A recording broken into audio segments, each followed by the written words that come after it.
지금 소 강호는 크게 두 가지 사건으로 요동치고 있습니다.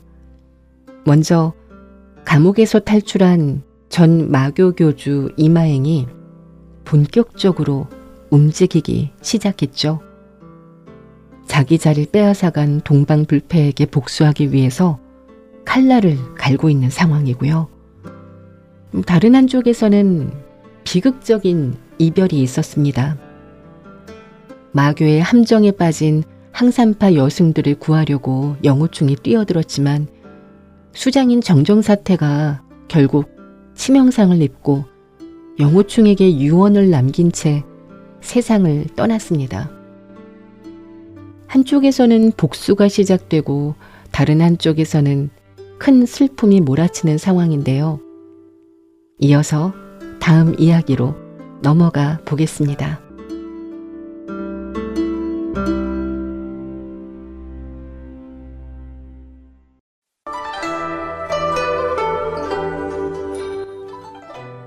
만리성 제5권 3장 자하비급의 행방.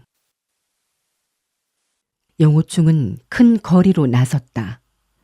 그는 행인에게 물어 보기표국의 소재를 알아냈다.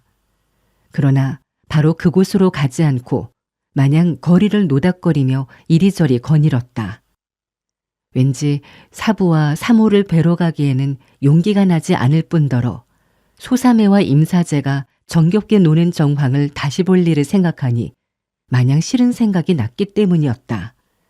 그는 스스로 그들을 찾아가지 않는 이유를 억지로 찾아내면서 1초 1분을 사기듯 머뭇거리고 있었다. 이때 갑자기 극히 친숙한 목소리가 그의 귓속으로 꽂혀 들어왔다. 소림자, 당신은 그래 나와 함께 술을 마시러 갈 거예요? 안 갈 거예요? 영호충은 순간 가슴의 피가 거꾸로 치솟고 머리가 어지러지려 오는 것을 느꼈다.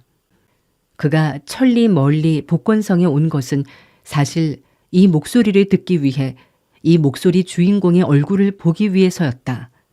그러나 정작 그녀의 목소리를 듣는 순간 그는 머리를 돌려 쳐다보지도 못했다. 순간적으로 그는 흙으로 빚어놓은 토우나 나무로 깎은 목상이 되었다. 눈에 맺힌 눈물은 그의 안개를 흐릿하게 했다. 바로 그 여자의 목소리는 오매불망 잊지 못하던 소삼의 악영산의 것이었고 자연 상대는 임사제였다. 임평지의 말소리가 다시 그의 귓전을 때렸다. 나는 시간이 없잖아. 사부께서 지시한 무공수련을 아직도 다 못했다고요. 악영산이 말했다. 그 3초의 건법은 얼마나 쉬운 건데 무슨 걱정이 그리 많아요. 당신이 나랑 함께 놀러가 준다면 내 그 요괴를 가르쳐 줄게요. 어때요? 사부님과 사모님이 말씀하셨잖소. 이 며칠 동안은 함부로 성안을 돌아다니며 쓸데없는 시비를 일으키지 말라고 말이오. 내 말대로 우리 이제 그만 되돌아갑시다. 아니, 거리를 산보하는 것도 안 된단 말이에요? 난 무리민들은 한 사람도 못 봤어요. 또 그리고 서로 무리민들이 있다 해도 그들의 일에 상관하지 않으면 될 거 아니에요? 두 사람은 이야기를 나누며 점점 멀리 사라져갔다. 영호충은 몸을 돌려 그들을 바라보았다. 몸매가 날씬한 악영산이 왼쪽에서 훤칠하게 큰 임평지의 뒷모습이 오른쪽에서 어깨를 나란히 하여 걸어가고 있었다. 악영산은 호수빛깔의 의삼과 은은한 초록색 치마를 입고 있었고 임평지는 담황색의 장포를 걸치고 있었다. 두 사람은 옷과 신발이 선명하고 깨끗해서 뒷모습만 보아도 한 쌍의 아름다운 청춘 남녀임을 직감할 수 있었다. 영호충은 가슴팍에 뭔가 무거운 물건이 콱 막히듯 숨을 쉴 수가 없었다. 그는 악영산과 헤어진 지 수개월에 비록 그녀 생각이야 수시로 하였지만 이토록 마음속의 정이 자신도 모르게 깊어진 줄은 알지 못하고 있었다. 그는 장검의 자루를 콱 움켜잡으며 즉각 쫓아가 그들의 목을 쳐 죽이지 못하는 자신을 한탄하였다. 돌연 눈앞이 캄캄해지고 하늘과 땅이 빙빙 도는 것 같아 그는 땅바닥에 털썩 주저앉았다. 한참 지나서야 정신을 차리고 그는 천천히 일어났다. 머릿속은 아직도 현기증이 났다. 나는 이제 영원히 저들 둘과 만나지 못할 것이다. 쓸데없이 나 홀로 고민한댔자 무슨 쓸모가 있겠는가. 오늘 밤 몰래 사부와 사모님을 찾아가 글이나 남겨서 내 마음을 알려주자. 이마행이 다시 강호에 나타났으며 그의 무공이 기이하게 높음으로 주의하라는 말도 남기고, 그리고 나는 멀리 이역 땅으로 떠나가서 다시는 이 중원에 발을 들여놓지 말자. 그는 객점에 돌아와 술을 청해서 맘껏 마셨다. 대취하자 그는 옷을 입은 채 침상에 누워 잠이 들었다. 영호충은 한밤중에 깨어나 담을 넘어 객점 밖으로 나와서 곧 보기 표국으로 향했다. 표국은 건물이 웅혼하고 방대해서 찾기가 극히 쉬웠다.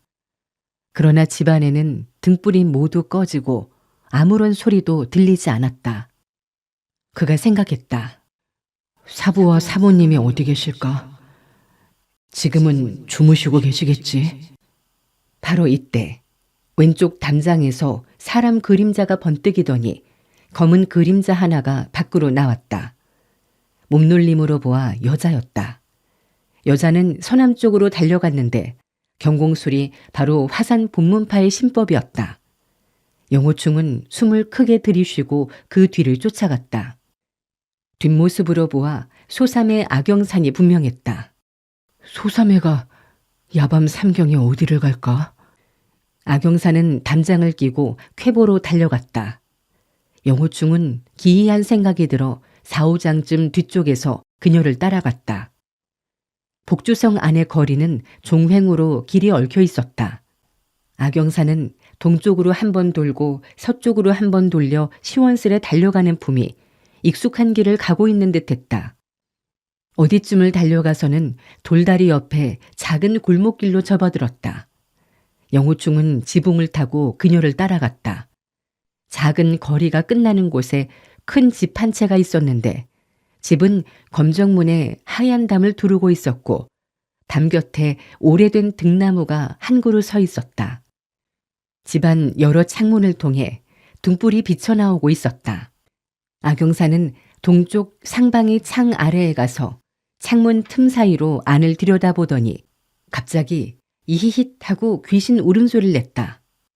영호충은 처음 이곳이 필시 적의 소굴이고 그녀는 정탐하러 왔으리라고 짐작하고 있었다. 한데 돌연 그녀가 이상한 소리를 내어 천만 뜻밖이었다. 이윽고 안쪽에서 사람의 말소리가 들려왔다. 그제서야 영호충은 그 안의 사정을 확연히 깨달을 수 있었다. 창 안에 사람이 말했다. 사조, 나를 놀래 죽이려는 거야? 내가 놀라서 죽으면 귀신이 될 테야. 그러면 사조와 똑같은 꼴이 되겠지. 악영산이 웃으며 말했다. 맹꽁이 소림자, 나를 귀신이라고 욕해? 치, 조심하라고. 당신의 간장을 도려버릴 테니까 말이에요. 당신이 도려낼 것은 또 뭐가 있겠소. 당신이 원한다면 내가 도려내서 당신께 바치지. 악영산이 까르르 웃었다. 좋아요. 당신이 나를 놀린 이야기를 어머니한테 일러버릴 테니까. 그래?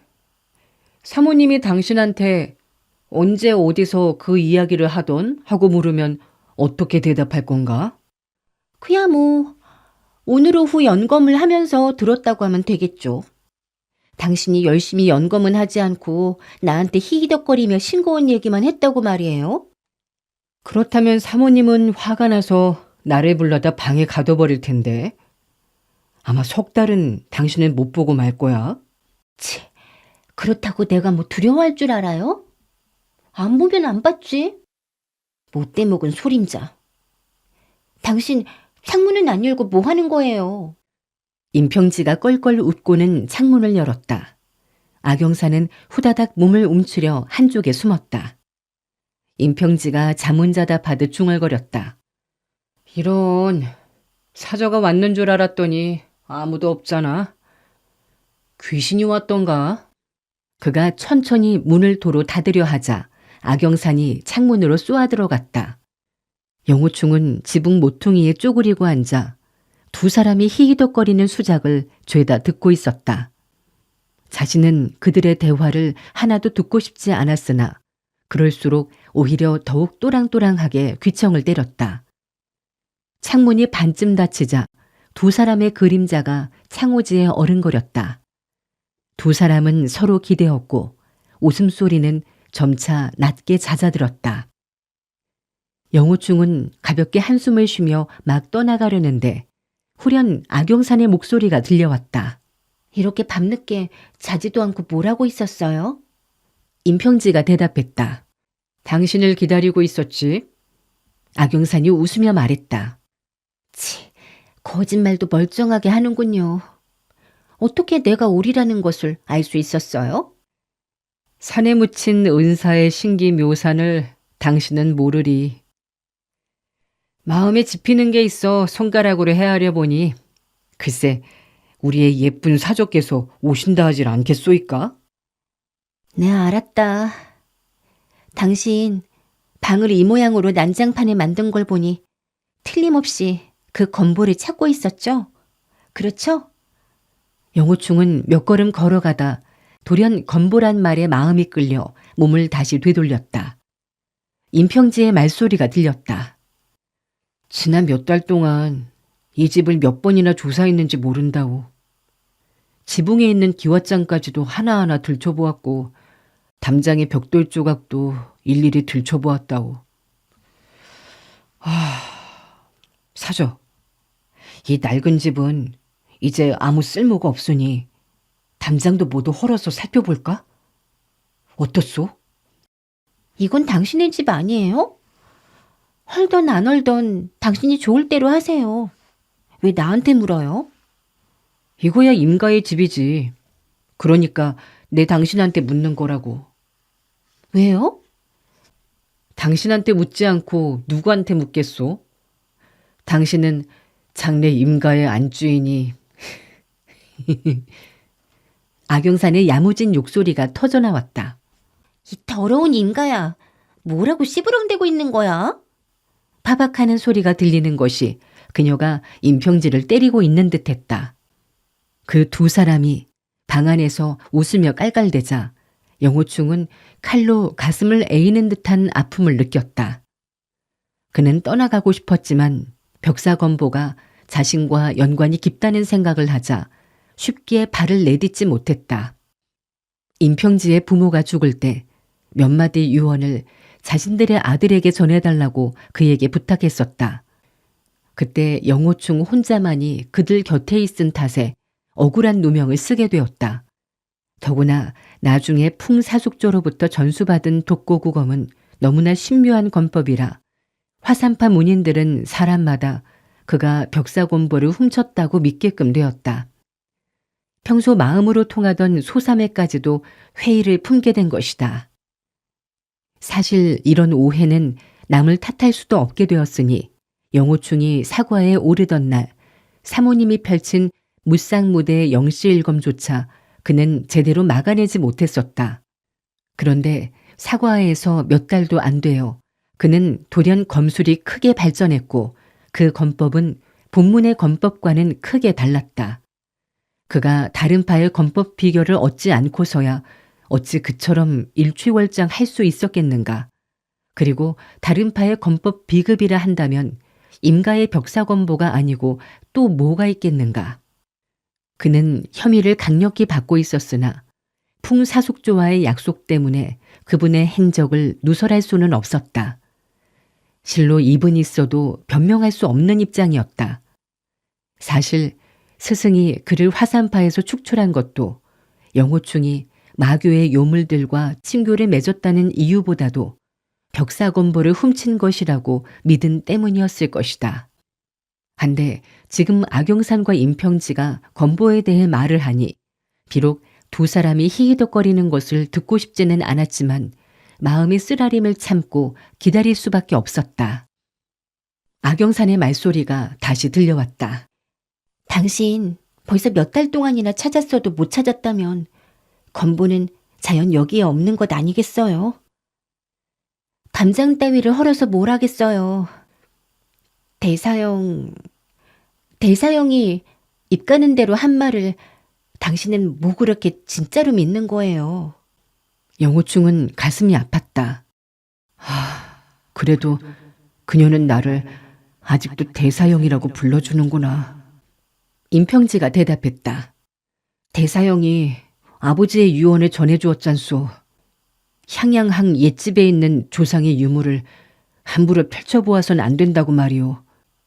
내 생각에 그 건보는 대사형이 빌려가서 잠시 안 돌려주고. 영호충은 쓸쓸히 냉소리 지었다. 네가 말은 점잖게 하는구나. 훔쳤다고 하지 않고 빌려갔다고? 그렇게 완곡하게 말할 것까지야 뭐 있느냐? 임평지가 계속 말했다. 그렇지만 향양항의 옛집이란 말은 대사형이 지어낼 수 있는 게 아니라오. 틀림없이 아버지나 어머니가 한 유언일 거야. 대사형과 우리 임가는 평소 알지 못하고 복주에 와본 적도 없으니 복주에 향양항이 있으며 거기에 우리 옛집이 있다는 것은 더더구나 알 수 없는 일이거든.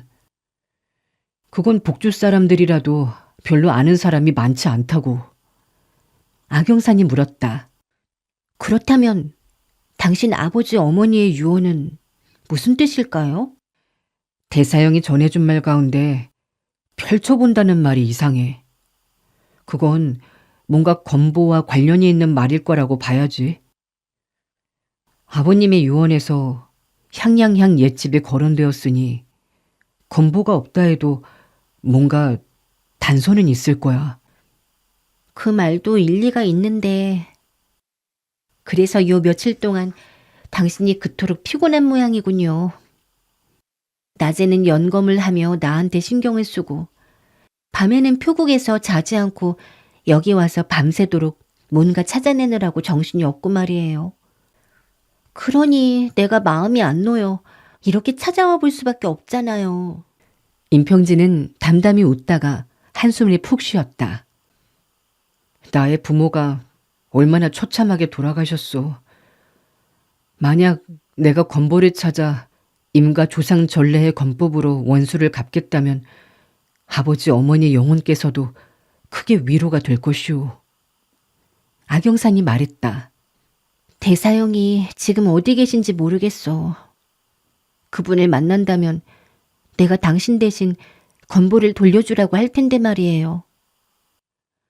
그는 이미 건법이 극히 고명해졌으니 건보를 이젠 돌려줘도 될 거 아니에요? 소림자, 당신 내 말대로 이런 짓은 그만해요. 아무리 이 옛집을 뒤적거려 보아도 건보는 없을 테니까요. 우리 아버님의 자아신공을 연성해도 원수는 충분히 갚을 수 있지 않겠어요? 그야 맞는 말이지. 그러나 우리 부모가 살아 생전에 그토록 고생과 수모를 당하셨고 처참하게 돌아가셨으니 우리 임가의 건법으로 복수를 해드리면 얼마나 통쾌해 하시겠소. 또 본문의 자아신공은 쉽게 제자한테 전수해주지 않을 뿐더러 입문이 제일 늦은 나한테 전수한다는 것은 사부나 사모도 입장이 곤란하고 많은 사형들도 불복할 거야. 더구나 어떻다는 거예요? 더욱 내가 아무리 진심으로 당신을 좋아한다 해도 사람들은 내가 자아신공을 얻기 위해 은사와 사모님께 잘 보이려 하는 거라고 생각할 것이오. 그 사람들이 어떤 말을 한들 무슨 상관이 있어요. 내가 당신의 진심만 알면 되죠. 임평지가 웃었다. 당신은 내가 진심으로 대하는 걸 어떻게 알지? 악영산이 팩 토라져서 임평지를 마구 때리는 소리가 팍팍 들려왔다. 그녀가 화난 듯 쫑알거렸다. 당신이 원래 가짜로 정이 있는 양 하는 걸 알고 있었다고, 이 엉터리 나쁜 사람. 임평지가 웃으며 말했다. 자, 아가씨. 이제 온 지 오래되셨으니 돌아가야 하지 않겠소? 사부와 사모께서 아시면 안 되니까요. 내가 표구까지 데려다 드리리다. 나를 전송해서 데려다 준다 이거예요? 한데 당신은 누가 전송해 주나요? 영우충은 그녀가 입을 삐죽이며 못마땅해하는 표정을 상기했다. 그녀는 임평지와 떨어지고 싶지 않은 것이다. 임평지가 대꾸했다. 사부께서 말씀하셨잖소. 전임교주 이마행이 다시 강호에 나타났고 벌써 복권성에 왔다고 말이오. 이 사람은 무공이 측량할 수 없을 정도로 깊은 데다 마음은 승냥이 같고 손속은 악랄하다 하오. 당신이 심야에 홀로 가다가 공교롭게 그를 만나면 어떻게 하겠소? 영우충이 마음속으로 생각했다. 원래 이 일을 사부는 이미 알고 있었구나. 그렇지. 선하령에서 내가 그렇게 싸울 정도였으니 사람들마다 말이 전해져 사부가 소식을 들었을 것이다. 내가 편지를 써서 알릴 필요는 없겠구나. 악영산이 말했다. 당신이 나를 전송하다 공교롭게도 만나면 그를 막을 수 있다는 말이에요? 아니면 붙잡을 수 있는 거예요? 임평지가 대답했다. 당신은 내 무공이 신통치 않은 걸 알면서 날 놀리는 거요. 나도 자연 그를 상대하지 못하겠지만 그러나 당신과 함께 죽을 수야 있지 않겠소? 악영산이 목소리를 부드럽게 하여 말했다. 소림자, 내가 당신 무공이 신통치 않다고 말하는 것은 아니에요. 당신이 이렇게 애써서 수련함으로 장래 나보다 꼭 세워지겠죠. 사실 권법은 아직 익숙치 않아도 정말로 싸운다면 지금도 내가 당신의 적수가 안 될 거예요. 임평지가 가볍게 웃었다. 당신이 왼손으로 검을 쓴다면 혹 비슷할지 모르겠지. 내 당신이 찾는 걸 도와줄게요. 당신이 보기에 좀 괴이한 건 못 봤나요? 당신은 여기 물건들을 모두 잘 알고 있잖아요. 하긴 내가 더 이상한 것을 잘 볼 수 있을지 모르겠네. 좋았어. 당신이 뭔가 기괴한 게 있나 살펴봐요. 이어 서랍 여닫는 소리, 탁자 끄는 소리 등이 한참 동안 들려왔다. 이윽고 악영산이 입을 열었다. 여기엔 모두 평범한 물건밖에 없네. 여기 말고 좀 특이한 곳 없어요? 특이한 곳이라? 그런 데가 없는걸? 당신네 집의 연무장은 어디 있어요? 무슨 연무장 같은 건 없다고. 우리 증조부는 표국을 세운 뒤 줄곧 표국에서 사셨거든. 할아버지, 아버지 모두가 표국에서 무공을 수련했으니까. 그리고 우리 아버지의 유언에 나오는 펼쳐본다는 말은 연무장과는 아무 연관이 없을 거야. 그렇겠네. 그럼 우리 당신네 서재에 가봅시다. 우리 집 대대로 표국을 운영해왔다고. 격리방은 있어도 서재가 있을 리가 있나. 격리를 보는 방도 표국에 있을 뿐이야. 그거 참 찾기 어렵네. 그러면 이 집에서 펼쳐볼 수 있는 것이 뭔가 없나요? 임평지가 대답했다. 내가 대사형의 그 말을 곰곰이 생각해보니 그건 아버님이 나에게 조상의 유물을 펼쳐보지 말라는 게 아니라 오히려 그 반대의 말인 것 같아. 이 옛집에 있는 조상의 유물을 잘 되새겨보라는 뜻이 아니겠소? 한데 여기에 펼쳐볼 게 뭐가 있냔 말이야. 아무리 생각해도 증조부가 쓰시던 불경밖에 없거든. 악영산이 펄쩍 뛰어 일어나며 손바닥을 쳤다. 불경! 그거 참으로 좋구나. 달마노조가 무학의 종사이니 불경 속에 건보를 숨기는 건 하나도 희귀한 일이 아니잖아요. 영우충은 악영산의 말을 듣자 정신이 번쩍 났다. 임사제가 불경 속에서 건보를 찾아내면 정말 좋겠다. 그러면 내가 건보를 훔쳤다는 누명을 벗게 되겠지. 임평지의 말소리가 들려왔다. 내 일찍이 다 보았다고. 한 번 본 것도 아니고 8번, 10번이나 보았어. 금감경, 법화경, 심경, 능가경 할 것 없이 여기 있는 불경과 똑같은 불경을 시중에서 모두 사다가 글자 하나하나까지 일일이 대조해서 보았지. 그러나 한자도 틀리지 않더군. 불경은 모두 보통 불경일 뿐이었어. 그거야 뭐 특별히 뒤집어 볼 만한 것은 아닌가 보지. 그녀는 한참 생각하다 벼락같이 말했다. 불경의 책갈피 속은 어때요? 거긴 살펴봤나요? 임평지가 놀란 듯 되물었다. 책장 사이 말이야? 고서는 2장을 접어 앞뒤 2쪽을 쓰므로 접힌 가운데 2쪽은 비어있다. 오, 그건 생각을 못했는걸?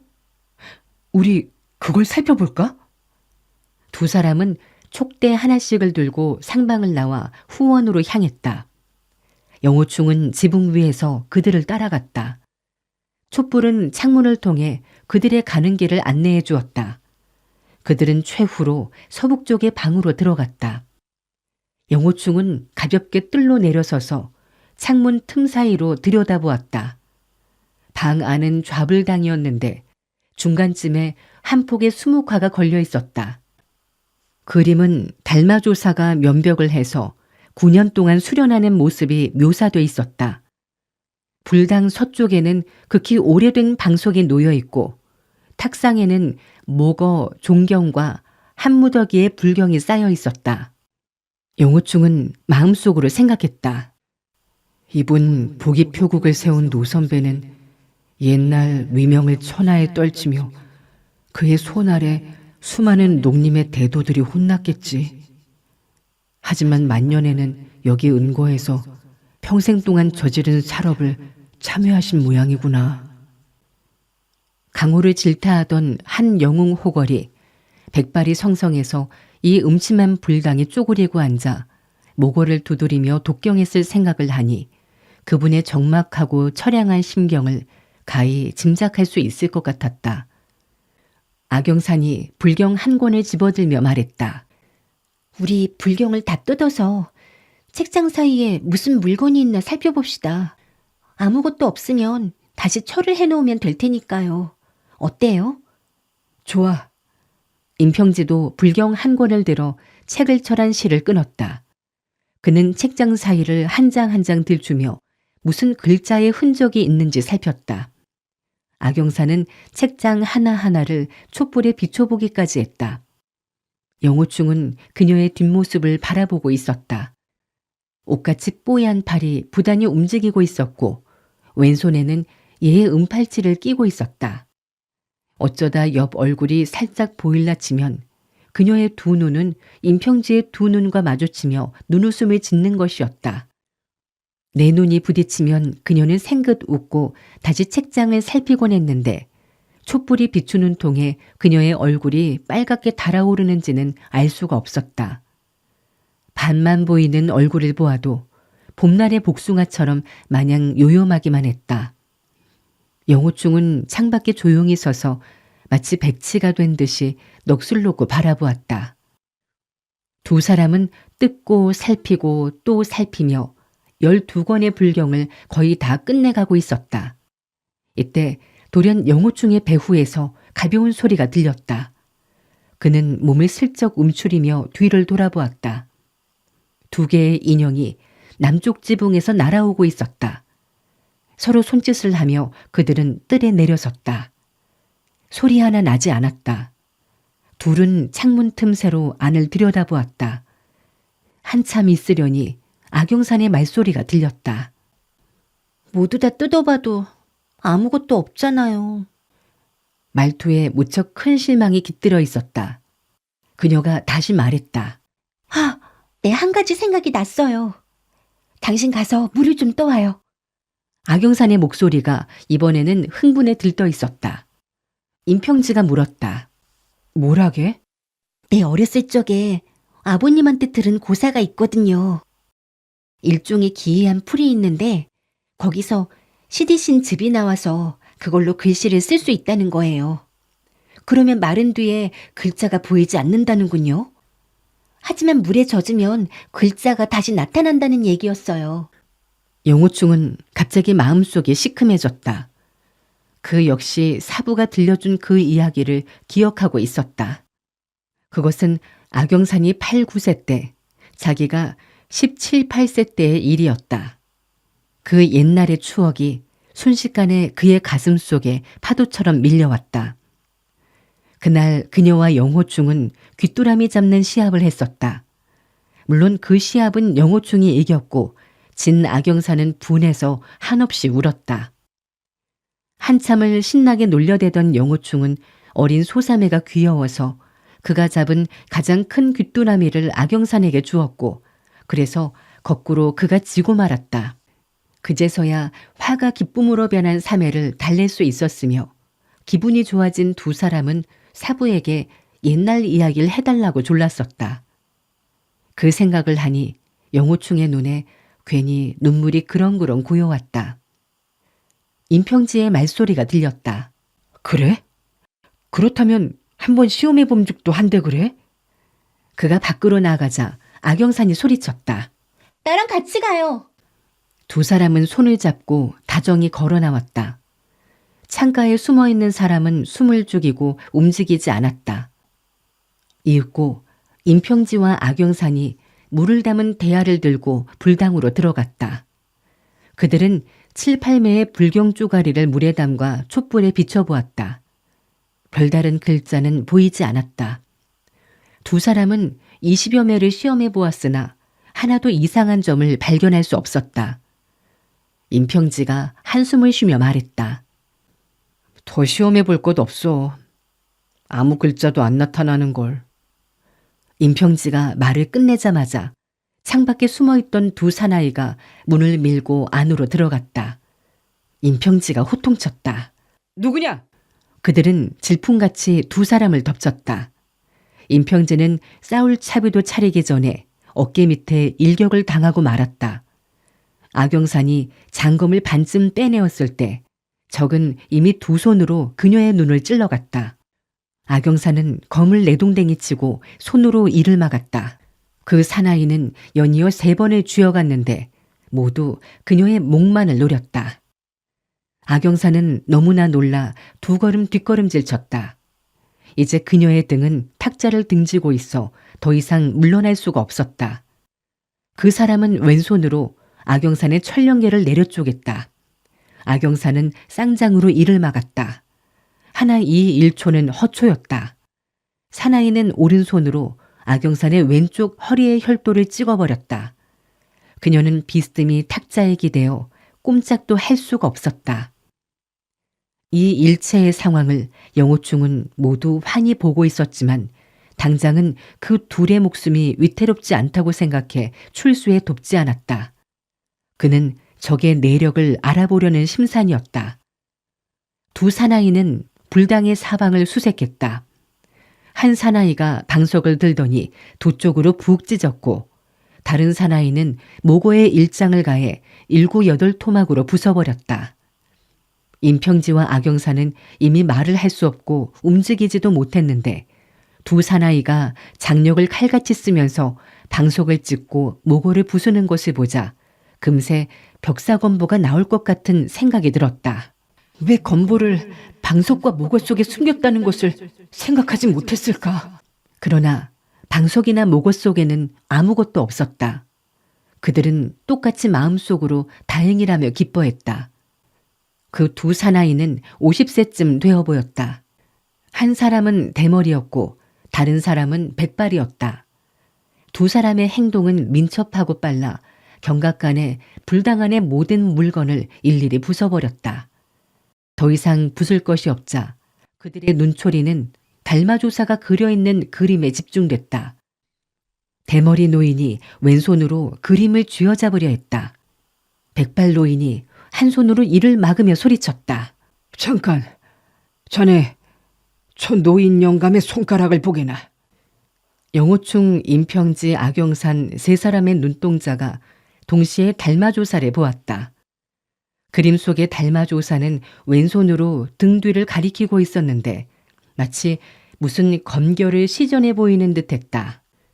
달마조사의 오른손 식지는 천정을 가리키고 있었다. 대머리 노인이 말했다. 그의 손가락이 어쨌다는 거요? 백발 노인이 대답했다.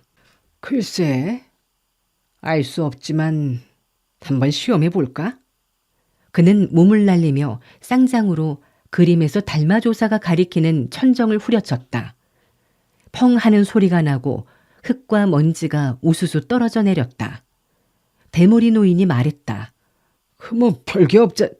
말을 맺기도 전에 붉은 물건 하나가 천정 구멍에서 표표히 떨어졌다. 그것은 화상이 입는 가사였다. 백발 노인은 가사를 주워들고 촛불에 비춰보며 기뻐 소리쳤다. 여기 있다. 여기 있어. 그는 미칠 듯 기뻐 말소리가 부들부들 떨렸다. 대머리 노인이 물었다. 뭔데? 네가 직접 보라고.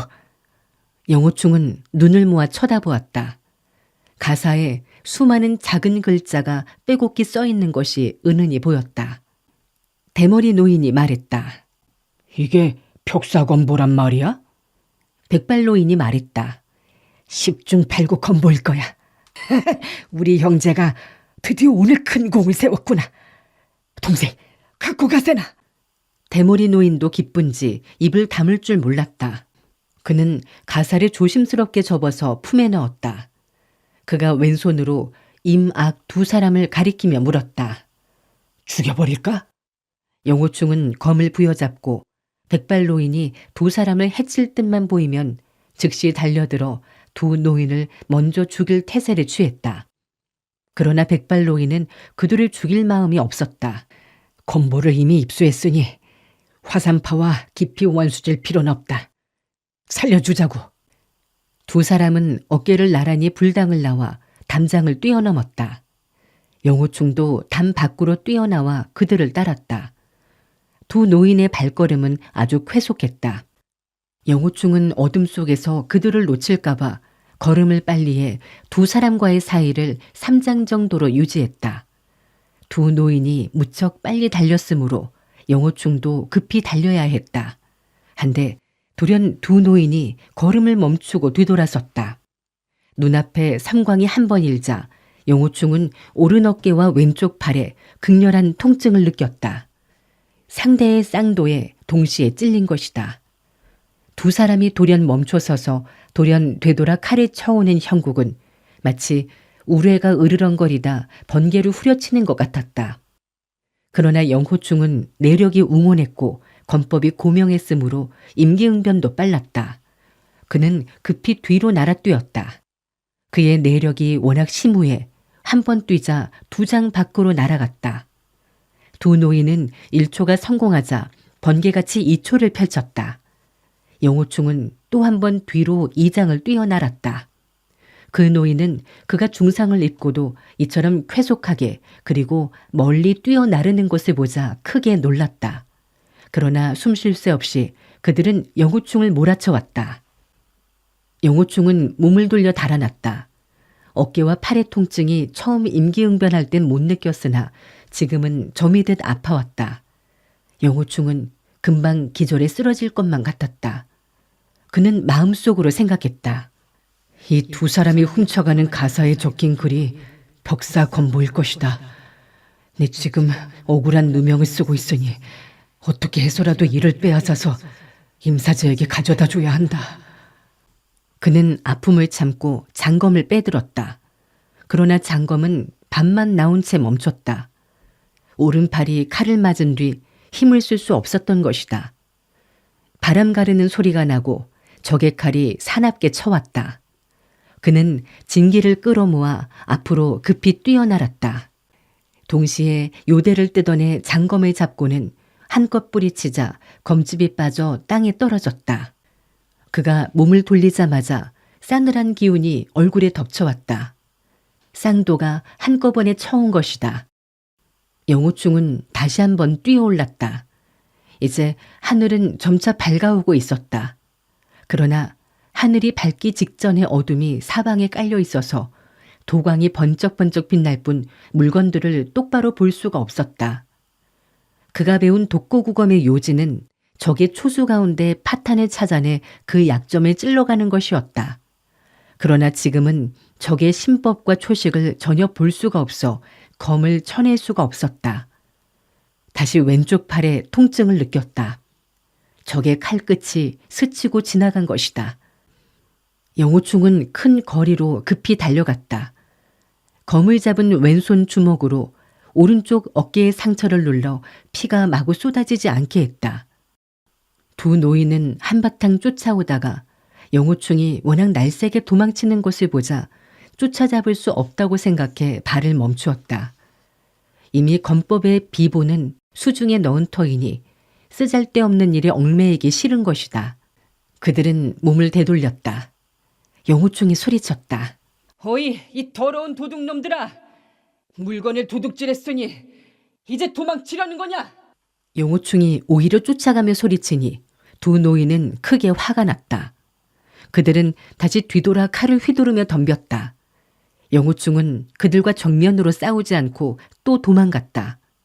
그는 마음속으로 기도했다. 누구 등불을 들고 오는 사람만 있으면 좋을 텐데. 그는 몇 걸음 도망치다가 멋진 생각을 해냈다. 펄쩍 뛰어 길가 지붕 위로 올라가 사방을 살폈다. 과연 왼쪽 전방의 한 집에서 등불이 환히 비쳐나오고 있었다. 그는 즉시 등불이 비쳐나오는 곳으로 달려갔다. 두 노인은 또 발걸음을 멈추고 쫓아오지 않았다. 영호충은 기왓장 2장을 뜯어내 두 사람한테 던지며 호통쳤다. 임가의 벽사군부를 훔친 대머리와 하얀 머리야. 너희가 아무리 하늘 끝 바다 저편으로 도망친다 해도 이 무림 호화는 너희를 기필코 잡아 천갈래 만갈래로 찢어 죽이리라. 창그랑 소리와 함께 기왓장이 거리의 청석판에 맞아 가루가 되어 튕겼다. 두 노인은 벽사건보란 말을 듣자 즉시 지붕에 뛰어올라 영호충을 쫓아왔다. 영호충은 갈수록 다리에 힘이 빠져 몸이 휘청거렸다. 그는 진기를 세차게 끌어올리면서 등불이 비치는 곳으로 달려갔다. 돌연 발을 헛디뎌 영호충은 지붕에서 굴러 땅에 떨어졌다. 그는 급히 이옷 타정 수법을 써서 몸을 돌려 땅에 가까스로 내려서며 담장에 기대었다. 두 노인은 가볍게 날아내려 좌우에서 접근해 왔다. 대머리 노인이 징글맞게 웃으며 말했다. 노부는 너의 한 목숨을 살려주려 했다. 한데 오히려 네가 살기가 싫다는 거냐? 영호충은 그의 대머리가 반짝반짝 빛나자 마음이 확 풀렸다. 하늘이 밝아졌구나. 그가 웃으며 물었다. 두 분은 어느 문파 소속이시오? 왜 나를 죽이려는 거요? 백발노인이 단도를 치켜들더니 영호충의 정수리를 찔러왔다. 영호충은 검을 오른손에 바꿔잡고 가볍게 백발노인을 찔렀다. 검 끝은 그의 인후에 박혔다. 대머리 노인은 이를 보자 소스라치게 놀라서 칼을 휘두르며 맹렬히 덤벼들었다. 영호충은 일검으로 그의 발을 가볍게 찔렀다. 발은 칼을 든 채 통째로 잘려나갔다. 영호충이 검 끝으로 대머리 노인의 목젖을 겨냥하며 호통쳤다. 당신들 둘은 도대체 어느 문파시오?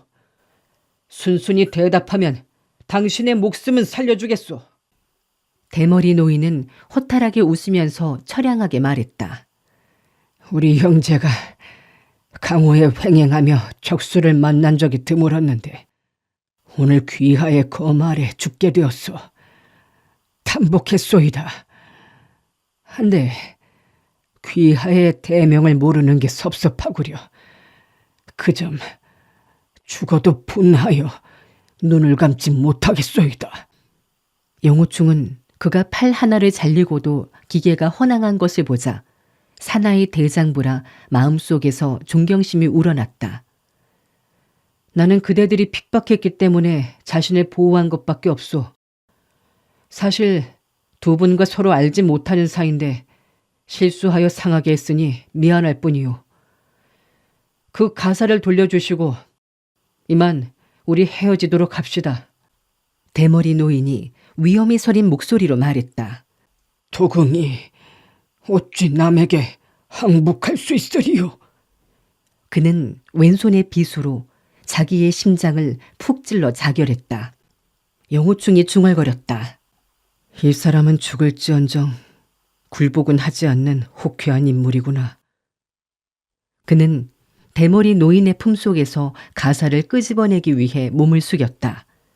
순간 현기증이 심하게 일고 금방 기절할 것만 같았다. 워낙 출혈이 많은 탓이었다. 영호충은 옷소매를 찢어 아직도 피가 심하게 나오고 있는 어깨와 팔의 상처를 싸맸다. 그런 뒤에야 대머리 노인의 품에서 가사를 끄집어냈다. 이때 다시 머리가 어지러워져 쓰러질 것 같았다. 그는 심호흡을 몇 차례 들이쉬고 방향을 찾아 임평지의 향양항 옛 저택으로 향했다. 수십 장을 가자 이젠 더 이상 지탱할 수가 없었다. 내가 여기서 쓰러진다면 목숨을 부지하지 못하는 것은 물론 죽어서도 내가 벽사공보를 훔쳤다는 오명을 씻지 못하리라. 그는 억지로 버텨가며 가까스로 향양항에 도착했다. 그러나 임신의 대문은 꼭꼭 닫혀 있었고 임평지와 악영사는 여전히 혈도가 찍힌 상태라 문을 열어줄 사람이 없었다. 평소 같으면 담장을 넘어 쉽게 들어가련만 지금은 한 점의 힘도 없어 몇 번 대문을 두드리다 이내 기절하고 말았다. 얼마 뒤일까? 눈을 뜨고 깨어났을 때 영호충은 침상에 드러누워 있었다. 침상가에는 뜻밖의 악붉은 부부가 서 있었다. 영호충이 기뻐 소리쳤다. 사모님, 저는 마음이 크게 격동되어 눈물이 줄줄 흘러내렸다. 그는 애를 써서 겨우 일어나 앉았다. 악불구는 아무 대답도 없고 그저 간단히 질문했다. 어떻게 된 일이냐? 영호충이 대답했다. 소사매는 어떻게 되었습니까? 그녀는 무사합니까? 악부인이 말했다. 아무 일 없다. 너는 어떻게 해서 복주해 왔느냐? 말 속에 애절한 정감이 담뿍 서려 있고 금방 눈물이 핑 돌아 눈동자가 벌겋게 충혈되었다. 영호충이 말했다. 임사제의 벽사 권보를 두 늙은이가 빼앗아 갔습니다. 제가 그 둘을 죽이고 빼앗아 왔죠. 그 두 사람은 아마 마교의 고수일 거예요. 그는 품속에 손을 넣어 더듬었다. 하나 가사는 이미 보이지 않았다. 그가 급히 물었다. 그 가사가 어떻게 됐죠? 악부인이 되물었다. 그게 무엇인데? 영호충이 대답했다. 그 가사에는 글자가 잔뜩 써 있었어요. 틀림없이 임가의 벽사건보일 겁니다. 악부인이 말했다. 그렇다면 그건 평화의 물건이구나. 마땅히 그가 거두어야지. 맞습니다. 사부님과 함께 그동안 안녕하셨습니까? 다른 사제들도 무사하고요. 악부인은 눈시울이 붉어지며 옷소매로 눈물을 훔쳐냈다.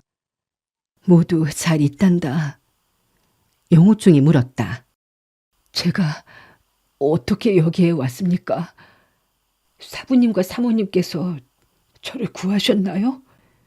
악부인이 대답했다. 내가 오늘 아침 일찍 평지의 옛 저택에 가보니 네가 대문 밖에 기절에 쓰러져 있더구나. 영호충이 아 하고 탄성을 질렀다. 다행히 사모님이 오셨군요. 그렇지 않고 마교의 요마들이 먼저 왔으면 저는 목숨을 잃었을 겁니다.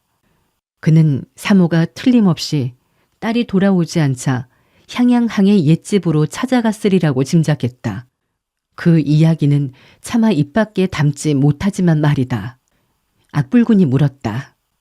네가 2명 마교의 요마를 죽였다고 했는데 그들이 마교 인물이란 걸 어떻게 알았느냐?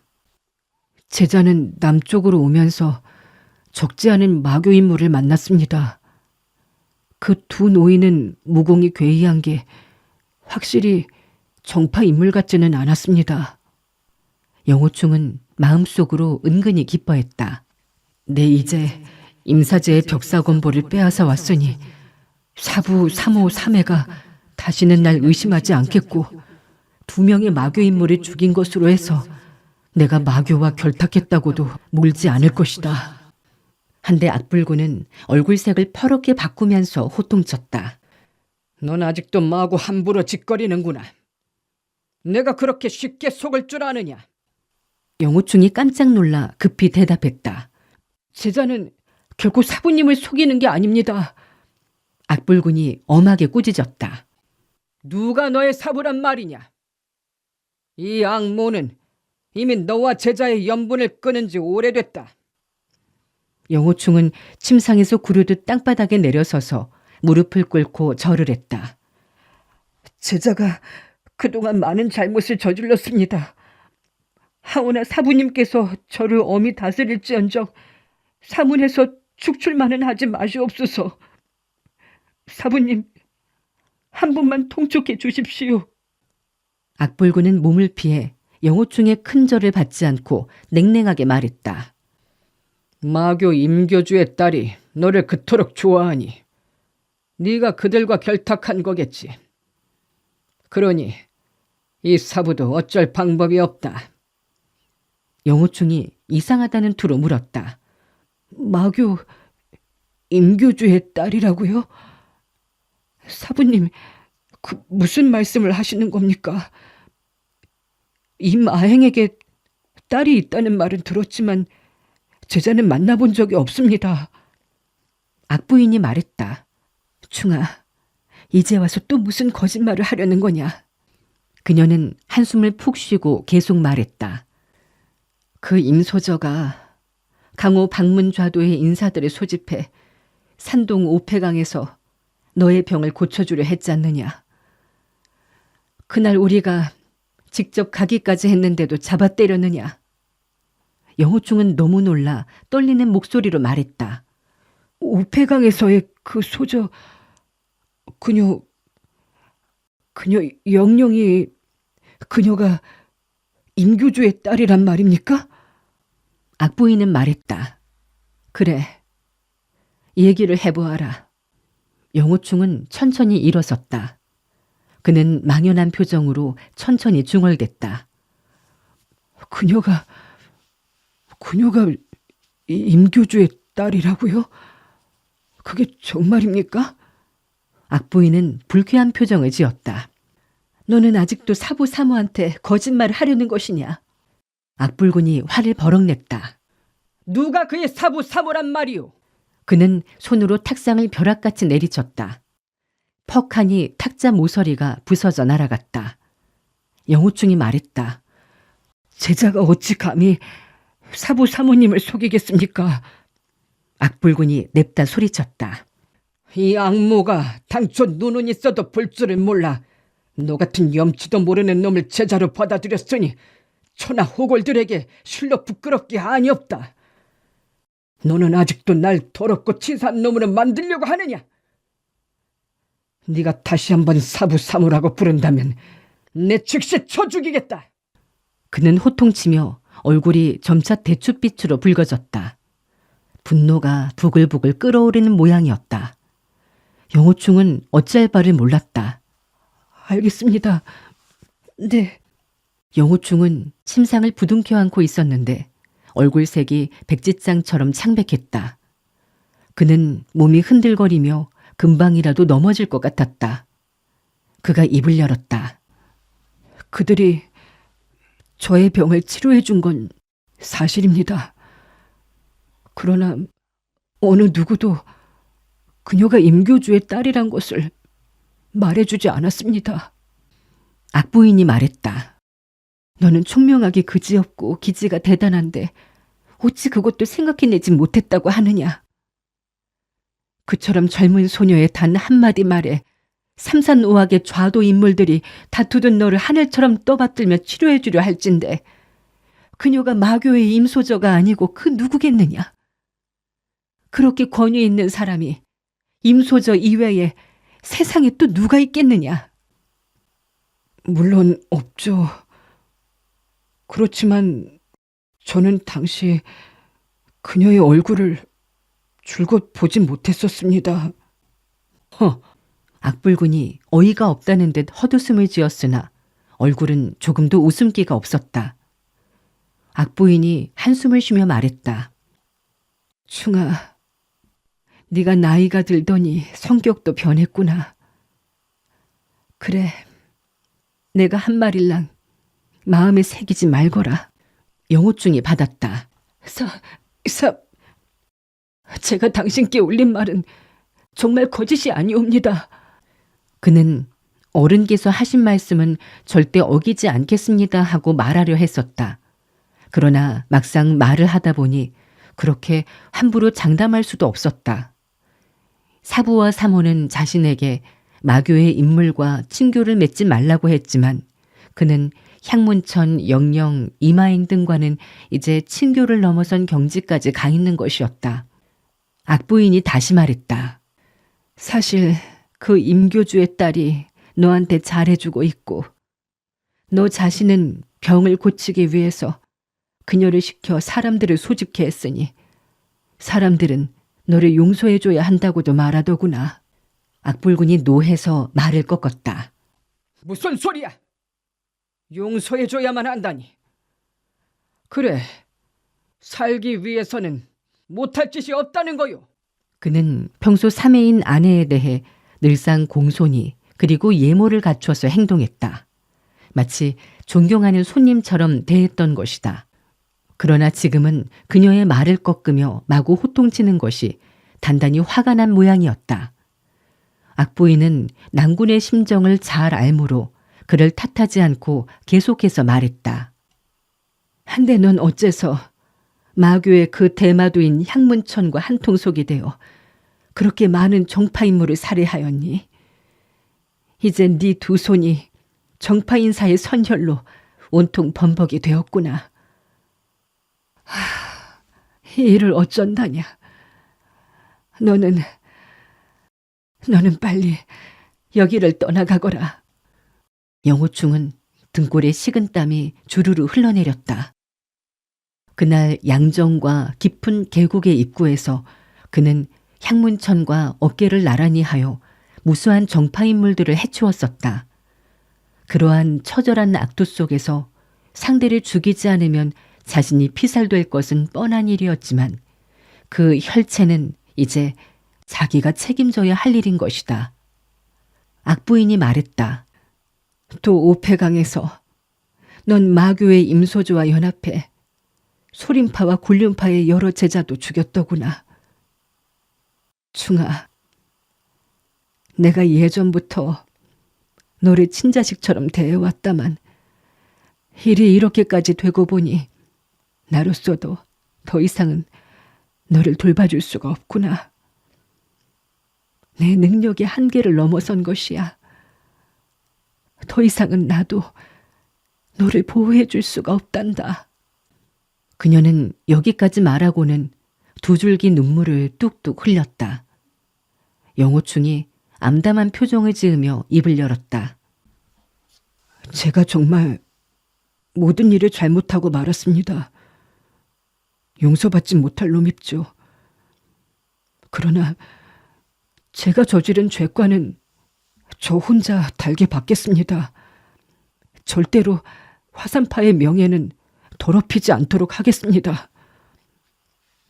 두 분께서는 법당을 크게 여시고 각 파의 영웅들을 초청한 자리에서 저를 처결해 주십시오. 화산파의 법도로 엄히 다스리시면 저는 유감이 없겠습니다. 악불군이 장탄식을 터뜨렸다.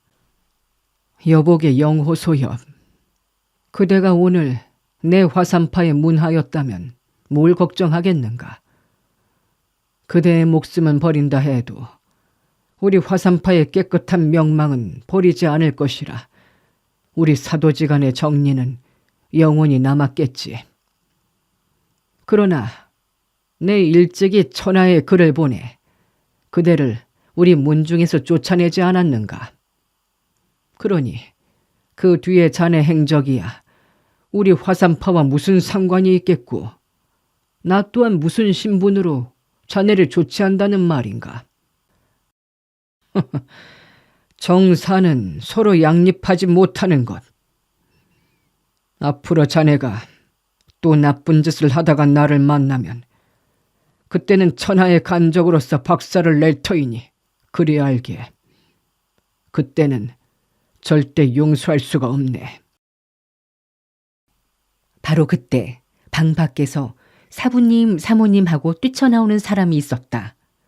그는 다름 아닌 노덕락이었다. 악불군이 물었다. 무슨 일이냐?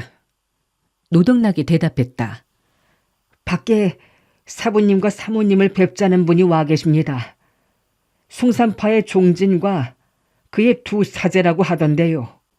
구곡검 종진, 그도 복권에 왔다는 말인가? 좋아, 내가 나가보지. 악불군이 밖으로 나가자 악부인은 영호충을 지그시 쳐다보았다. 그녀의 눈동자에는 애틋한 정이 담뿍 담겨 있었다. 말은 하지 않아도 잠시 기다리고 있으라는 투였다. 그녀는 난곤을 따라 방 밖으로 걸어나갔다. 영호충은 어려서부터 사모를 친어머니처럼 여겨왔었다. 지금 그녀가 자신에게 쏟는 애련한 정을 보자 심중 회한이 크게 일었다. 내가 항상 일을 마음대로 처리해 시비와 선악을 구별 못하고 이 모양 이 꼴이 되었구나. 향형님은 확실히 정인군자는 아닌데 내 어찌 속사정도 확실히 모른 채 그를 도와 싸움을 벌였단 말인가. 나 한 몸이 죽는 건 애석할 것 없지만 사부와 사모의 체면을 온통 구겨버렸으니 정말 면목이 없구나. 화산파 문중에 나 같은 불초제자가 있어 사제와 사매의 맑은 이름에도 크게 먹칠을 했구나. 그는 또 생각했다. 맞아. 영령이 임교주의 딸이었던 거야. 그러니 노두자 조천추 같은 사람이 그처럼 받들어 모신 거라고. 그녀의 말 한마디에 많은 강호 호걸들이 꼼짝달싹 못하고 동해의 황도를 떠나가 다시는 중원에 오지 않겠다고 맹세하는 것까지 보고서도 그 생각을 못했다니. 무림에 마교의 우두머리를 빼고 어느 누가 그런 권세를 누리겠는가. 하나 그녀는 나와 같이 있을 때 수줍어하고 부끄러워하며 어찌할 바를 모르는 모습은 소삼애보다 더했단 말이야. 그러니 그런 여자를 어찌 마교의 성스러운 여인으로 생각할 수 있었겠나. 젠장, 그건 그렇고 그때 임교주는 동방불패에 의해 서호의 지한의혹에 갇혀 있었는데 그분의 딸인 영령은 어떻게 그런 권세를 누렸을까? 한참 생각이 조수처럼 밀려오는 판인데 발걸음 소리가 사박사박 나더니 한 사람이 방으로 들어왔다. 그가 밤낮으로 매양 잊지 못하던 사랑스러운 소삼이었다. 영호충이 놀란 듯 소리쳐 불렀다. 소삼애, 당신... 그는 입이 막혀 더 이상 말을 잇지 못했다. 악영산이 입을 열었다. 대사형, 빨리 여길 떠나세요. 소산파 사람들이 당신한테 복수하려고 해요. 말소리가 무척 다급했다. 그러나 영호충은 그녀의 얼굴을 한 번 보자 세상의 온갖 고뇌도 순간에 잊어버리고 있었다. 무슨 숭산파건 숭산파가 아니건 아무 걱정이 되지 않았다. 그는 두 눈을 뻥하니 뜨고 그녀를 바라보기만 했다. 일시에 달고 시고 쓰고 매운 모든 맛이 온몸에 짜릿하게 덮쳐왔다. 악영사는 그가 눈동자 하나 깜빡하지 않고 자기를 바라보자 얼굴이 살짝 붉어졌다. 성이 종갈한 사람이 두 사제를 데리고 와서 당신이 숭산파 사람을 죽였다고 떠들어대고 있어요. 그들은 살인자를 찾아 여기까지 추적해왔다는 거예요. 영호충이 멍청해져서 망연히 말했다. 내가 숭산파 사람을 죽여? 난 그런 적이 없는데? 돌연 펑 하고 방문이 열리고 악불군의 성난 얼굴이 방 안으로 들어왔다. 성난 얼굴이 사납게 으르렁댔다. 영호충, 너 또 좋은 일을 했군. 숭산파의 무린 선배를 죽여놓고 마교의 요물을 죽였다고? 또 나를 속이다니. 영호충은 기이한 표정을 지었다.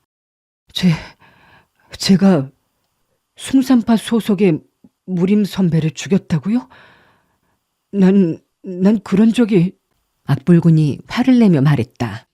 백두소능 복침과 도궁 사천강 두 사람을 네가 죽였지. 영호충은 두 사람의 벼로를 듣자 그 대머리 노인이 자살할 때 내뱉던 말이 생각났다. 도궁이 어찌 남에게 항복할 수 있으리요? 그렇다면 백발 노인은 무슨 백두선홍인가 하는 복침일 것이다. 그가 말했다.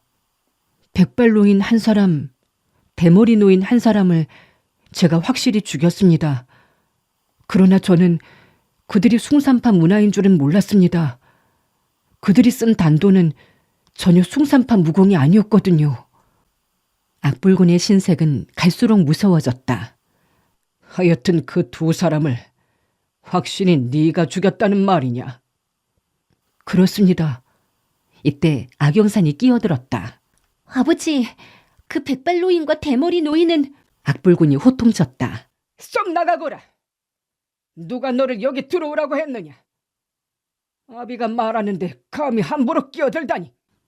악영산은 고개를 푹 숙이고 천천히 방문 쪽으로 걸어갔다. 영호충은 왠지 처량하고 쓸쓸한 참이었는데 그녀의 말을 듣자 마냥 기뻤다. 사매는 비록 임사제를 좋아하지만 결국 나에게도 정은 있구나.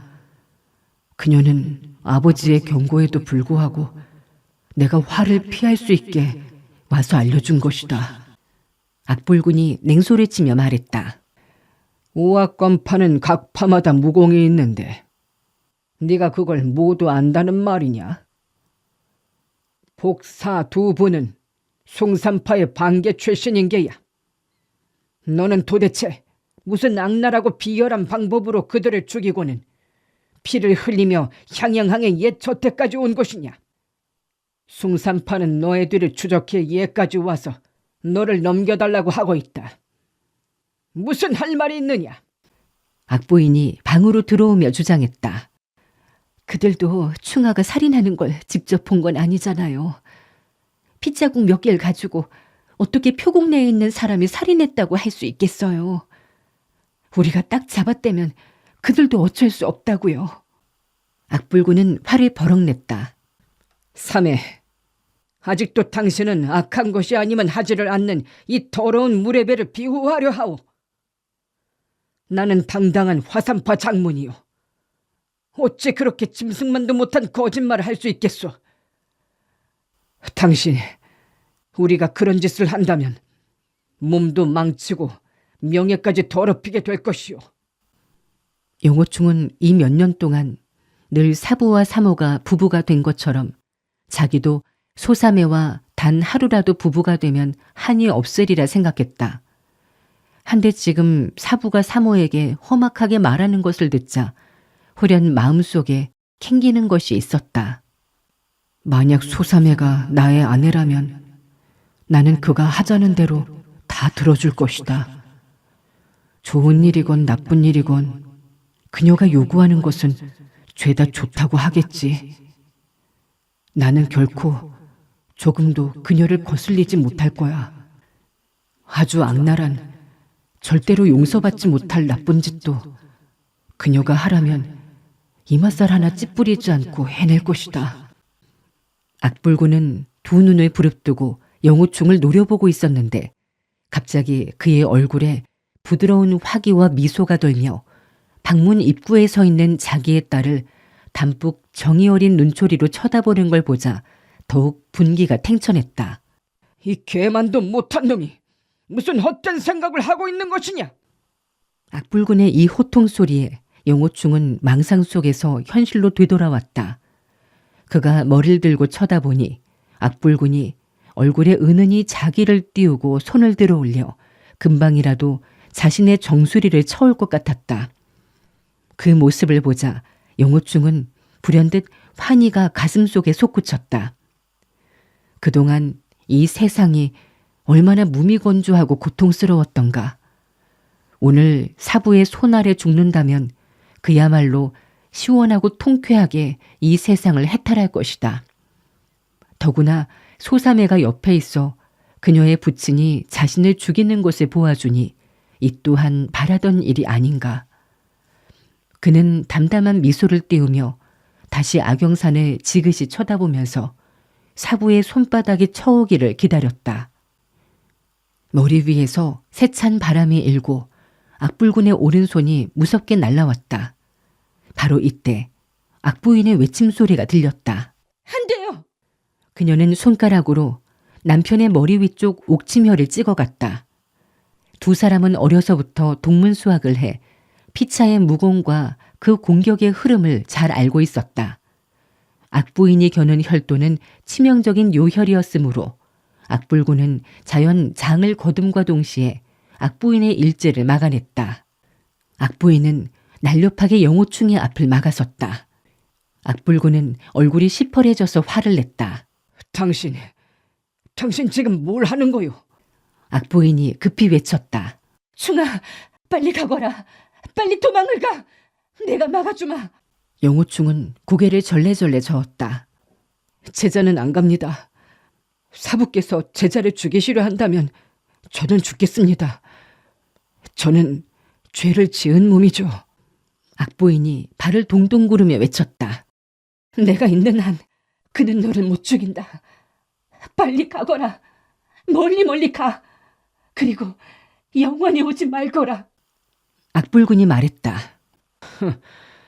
대청 밖으로 그가 한 발만 나가면 저 숭산파 3인이 가만히 있겠소. 그리고 우리한테 뭐라고 덤비겠나. 그땐 어떻게 그들을 상대할 거요? 영호충은 마음속으로 생각했다. 원래 사부는 종진 등을 겁내고 있었구나. 내가 먼저 저들과 싸워야지 안 되겠다. 영호충이 낭낭하게 말했다. 좋습니다. 제가 그들을 만나보죠. 그는 말과 동시에 성큼성큼 걸어서 밖으로 나갔다. 악부인이 소리쳤다. 가면 안 된다. 그들은 너를 죽이고 말 거야. 그러나 영호충은 워낙 걸음새가 빨라 이미 대청으로 들어서 버렸다. 과연 숭산파의 구곡검 종진, 신편 등팔공, 금모사 고극신 세 사람이 서쪽 손님석에 앉아 있었다. 영호충은 반대편 태사이 가운데 한자리에 털썩 앉으며 차갑게 말했다. 당신들 세 사람은 뭐하러 여기에 왔소? 지금 영호충은 수염을 제거하고 점소이 복장을 하고 있었으므로 이 이팔포 객점에서 야밤에 만났던 참장의 모습과는 조금도 같지 않았다. 종진 등 3인은 온몸이 피투성이인 시정잡배 같은 소년이 돌연 나타나 무례하게 굴자 똑같이 발현대로 했다. 고극신이 호통쳤다. 너는 못하는 물건이냐? 영호충이 웃으며 대꾸했다. 너희들 셋은 뭐 하는 남북이냐? 남북. 고극신이 영호충을 물건, 동서라 부른 것을 역으로 비아냥거린 것. 동서는 물건이란 뜻이 있으나 남북은 아무 뜻이 없다. 고극신은 잠시 뻥했다. 남북이라니. 도저히 무슨 뜻인지 언뜻 알 수가 없었다. 그러나 뭔가 좋은 뜻은 아닐 것 같아 계속 화를 내며 말했다. 악선생을 나오시라 해라. 니깟 놈하고 어찌 얘기를 할 수 있겠느냐? 이때는 이미 악불군 악부인, 악영산 및 화산파 제자들이 모두 병품문 뒤에서 이들의 대화를 듣고 있었다. 악영산은 너희들 셋은 뭐하는 남북이냐라는 말을 듣자 웃음이 절로 나와 견딜 수가 없었으나 가까스로 참았다. 눈앞에 저 세 사람은 모두 숭산파의 고수이고 대사형은 그들 사람을 죽인 데다 저토록 무례하게 대하니 어쩌면 싸울 게 틀림없다. 그렇다면 흉다 길소인 것이다. 이 상황에는 아버지와 어머니도 감히 끼어들지 못하고 어찌해야 좋을지 모르고 있는 판이니 근심이 크게 서리어 웃을 수가 없었다. 영호충이 말했다. 악선생이라니? 아, 당신은 화산파 장문을 말하는 거로군. 나도 분풀이할 게 있어 그를 찾아왔지. 숭산파에 불초제자 둘이 있기에 내 그놈들을 단칼에 죽여버렸다고. 뭐 하나는 백두 요옹 복침이고 선홍을 요옹으로 바꿨음. 또 하나는 도쿄 사천강이라든가. 독수리를 올빼미로 바꿨음. 근데 얘기를 들으니 숭산파의 세 녀석이 이 보기표국에 숨어 있다더군. 내 악선생한테 그놈들을 내놓으라고 해도 악선생이 말을 듣질 않는단 말씀이야. 화가 나서 죽겠어. 내가 지금 시퍼렇게 화가 났다고. 그는 말을 끝내자마자 큰 소리로 외쳤다. 악선생, 숭산파에 세 놈의 무례배가 있다더군. 하나는 뭐 난철검 종진이고 썩은 쇠로 만든 검. 하나는 소귀 등팔파고 소귀, 작은 귀신. 등팔파. 어른 공을 할머니 파로 바꿨음. 또 하나는 나피묘 고국신이라던가. 옴걸린 고양이. 당신 빨리 그들을 내놓아요. 내 그들에게 빚을 갚아야겠어. 당신은 그들을 비유할 생각일랑은 아예 하지도 마시오. 당신네들 오악건파가 동기연지라 해도 내 이 빚은 안 갚을 수가 없단 말씀이야. 악불고는 영호충의 말을 듣자 혜연이 놀라고 말았다. 그가 저처럼 요란히 떠벌리고 있는 것은 화산파가 살인사건과는 아무 관련이 없음을 밝히기 위함인 듯하나 그렇다고 해도 숭산파의 저 세 사람은 명성을 날린 지 오래이고 특히 구곡검 종지는 대단한 인물인 것이다. 한데 영호충의 떠버리는 투로 봐서 그는 이미 이들 세 사람의 내력까지도 환히 알고 있지 않은가. 그날 밤의 싸움에서 영호충은 검종의 봉불평을 격패시켰고 15명의 강호 고수의 두 눈을 멀게 하는 등 권법은 확실히 비범하였다. 그러나 지금 그는 중상이어서 한참 서 있기만 해도 이내 쓰러질 터인데 저렇게 대담하게 목숨을 던져 도전하다니. 고극신이 크게 화가 나서 벌떡 일어나 장검을 빼어들고 영호충을 찔러가려 했다. 종진이 손을 들어 이를 말리며 영호충에게 물었다. 귀하는 누구시오? 영호충이 대답했다. 나는 당신을 아는데 당신은 나를 몰라보는군. 당신들 숭산파는 오악건파를 하나로 통합시키기 위해 나머지 네 문파를 병탄하려는 야심을 갖고 있지. 그래서 너희들 새 남북이 복권에 와설랑은 첫째, 임가의 벽사건보를 빼앗고 둘째, 화산파와 항산파의 중요 인물을 해치려 하고 있다고. 내 그런 너희들의 음모를 죄다 알고 있지. 우습다. 조물아기들의 하는 짓이 매우 우스워. 악불군과 악부인은 서로 바라보며 같은 생각을 했다. 그가 말하는 것이 모두 무고한 말은 아닐 것이다. 종진의 얼굴이 놀람과 의혹으로 이지러졌다. 귀하는 어느 파의 인물이시오? 나는 큰 절에서도 받아주지 않고 작은 사당에서도 받아주지 않는 주인 없는 외로운 넋이오. 황산에서 쓸쓸히 우는 들귀신이라오. 내 결코 당신들 숭산파의 사업을 회방 놓지 않을 테니 걱정일랑 마시오. 용호충의 웃음 속에는 처량한 기색이 충만되어 있었다. 종진이 말했다. 귀하가 이왕 화산파 인물이 아니라면 우리들은 악선생한테 귀찮게 폐를 끼칠 필요는 없겠소이다. 자, 우리 밖에 나가서 얘기를 나눕시다. 이 몇 마디 말은 어조가 퍽이나 담담했지만 눈에서는 흉광이 어른거리고 살기가 충만되다 못해 무섭게 뻗쳐나왔다. 영호충이 워낙 그들의 밑바닥까지 아는지라 아예 죽여버리기로 마음을 굳힌 것이다. 다만 악불군도 역시 꺼림칙한 인물이라 표국에서 칼을 빼어 사람을 죽일 수는 없으므로 영호충을 표국 밖으로 끌어내 하수할 요량이다. 그렇지만 그 말은 영호충에게 더욱 마음에 쏙 드는 제안이었다. 그가 큰 소리로 말했다. 악 선생, 당신 앞으로 조심하십시오. 마교교주 이마행이 다시 강호에 나왔는데 그 사람의 흡성대법은 옆에 있는 사람의 내력을 빨아들이는 게 전문이고 화산파를 혼내준다고 말했답니다. 더구나 숭산파도 당신네 화산파를 병탄하려고 하고 있다고.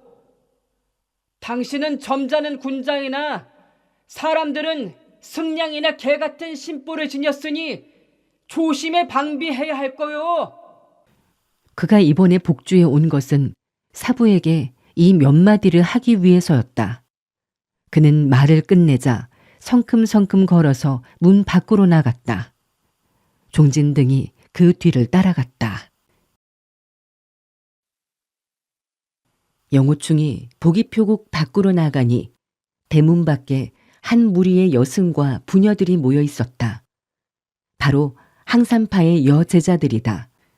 의화와 정학이 명함을 들고 맨 앞에 서 있었는데 그들은 악불군과 악부인을 면회하러 온 것이었다. 영호충은 그들을 보자 깜짝 놀라 고개를 얼른 옆으로 돌렸다. 그들과 마주치고 싶지 않았던 것이다. 다행히도 의화 등과는 이미 얼굴을 스치고 지나갔고 의림은 멀리 뒤쪽에 있어 아무도 그를 알아보지 못했다. 의화 등은 종진 등 세 사람을 즉각 알아보고 놀라서 걸음을 멈추었다. 영호충은 마음속으로 생각했다. 항산파 제자들은 나의 사부가 여기 있는 것을 알고 있었구나. 그렇다면 마땅히 인사하러 와야지. 사부와 사모는 그들을 보호할 테니 이젠 불의의 화를 당하지 않을까 걱정하지 않아도 되겠구나. 그는 의림과 마주치기 싫어서 옆걸음질 치며 걸어갔다. 종진 등팔공 고득신이 동시에 병기를 꺼내들고 그의 앞을 가로막았다. 너는 도망치려는 거냐? 영호충이 웃으며 말했다. 나는 병기가 없소. 어떻게 싸우겠소? 이때 악불군 악부인과 화산파 제자들은 영호충이 어떻게 종진 등 세 사람을 대처하나 보기 위해 문 밖에 나와 있었다. 악영산이 검을 빼어들며 소리쳤다. 네. 그녀가 검을 던져주려고 하자 악불군이 왼손 두 손가락으로 그녀의 검날을 쥐어잡으며 고개를 저었다. 악영산이 급히 말했다. 아버지. 악불군은 다시 고개를 저었다. 이 모든 상황을 영호충은 시종 쳐다보고만 있었다. 그는 마음속으로 크게 위안이 되었다. 소사매가 결국은 옛 정이 아직도 남아있구나. 돌연 사람들의 외침소리가 날카롭게 들려왔다. 영호충은 필신 누군가가 암습했으리라 믿고 뒤돌아보지도 않고 앞으로 급히 날아갔다. 그는 내력이 워낙 심우해 한 번 날아뛰었음에도 무척 빠르게 그리고 멀리 날아갔다. 검 한 자루가 그의 등골 쪽에서 사나운 바람을 일으키며 허공을 쪼갰다. 조금만 늦게 피했으면 그의 몸은 도동강이가 나버렸을 것이었다. 그야말로 흉엄하기 그지없는 순간이었다. 영호충이 땅에 사뿐히 내려서며 뒤돌아서는데 한마디 외침소리와 함께 백광이 번뜩이면서 항산파의 여제자들이 동시에 출수했다. 그들은 일곱이 한 조가 되어 세 무리로 나뉘더니 각각 숭산파의 한 사람씩을 에워쌌다. 종진 등 세 사람은 꼼짝없이 포위되고 말았다. 이 한바탕의 발검, 이보, 포위, 출소의 동작은 신속하기 비할 데 없었고 몸놀림이 가볍기 짝이 없는 데다 자태가 너무나 아름다웠다. 아마도 평소 이러한 동작을 숙련이 되게끔 연습한 것 같았다. 그녀들의 장검 끝은 상대방의 요해인 머리, 목, 가슴, 배, 등짝, 어깨 쪽지, 허리에 7군데를 나누어 겨냥하고 있었다. 그녀들은 진법을 이루자 일체 꼼짝하지 않았다. 영호충을 습격한 사람은 종진이었다. 그는 영호충이 숭산파에 대해 불리한 모든 것을 알고 있음을 보자 그가 준비하지 못한 틈을 타서 살수를 펼친 것이다. 당장 죽여 입을 봉해 불리함을 제거하려는 것이다. 그의 출소는 극히 악독했지만 상대방은 더욱 번개처럼 피해버리고 오히려 항산파 제자들의 검진 속에 갇히니 아무리 무공이 고강하다 한들 조금도 움직일 수가 없었다. 사지백해가 조금만 움직여도 일검에 도륙당할 입장이었다. 악불군과 악부인 등은 항산파와 종진 등이 이팔포에서 원한을 맺은 사실을 알지 못하므로 쌍방이 돌연 출소하는 것을 보자 저기 놀라며 기이하게 생각했다. 항산파 여제자들이 펼친 검진은 극히 기묘했다. 21명은 세 무리로 나눠 검을 꼬나들고 꼼짝 않고 있었으나 장검에서는 한광이 번쩍번쩍 빛나고 있는 것이 무한한 살기를 품고 있었다. 그녀들은 옷소매만이 바람에 날려 살짝살짝 흩날렸을 뿐 미동도 않고 상대와 대치했다. 영호충은 항산 검진이 꿈쩍하지 않고 있고 칠검에 연관된 수법이 조금도 파탄을 드러내지 않는 것을 보자 독고구검에 무초로서 적의 유초를 파해한다는 묘지와 똑같다는 생각이 들어 갈채를 보냈다. 멋있구나, 멋있어. 항산의 여승들이 검진의 정체를 보여주는구나. 종진은 상대방의 검진을 파악할 수 없자 즉시 껄껄 웃으며 능청을 떨었다. 모두가 우리 한 집안과 같은데 무엇이 부끄러울 것이 있겠소. 탕 하는 소리를 내며 그는 검을 땅에 던졌다. 그를 애워쌌던 7 여제자 가운데 우두머리인 의화는 상대가 검을 던지고 패배를 자인하자 장검을 거둬들였다. 6 사제도 그녀를 따라 장검을 거두었다. 이 찰나 종진의 발끝이 땅에 떨어진 장검을 살짝 찍었다. 장검은 바람처럼 날아올랐고 검을 쥐어든 종진은 번개같이 앞으로 찔러갔다. 의화가 놀라 앗하고 외치며 오른팔에 검을 맞고 수중에 장검을 떨어뜨렸다. 종진은 너털웃음을 터뜨리면서 장검으로 한광을 뿜어내며 분분히 항산파 여제자들을 마구잡이로 찌르고 베었다. 이 난동으로 다른 검진의 14명 여제자들도 심신이 흐트러졌다. 등팔공과 고국씨는 이 틈을 놓치지 않고 동시에 병기를 휘둘러댔다. 쨍그렁챙 병기 부딪히는 소리가 요란하게 울려 퍼졌다. 영호충은 의화가 떨어뜨린 장검을 주워들고 세차게 쳐나갔다. 창창 윽 하는 소리가 나고 고극씨는 이미 팔에 맞아 장검을 떨어뜨리고 말았다. 등팔공의 연편은 자기의 목에 휘감겨 있었다. 종진은 팔을 검둥으로 얻어맞자 몇 발짝 뒤로 물러났다. 그는 장검을 악착까지 손에 쥐고 있었지만 팔은 마비되어 아무 힘이 없었다. 2 소녀가 동시에 정다운 목소리로 외쳐 불렀다. 영호대사요. 오장군! 오장군이라고 부른 여자는 정학이었다. 영호충이 3사람을 격퇴시키는 수법이 이팔포 객점에서 3사람을 혼내주던 검초와 똑같았기 때문이었다. 정학은 워낙 심기가 기민하고 영활하여 비록 그의 용모와 복장이 그때와는 크게 달랐으나 즉시 알아본 것이다. 영호 대사영이라고 부른 여자는 물론 의림이었다. 그녀는 본래 의진, 의질 등 6 언니와 함께 등팔공을 포위하고 있었다.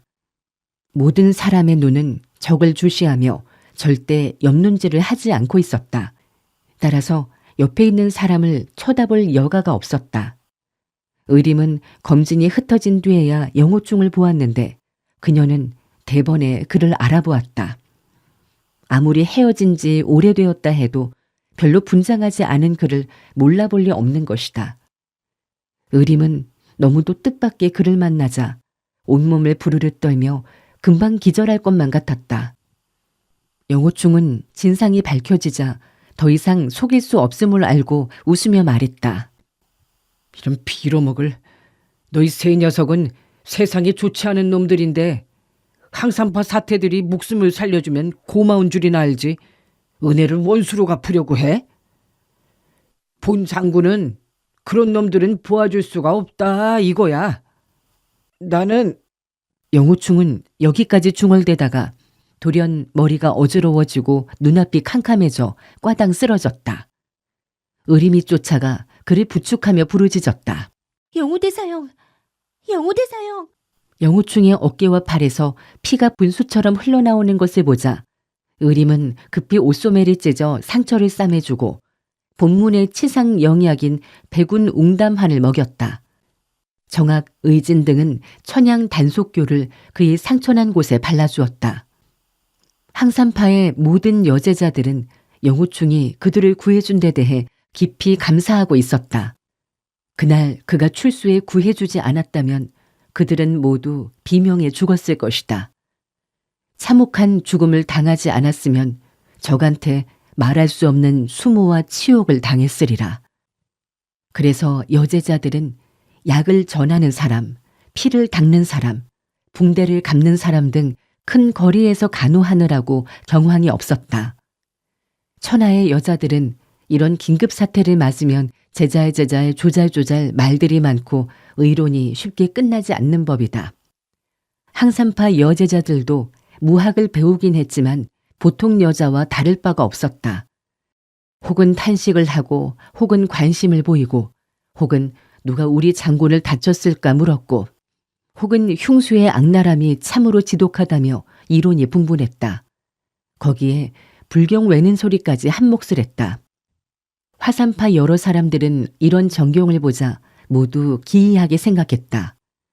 악불구는 마음속으로 중얼거렸다. 항산파는 옛부터 계율이 극히 엄한데 이 여제자들은 어찌된 심판이길래 영호충 같은 불황아에게 이렇게 정신이 팔렸단 말인가. 항산파의 선배들은 대체 지금 어디에서 무엇을 하고 있는 걸까? 종진 등은 이팔포의 객점에서 당할 때와 똑같은 상황이었다. 고극씨는 망연자실하고 있고 등팔공은 질식할 상태이며 종진은 놀라움과 분노에 어쩔 줄을 모르고 있었다. 종진이 손짓하자 세 사람은 각각 병기를 꺼내들고 영호충한테 덤벼들었다. 그들은 똑같은 생각을 하고 있었다. 지금 이 사람을 제거하지 않으면 후한이 무공할 것이다. 더구나 그들은 두 번이나 그의 검 아래 무참히 패배하지 않았는가. 한데 그런 그가 돌연 혼미해져서 쓰러지니 이렇게 좋은 기회가 어디 있다는 말인가. 의화가 한 차례 휘파람을 사납게 불자 14명의 제자가 즉각 일렬로 서서 장검에 춤추며 세 사람을 가로막았다. 이 여제자들은 각기 다른 무공을 쓰고 무공도 별로 높지 않았지만 한 번 검진을 이루면 공격하는 자는 공격하고 수비하는 자는 수비만 하는 등 엄밀하기 짝이 없었다.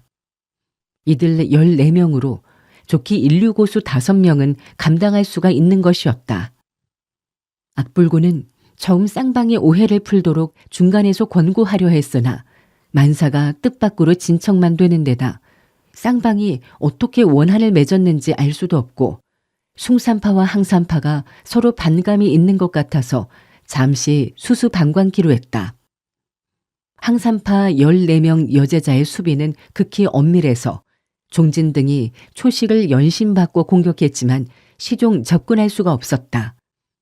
이때 고극신이 잠시 실수를 해서 너무 앞으로 나갔다가 다리에 의청의 일검을 맞고 말았다. 그렇게 중하지는 않았으나 선혈이 줄줄 흘러나와 심히 낭패한 꼴이 되었다. 영호충은 정신이 흐릿한 가운데 병기가 끊임없이 부딪히는 소리에 눈을 실같이 떠보았다. 의림이 아주 애절한 표정으로 연부를 중얼중얼 외고 있었다.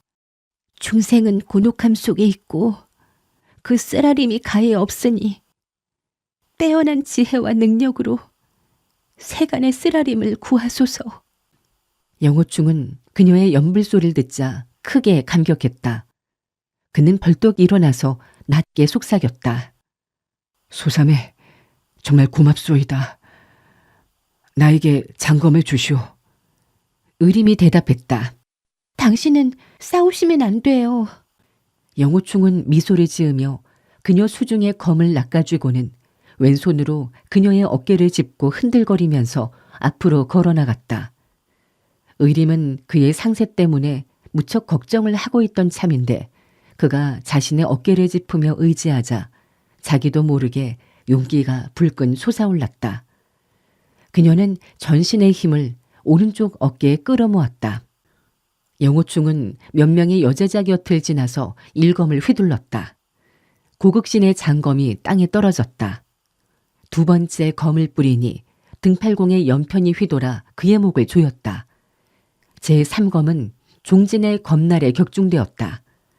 원래 종진은 영호충의 검법이 기이하고 고강해 자신으로서는 결코 적수가 아님을 알고 있었다. 그러나 영호충은 지금 자신의 몸조차 가누지 못하고 있으므로 내력으로 부딪힌다면 싸워볼 수 있으리라고 판단했던 것이다. 그래서 장검으로 장검을 부딪혀갔고 쌍검이 교차하는 순간 내력을 끌어들여 맞섰다. 한데 그 순간 종진의 내력이 마구 밖으로 흘러나갔고 그로서는 이를 막아낼 수가 없었다. 이즈음 영호충의 흡성 대법은 그도 모르는 사이 날로 심오해지고 있었다. 피부가 서로 닿지 않고 내력이 부딪히거나 병기를 통해서도 상대방의 내력을 빨아들이는 경지에 이르러 있었다.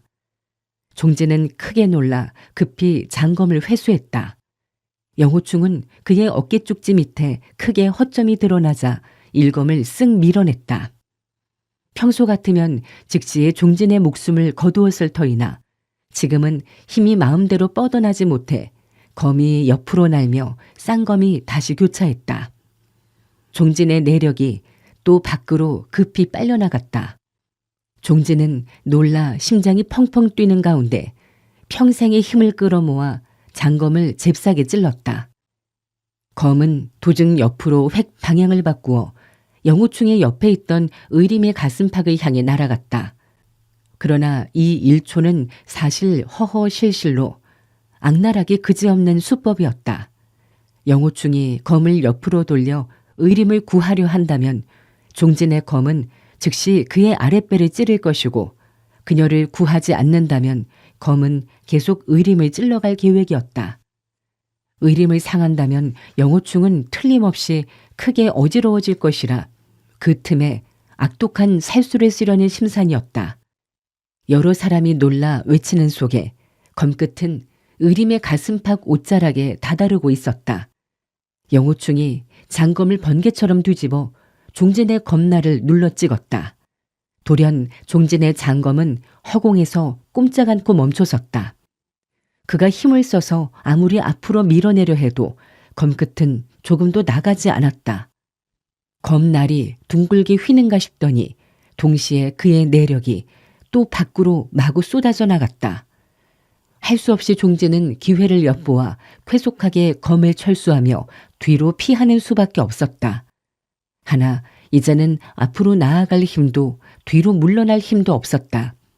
그의 몸은 허공 속에 붕 뜨는가 싶더니 맥없이 풀썩 땅바닥에 쓰러지고 말았다. 이런 모습은 마치 초호도 무공을 모르는 보통 사람처럼 볼품없는 꼬락선이었다. 종진은 두 손으로 몸을 겨우 지탱하여 천천히 기어 일어났다. 그러다 이내 몸의 반쯤이 또 바닥에 쓰러져 뒹굴었다. 등팔공과 고극신이 급히 달려와 그를 부축하며 동시에 물었다. 사형 왜 그러시오? 종진은 두 눈을 모아 영호충의 얼굴을 바라보다가 이내 수십 년 전 무림을 진동했던 마교교주 이마행을 생각해냈다. 그러나 20여 세의 청년은 결코 그 이마행이 아닐 것이었다. 그가 물었다. 너는 이마행의 제자인가? 흡성 대법을 쓸 줄 알다니. 고극진이 놀라 소리쳤다. 사형, 당신의 내력을 저 사람이 다 빨아갔습니까? 그렇다네. 한데 종진의 몸에서 다시 약간의 내력이 솟구쳤다.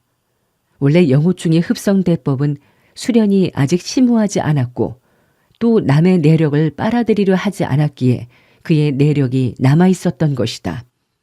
종진은 내력이 빨려나가자 너무 놀란 나머지 쓰러지는 등 낭패한 꼴을 연출한 것이었다. 등팔공이 낮게 속삭였다. 우리 갑시다. 오늘의 빚은 나중에 찾아 갚도록 하죠. 종진이 손가락질하며 영호충에게 큰 소리로 말했다. 마교의 요무라, 네가 그런 음독전륜한 요법을 쏟는다면 천하 영웅의 적이 될 것이다. 나 종가는 오늘 너의 적수가 되지 못한다마는 우리 정파에 1000도 넘고 10,000도 넘는 호환들은 절대로 너의 음란한 요법 아래 굴복하지 않을 것이다.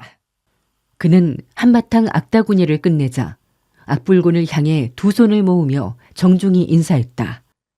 악선생, 이 마교 요물은 각하와 무슨 관계가 없습니까?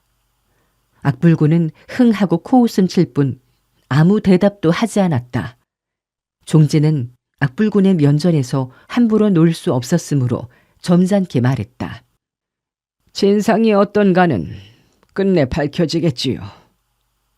다음에 만납시다.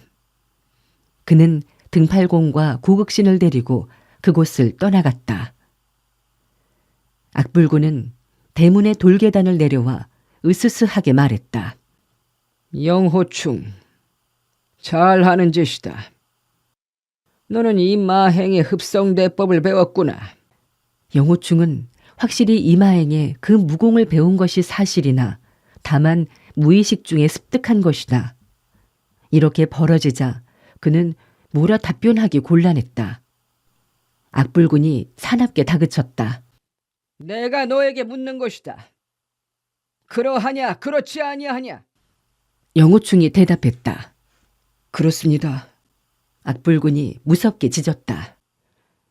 네가 이 요법을 배웠으니 이제 더욱 정파 인물의 공적이 되었다. 오늘은 네가 중상을 당했으므로 내 남의 위급함을 이용하진 않겠다. 그러나 다음에 만나면 네가 죽든 내가 죽든 결판을 내야겠다. 그는 몸을 돌려 묻 제자들에게 말했다. 이 사람은 너희들의 원수다. 어느 한 사람이라도 그에게 옛날의 동문의 정을 갖고 대한다면 그 즉시 정파 문하가 될 수 없다. 모두 잘 알아들었느냐? 제자들은 동시에 응답했다. 예. 잘 알겠습니다. 악불군은 딸의 입술이 움직이려는 걸 보자 뭐라 말하려는 것을 눈치채고 먼저 선수를 쳤다. 사나, 네가 나의 딸이라 해도 역시 예외는 아니다. 너도 알아들었겠지? 악영산이 힘없이 대답했다. 네, 알았어요. 영호충은 아까부터 몸이 쇠약해 견딜 수 없는 참이었는데 이 몇 마디 말을 듣자 더욱 두 무릎에 힘이 빠져 탕 하고 장검을 땅에 떨어뜨리며 몸도 스르르 무너져 버렸다. 의화가 그의 옆에 있다가 오른쪽 어깨 쪽지를 껴안아 부축했다. 그녀가 말했다. 악사백, 이 사이엔 뭔가 말 못할 오해가 있는 것 같습니다. 당신께선 자세히 물어보시지도 않고 이렇게 단호히 정을 끊는다는 건 큰 실수를 저지르는 것이 아닐까요? 악불군이 대꾸했다. 무슨 오해가 있겠는가? 의화가 말했다. 우리 항산파 사람들은 마교 요물들한테 큰 수모를 받을 뻔했는데 모두 이 영호 오장군의 도움으로 온전할 수 있었습니다. 그가 만약 마교 수하의 인물이라면 어떻게 우리를 도와 마교 무리들을 쳐부셨겠습니까? 그녀는 의림이 영호충을 영호 대사형이라 부르는 걸 보자 자신은 그를 오장군으로 믿고 있던 터라 두 이름을 한꺼번에 불렀다. 악불군이 입을 열었다. 마교 요물들은 귀계가 극히 많소. 그대들은 그들한테 속지 마시오. 귀하의 여러분이 남쪽으로 오는데 어느 사태가 책임자이신지. 그는 이렇게 나이 어린 여승과 소녀들은 틀림없이 영호충의 화원 교호에 속으리라 확신했다. 견식이 넓은 선배 사태가 있어야 그의 간계를 알아차릴 수 있다고 생각한 것이었다. 의화가 처연히 대답했다. 사백 정정사태께서는 불행히도 마교의 요물한테 해를 입으셨습니다. 악불군과 악부인은 아하고 동시에 탄성을 질렀다. 무척이나 놀란 표정이다. 이때 큰 거리 저쪽 끝에서 여승 하나가 빠른 걸음으로 달려오며 소리쳤다. 대구남의 전신구가 편지를 보내왔습니다. 여승은 의화 앞에 도착하자 품속에서 작은 죽통 한 개를 꺼내 두 손으로 받들어 건넸다. 의화가 받아서 죽통의 마개를 빼니 작은 두루마기가 또르르 굴러나왔다. 그녀는 두루마리 펴서 읽다가 놀라 소리쳤다. 큰일 났네. 항산파 제자들은 대구남에서 편지가 왔다는 말을 듣자 이미 분분히 의화를 둘러싸고 있었다. 의화의 신색이 놀라 경황이 없는 것을 보자 급히 물었다. 무슨 일인데 사부님이 편지에 뭐라고 쓰셨어요? 무슨 나쁜 일이 있나요? 의화가 대답했다. 삼해, 네가 직접 보아라. 그녀는 두루마리를 의청에게 건네주었다. 의청은 두루마리를 받아들자 소리내서 읽었다. 나와 정일 사매가 용천의 주검곡에서 곤란을 당하고 있노라. 그녀가 편지를 읽다가 놀라 소리쳤다. 이건 장문사존의 혈서야. 그 어른이 어떻게 용천에 가셨을까? 의진이 말했다. 우리들 빨리 그곳으로 가요. 의청이 중얼댔다. 적은 도대체 누굴까? 의화가 대답했다. 그들이 어떤 흉악한 사람이건 간에 우린 빨리 가야 한다고. 죽더라도 사부님과 함께 죽어야지. 의청이 마음속으로 생각했다. 사부와 사숙의 무공이 보통 대단한 게 아닌데도 곤란을 당하고 있다면 우리들이 바로 뒤쫓아간다 한들 아무 도움이 되지 않을 것이다. 그녀는 혈서를 들고 악불군의 면전에 나아가 허리를 숙이고 말했다. 악사백, 저희 장문사존의 편지가 왔습니다. 편지에 의하면 장문께서는 용천 주검곡에서 곤란을 당하시고 있는 것 같습니다. 사백께선 오악 건파가 지닌 동기연지의 정의를 봐서 어떻게 구해주실 수는 없습니까? 악불군은 편지를 받아 한 차례 훑어보고는 잠시 생각하다 입을 떼었다. 존사와 정일 사태가 어떻게 해서 전람에 가셨을까? 두 분의 무공은 아주 탁월하신데 어째 적으로부터 굴욕을 당하신다는 것일까? 그 참 기이하도다. 이 서신은 확실히 존사의 친필이시오. 의청이 대답했다. 확실히 저희 사부의 친필입니다. 그분께서 상처를 입으시어 창졸간에 흐르는 피로 편지를 쓰셨나 봅니다. 저게 누구일까? 아마도 마교 사람일 거예요. 그렇지 않고는 페파와는 별로 적이 없거든요. 악불군이 옆눈질로 영호충을 바라보며 천천히 입을 열었다. 마교의 요마들이 서신을 가짜로 만들어 당신들을 유인하는지도 알 수 없어. 요물들은 귀계가 끊이지 않으니 방비하지 않으면 안 될 것이오. 의화가 낭낭히 말했다. 사존께서 어려움을 겪고 계시고 사정이 불같이 급박하니 우리들은 빨리 구원하러 가야 합니다. 의청삼에 우리들은 빨리 가자꾸나. 악사백은 시간이 없는 모양이니 아무리 부탁해도 소용이 없겠다. 의진도 따라서 맞장구 쳤다. 맞았어요. 만약 일각이라도 늦으면 천추의 한이 될 거예요. 항산파의 여제자들은 악불군이 우물쭈물하며 의로운 기계를 보이지 않자 모두 화가 나 있었다. 의림이 말했다. 영호 대사형, 당신은 복주에서 상처를 치료하세요. 우리들이 사부와 사백을 구출한 뒤 다시 당신을 찾으러 오겠어요. 영호충이 큰 소리로 말했다. 대담한 적이로고 감히 누구를 해치는 거야? 본 장군이 어찌 수수방관할 수 있겠나? 자, 모두 함께 가서 사람을 구합시다. 의림이 대꾸했다. 당신은 중상을 입었는데 어떻게 길을 가겠어요? 본 장군은 나라를 위해서는 몸을 바치는 사람이라 전장터에서 죽은들 영광이 아니겠는가? 자, 갑시다 가요. 빨리 가자고. 항산파 제자들은 본래 사존을 위험한 상황에서 구출해낼 아무 자신도 없었는데 영호충이 같이 가준다고 하자 마음이 대번에 든든해졌다. 그들은 희색이 만면해졌다. 의진이 말했다. 장군님, 정말 고마워요. 우리들이 말을 구해올 테니 당신은 그걸 타고 가세요. 영호충이 대답했다. 그 무슨 소리? 우리 모두가 말을 타야지. 전장터에 나가는 마당에 말을 아니 타다니. 자, 가자고. 그는 눈앞의 사부가 이토록 정을 끊는 것을 보자 마음이 쓰라려 광기가 다시 발작하고 있었다. 의청이 악불군과 악부인에게 절을 하며 말했다.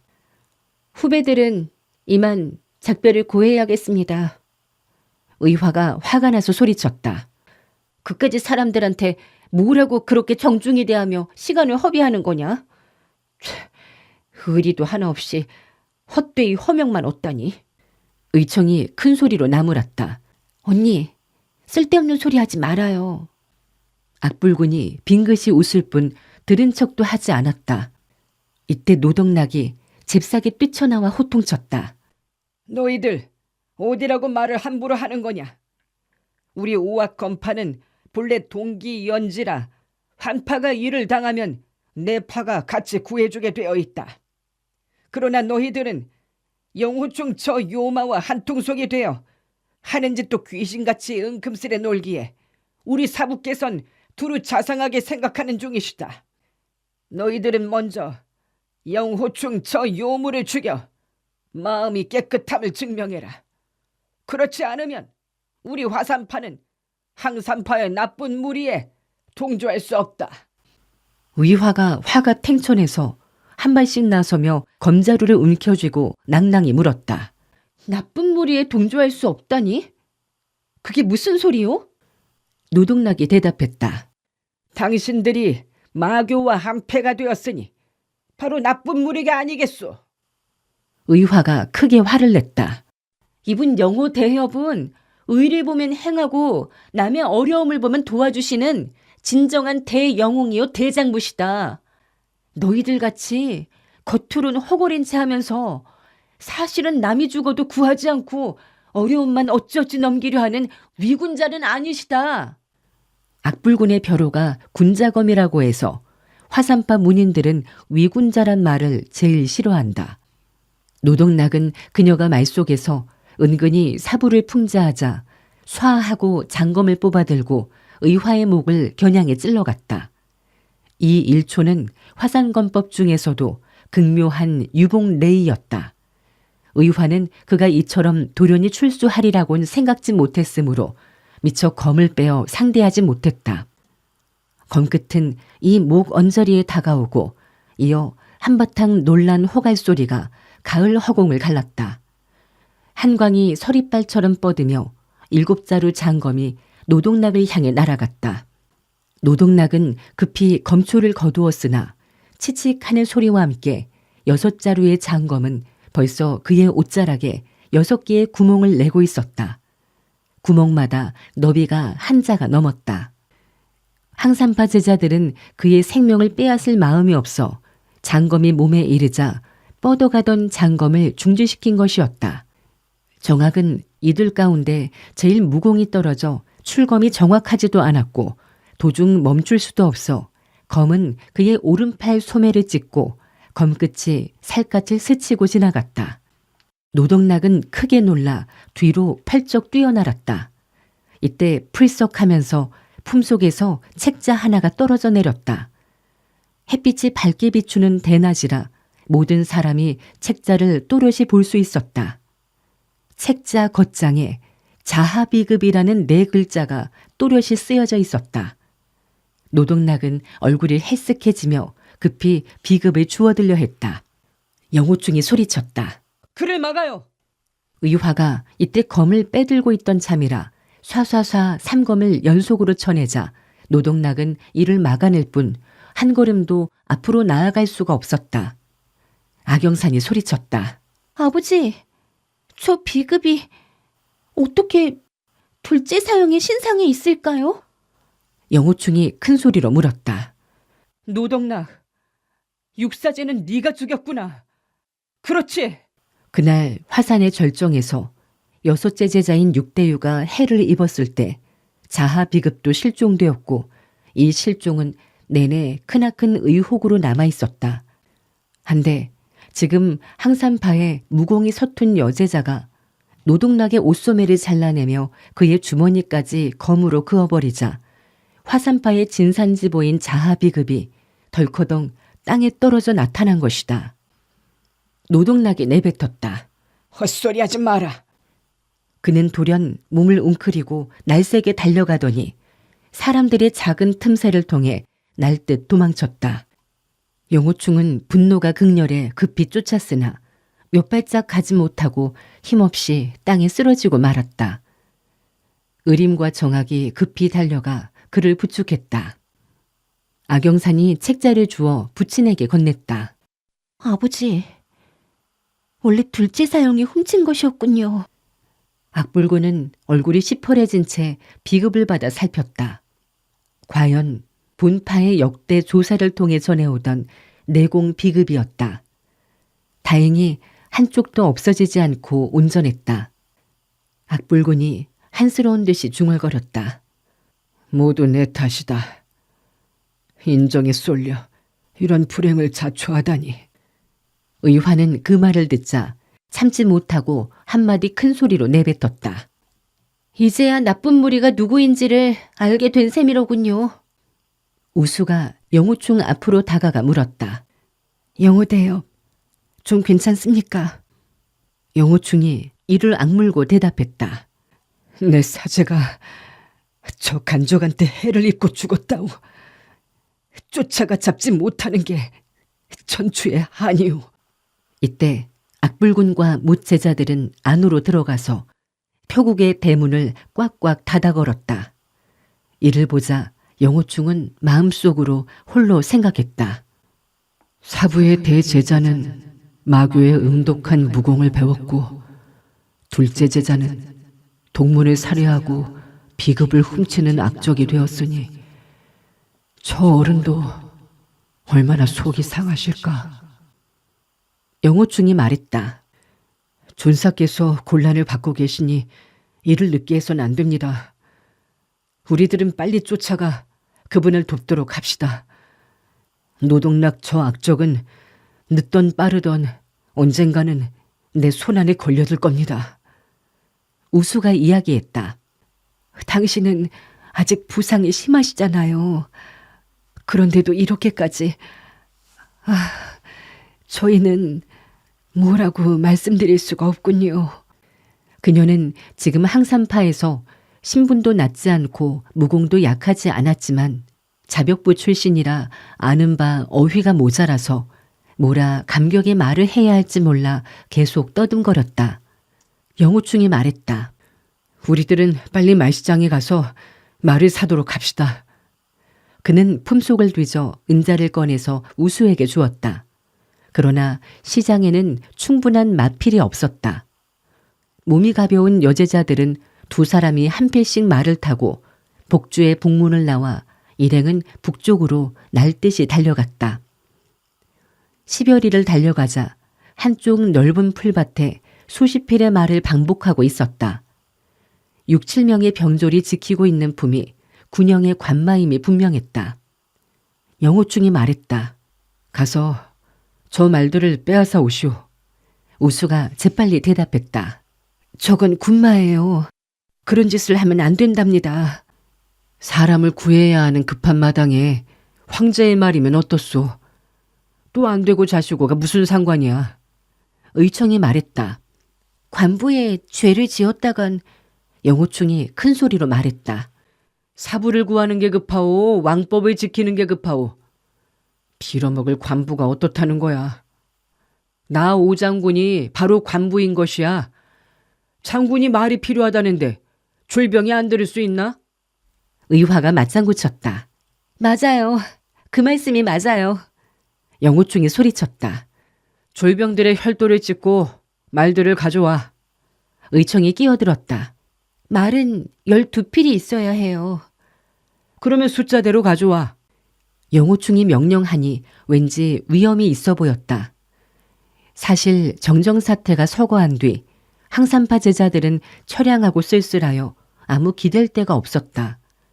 한데 영호충이 이렇게 힘차게 명령하자 여자들은 힘을 얻은 듯 말을 박차고 나가 말먹이 병졸들은 찍어 넘어뜨리고 10여 필의 말을 끌고 왔다.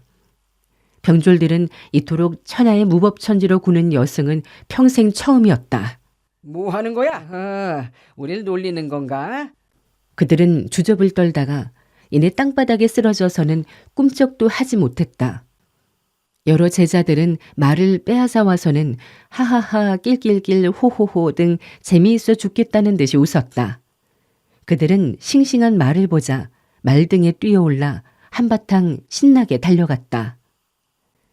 정오쯤이 되어 일행은 작은 시진에 도착해 식사를 했다.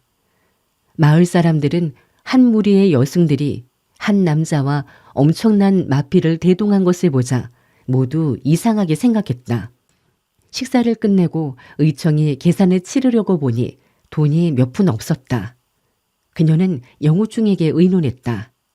영호대사형, 우리들이 계산하려고 보니 돈이 부족해요.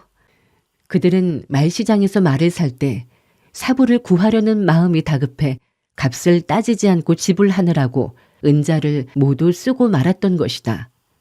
지금은 모두 털어야 동전 몇 잎이 남아있을 뿐이었다.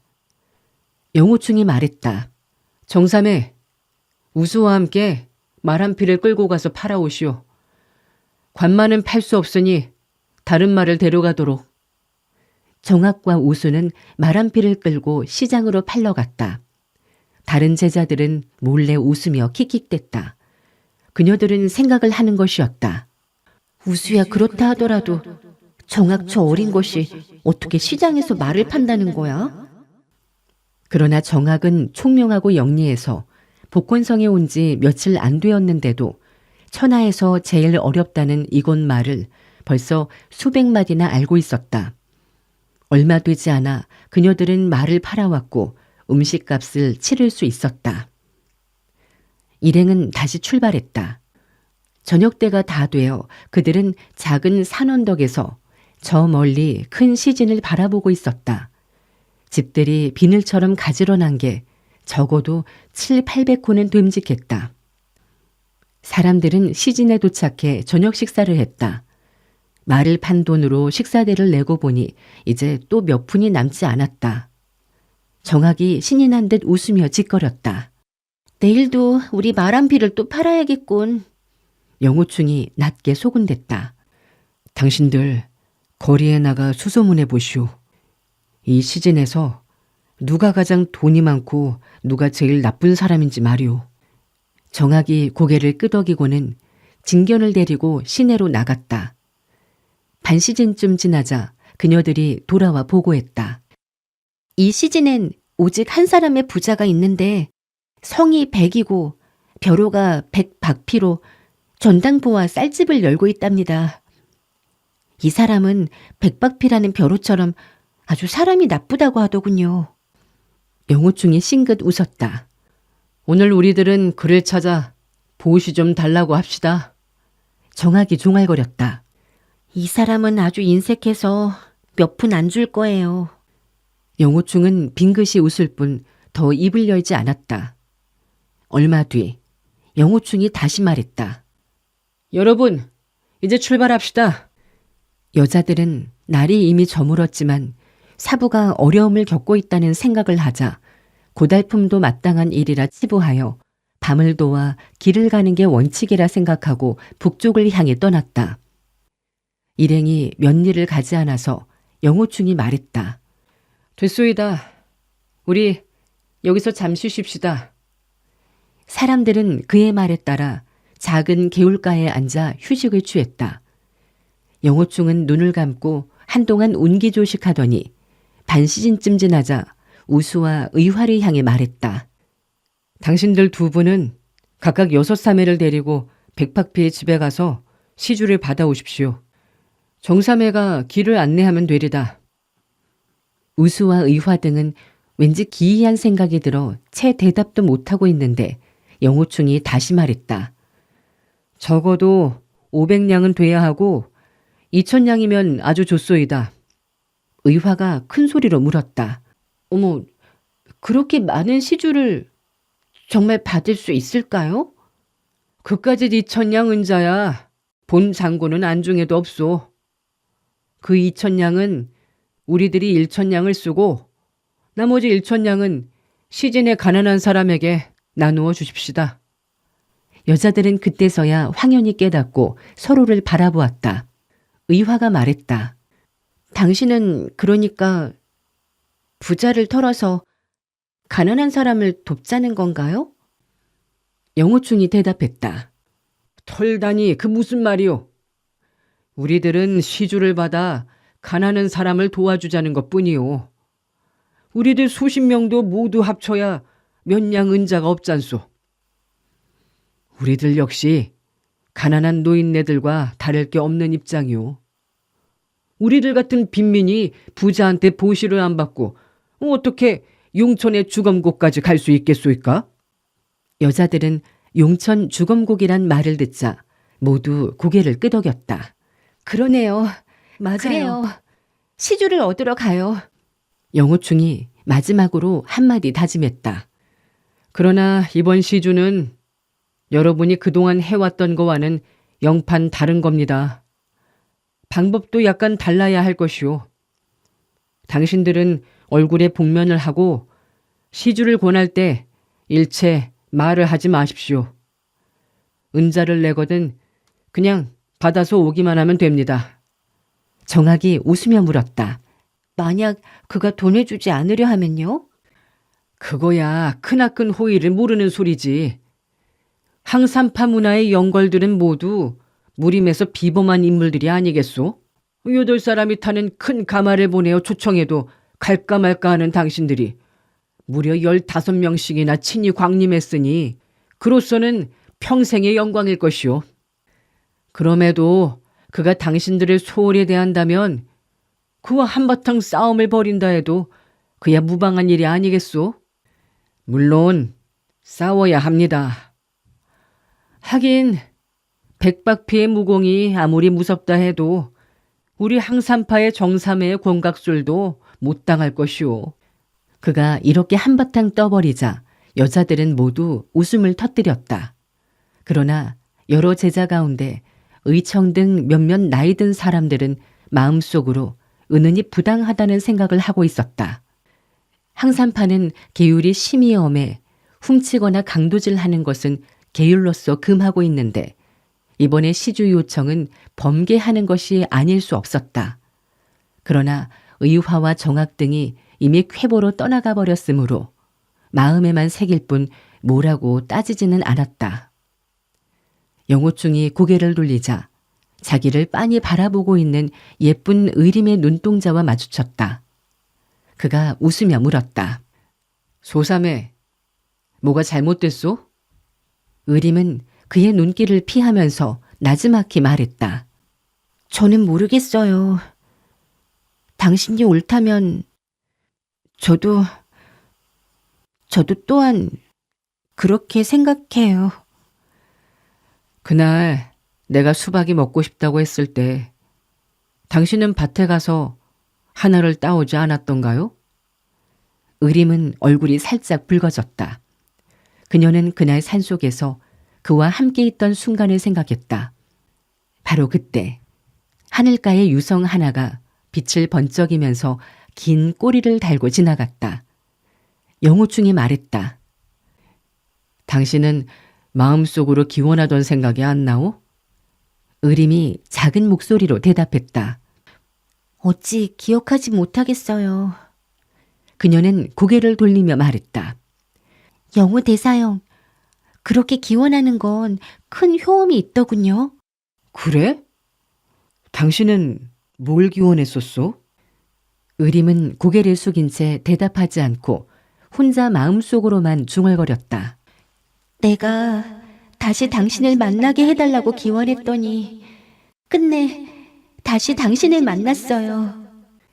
이때 돌연 말발굽 소리가 들려왔다. 말 한 필이 남쪽에서 달려오고 있었다. 바로 우수와 의화 등 15사람이 갔던 길이다. 그녀들에게 무슨 일이 벌어진 것일까? 사람들은 모두 일어나서 말발굽 소리가 나는 곳을 바라보았다. 한 여자의 외침 소리가 들려왔다. 영호충! 영호 대사형! 영호충은 마음이 크게 진탕되었다. 그것은 악영산의 목소리였던 것이다. 영호충이 소리쳐 불렀다. 소삼해, 나는 여기 있어. 의림은 몸을 부르르 떨고 얼굴이 창백해져서 뒤로 일보 급히 물러났다. 어둠 속에서 백마 한 필이 급속히 달려와 여러 사람의 몇 장 앞에서 멈춰섰다. 말은 길게 울부짖고서야 겨우 멈출 수 있었다. 악영산이 갑자기 말굽비를 당긴 모양이었다. 영호충은 그녀가 창졸간에 나타난 것을 보자 암암리에 뭔가 잘못됐음을 느꼈다. 그가 소리쳐 물었다. 소삼해, 사부와 사모는 아무 일 없소? 악영산은 말 위에 그대로 앉아 있어 달빛이 비친 반쪽 얼굴만에 볼 수 있었다. 더군다나 그녀의 반쪽 얼굴은 달빛에 비친 탓인지 시커멓게 보였다. 그녀가 큰 소리로 말했다. 누가 당신의 사부이고 사모예요? 나의 아버지와 어머니가 당신과 무슨 상관이 있어요?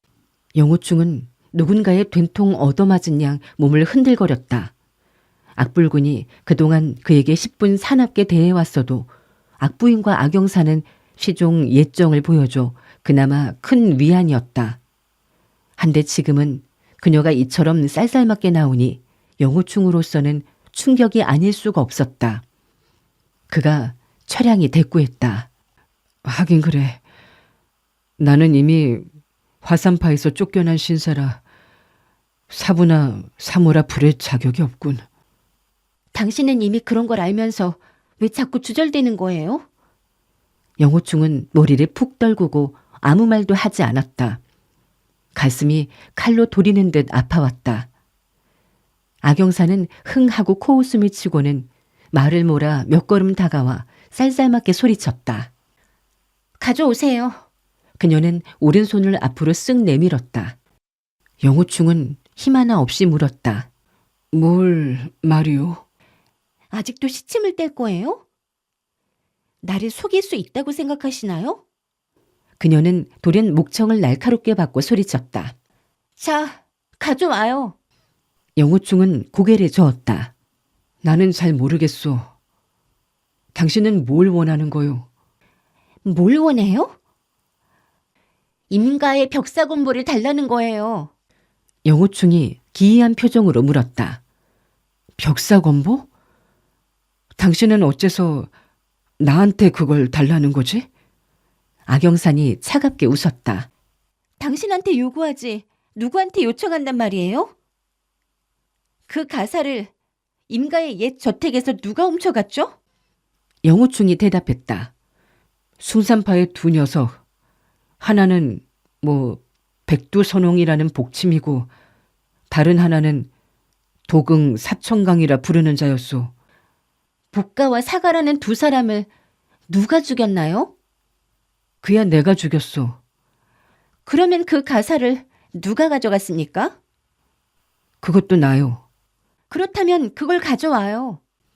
영호충이 떠듬거렸다. 나는 상처를 입고 기절에 쓰러져 있었는데 사모, 당신의 어머니가 친히 구해주었소. 한데 정신을 차리고 보니 그 가사는 내 몸에 남아있지 않았다오. 악영산이 깔깔거리며 고개를 젖히고 크게 웃었다. 그러나 목소리에는 조금도 웃음기가 없었다. 당신 말대로라면 우리 엄마가 벽사건부를 슬쩍 했다 이건가요? 그런 비열한 말을 함부로 할 수 있어요? 나는 당신의 어머니가 슬쩍했다는 말은 한 적이 결코 없소. 하늘의 맹세코 영호충은 조금도 당신의 어머니에 대해 불경한 마음을 갖고 있지 않소. 난 다만 뭐란 말이에요? 당신 어머니께서 그 가사를 보고 임가의 벽사건보인 줄 알아서 자연스레 임사제에게 건네준 것으로 생각했었소. 악영산이 냉랭히 말했다. 우리 엄마가 어째서 당신의 몸을 뒤진단 말이에요?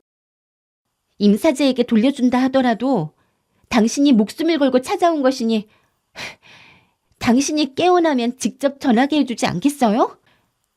우리 어머니가 그 정도의 사려가 없는 분인 줄 아세요? 영호충은 마음속으로 생각했다. 그 말도 일리가 있구나. 그렇다면 그 가사는 또 도둑을 맞았다는 건가? 그는 마음이 다급해지자 등줄기에 식은땀이 주르르 흘러내렸다. 영호충이 말했다. 그렇다면 뭔가 필히 우여곡절이 있을 것이오. 당신이 정 못 믿겠거든 내 몸을 직접 뒤져보시오. 영호충은 자신의 의삼을 툭툭 쳐보였다. 악영사는 다시 한번 냉소리쳤다.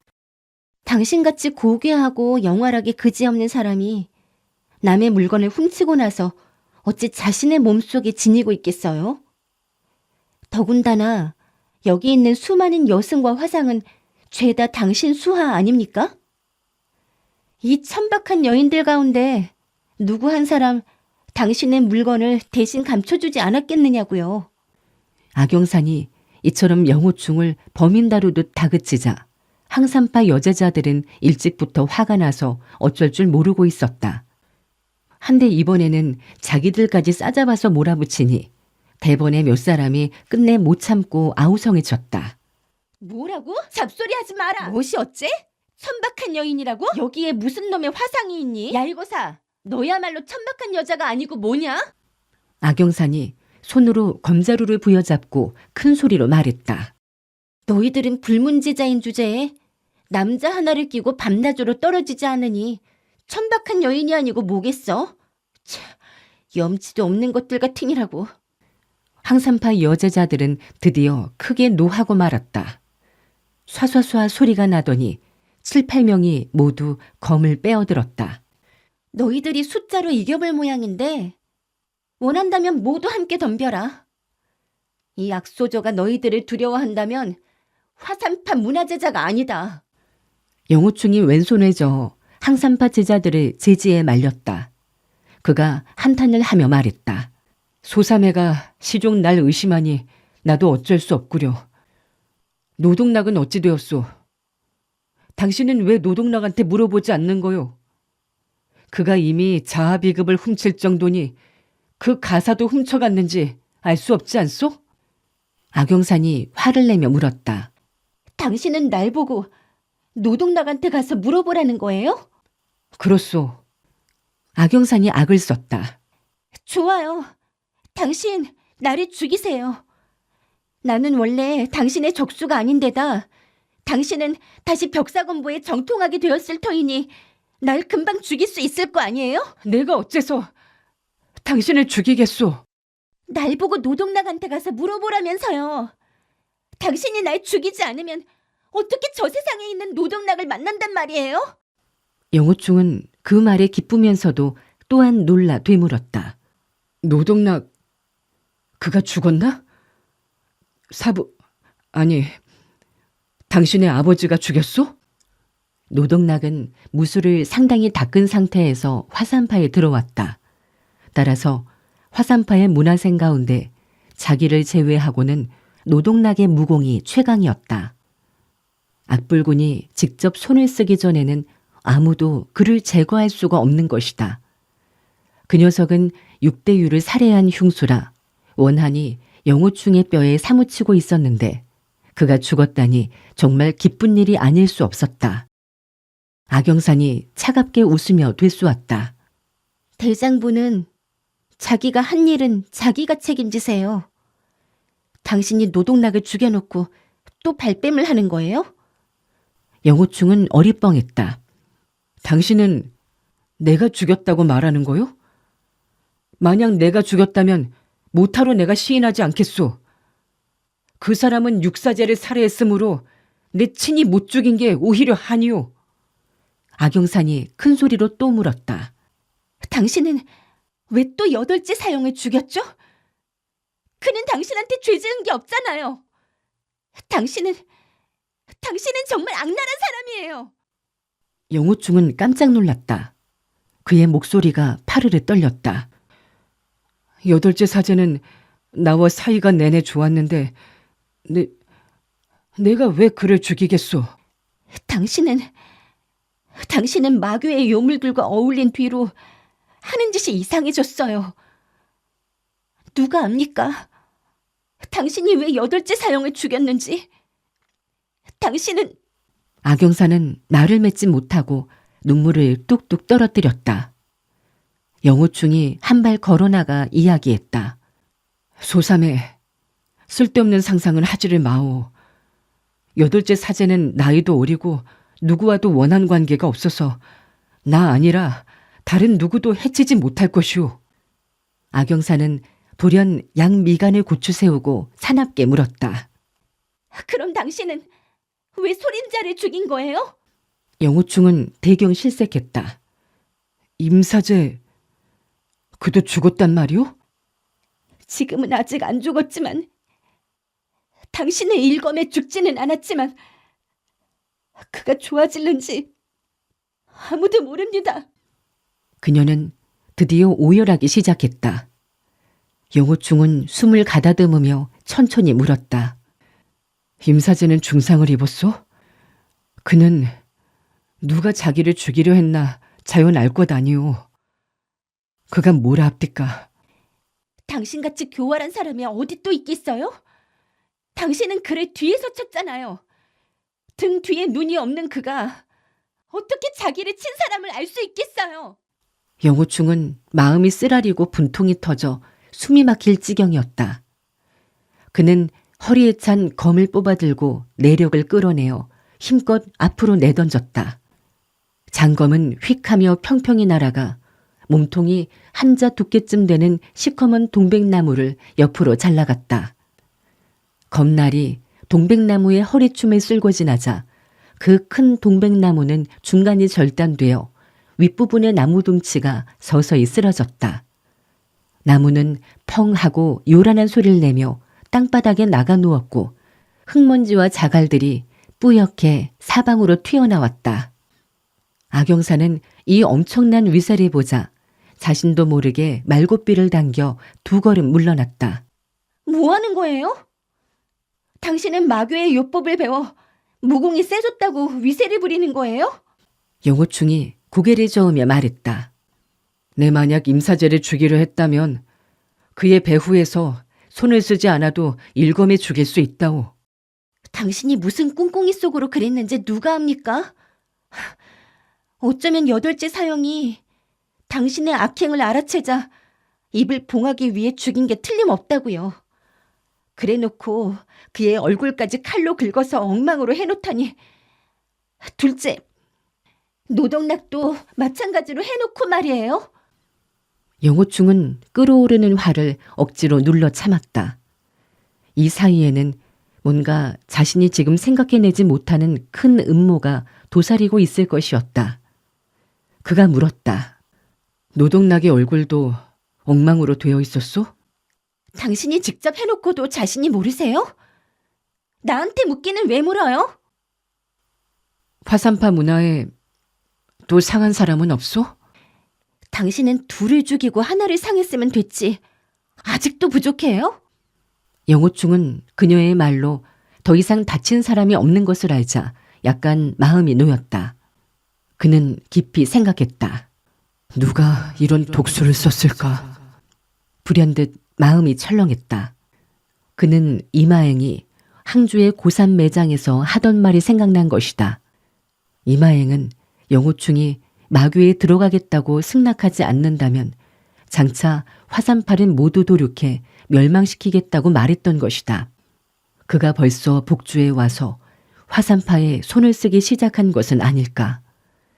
영호충이 급히 말했다. 당신은 빨리 돌아가 아버지와 어머니에게 보고하시오. 마교의 대마두가 화산파에 독수를 쓸지 모른다고 말이오. 악영사는 입을 삐죽이며 차갑게 응수했다. 그렇군요. 확실히 마교의 대마두가 우리 화산파에 독수를 쓰고 있어요. 다만 이 대마두는 애석히도 예전엔 화산파 문화였었어요. 이걸 바로 양호이환이라고 하는가요? 양호이환, 호랑이를 길러 화를 부른다. 세상에 은혜를 원수로 갚다니. 영호충은 그저 씁쓸해 웃으며 마음속으로 생각했다. 내가 이미 용천에 가서 정한사태와 정일사태를 구하겠다고 약속했는데 이번엔 나의 사부와 사모가 큰 어려움을 만났으니 이를 어찌하면 좋다.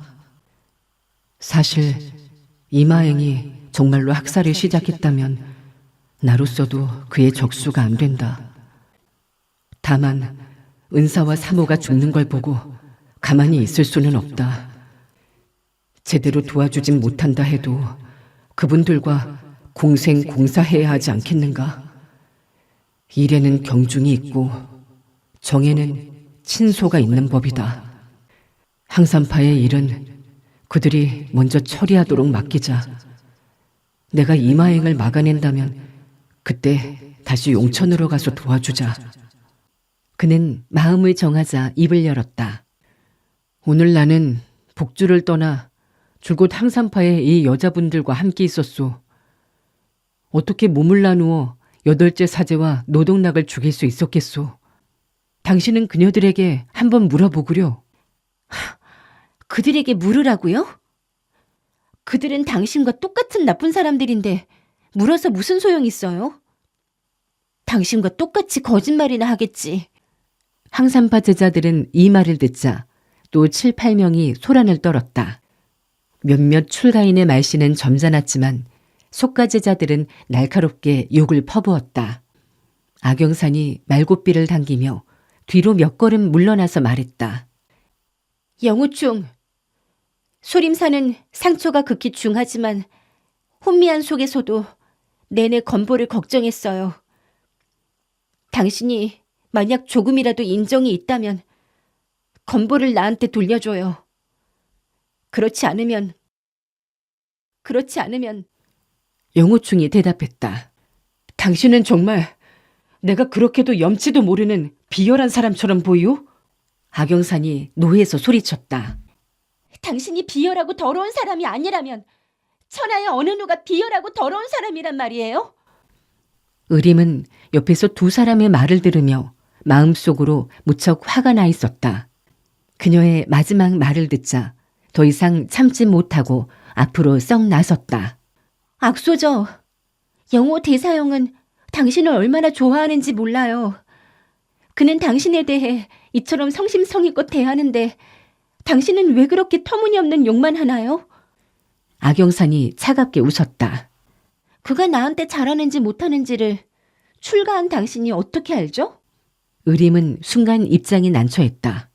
그러나 영호충이 억울한 누명을 쓰고 멸시를 당하는 걸 생각하자 자신은 100번 죽더라도 그를 위해 변호해야 한다고 생각했다. 불문의 맑고 초연한 계율 문제에 있어서는 나중 사부로부터 어떠한 책망을 받더라도 일단은 젖혀둘 일이었다. 그녀는 즉시 목청을 돋우어 낭낭히 말했다. 영호 대사형께서 친히 나한테 얘기해서 알고 있어요. 어때요?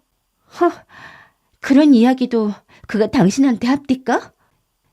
그가 나를 좋아했기 때문에 출수해서 임사제를 해쳤다 그거예요? 영호충은 한숨을 푹 쉬며 의림에게 말했다. 의림삼에 쓸데없이 말을 할 것 없어요.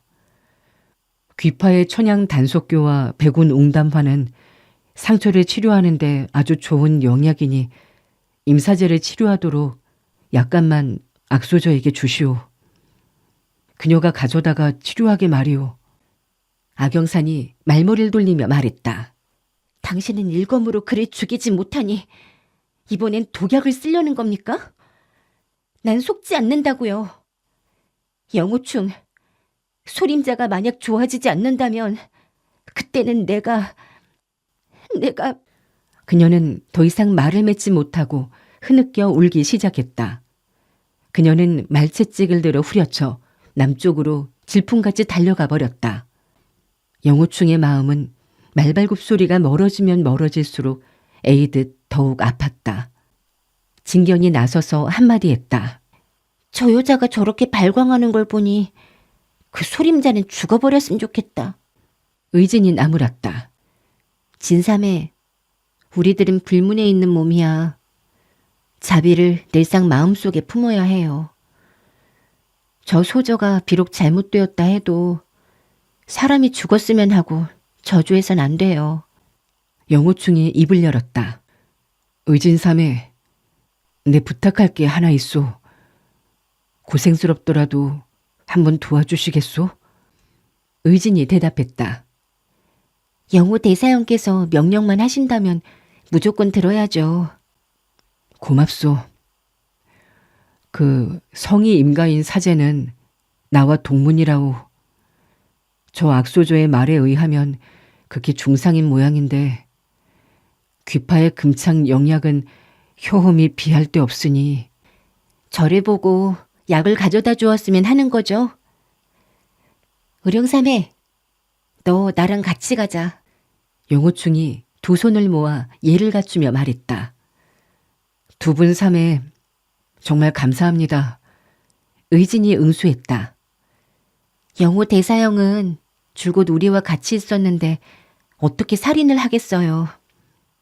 이 억울한 누명은 우리들이 악사백에게 이야기해서 꼭 벗어야 합니다. 영호충은 고개를 저으며 씁쓸하게 웃었다. 사부는 자기가 마교에 가입해 못하는 짓이 없고 나쁘지 않는 짓은 하지도 않는다고 생각하고 있는데 그들의 말을 어찌 믿겠는가.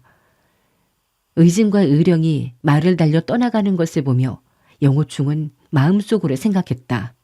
그녀들이 내 일을 이처럼 열심히 돌봐주고 있으니 그들을 버리고 복주로 돌아갈 수도 없구나. 더구나 정한 사태 등은 확실히 공경에 빠져 있지 않은가.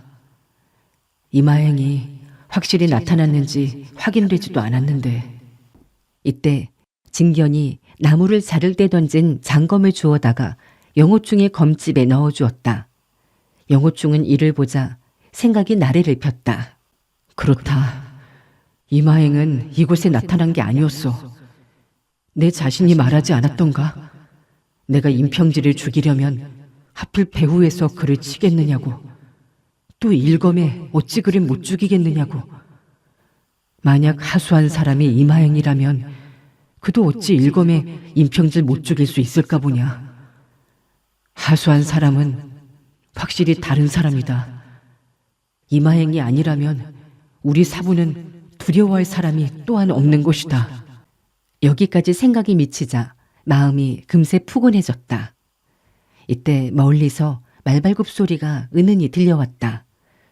마피레수를 세어보니 바로 우수등 시주를 받으러 갔던 항산파 제자들이다. 과연 얼마 안 있자 15필의 말이 달려왔다. 우수가 말에서 내리며 말했다. 영호 대사형, 우리들은 정말 많은 돈을 시주받았어요. 다 쓸 수 없을 정도예요. 너무나 많아서 말이에요. 그리고 밤이 너무 어두워 가난한 사람들한테 돈을 나눠주진 못했답니다. 의화가 말을 받았다. 그건 어쩔 수 없어요. 지금은 용천에 빨리 가는 게 급하니까요.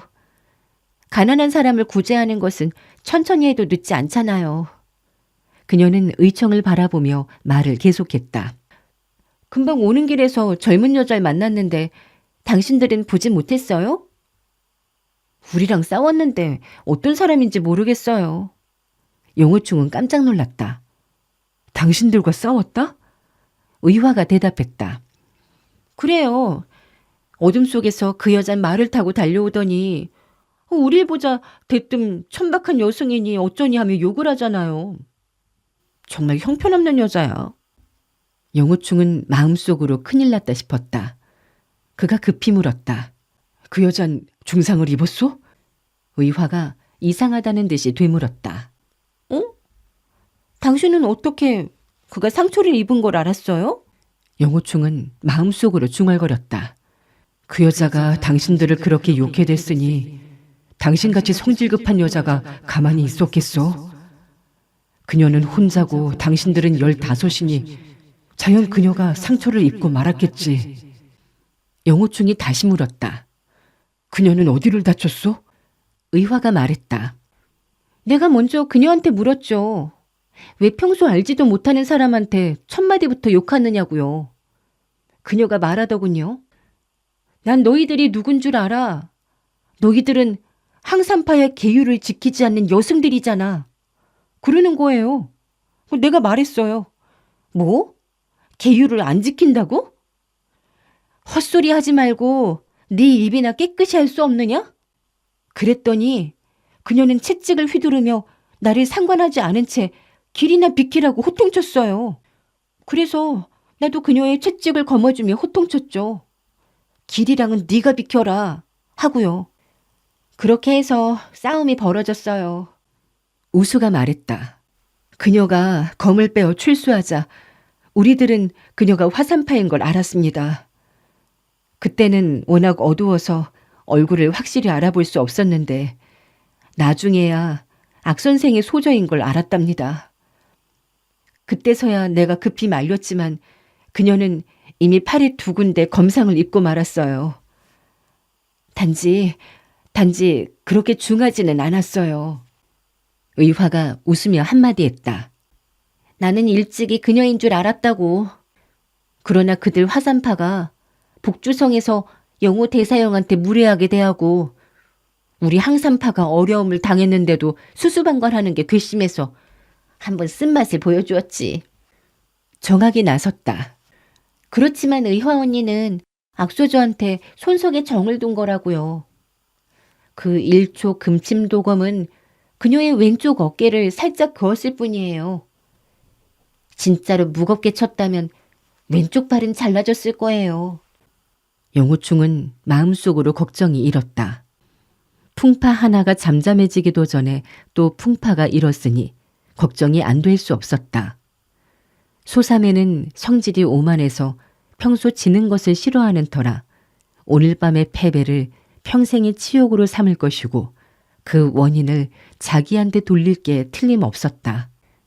일체를 운수 소관으로 돌리면 되겠으나 그녀가 입은 상처가 중하지 않을까 크게 염려가 되었다. 정학은 영호충이 악소저에 대해 관심이 깊은 것을 일찍부터 알고 있었다. 그녀가 입을 열었다.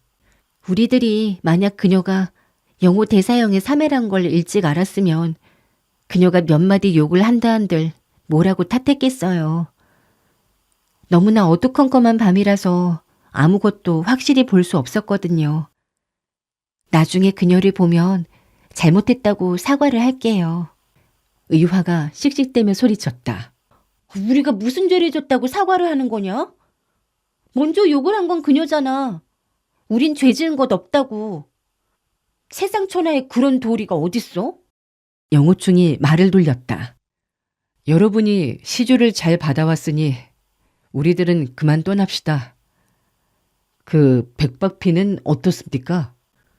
그는 입장이 곤란했으므로 악영산의 일을 자꾸 들먹이는 게 싫어서 말머리를 돌린 것이다. 의화 등은 시주 받아내던 이야기를 떠버리며 신이 나서 한참 동안 자랑을 늘어놓았다. 보통 때 같으면 한 냥 두 냥 은자를 시주받는 것도 그렇게 어려웠는데 오늘 밤은 무려 한꺼번에 수천 냥을 얻어내다니. 정학이 웃으며 떠버렸다. 그 백박피가 땅에 누워 통곡을 하며 울어대던 꼴이라니. 수십 년 동안 심혈을 기울인 게 하룻밤 사이에 물거품이 되었다나. 진견이 웃으면서 맞장구 쳤다. 누가 그의 성을 백이라고 했지? 백은 헛되이 없어진다는 뜻이 있음. 그는 남의 피를 빨아 재물을 모았으나 끝내는 모두 한바탕 꿈으로 헛된 것이 되고 말았거든. 여자들은 한동안 신이 나게 웃다가 이내 공경에 처한 사부와 사백 생각을 하자 다시 마음들이 무거워졌다. 영호충이 말했다. 우린 너무 지체했으니 빨리 길을 재촉합시다.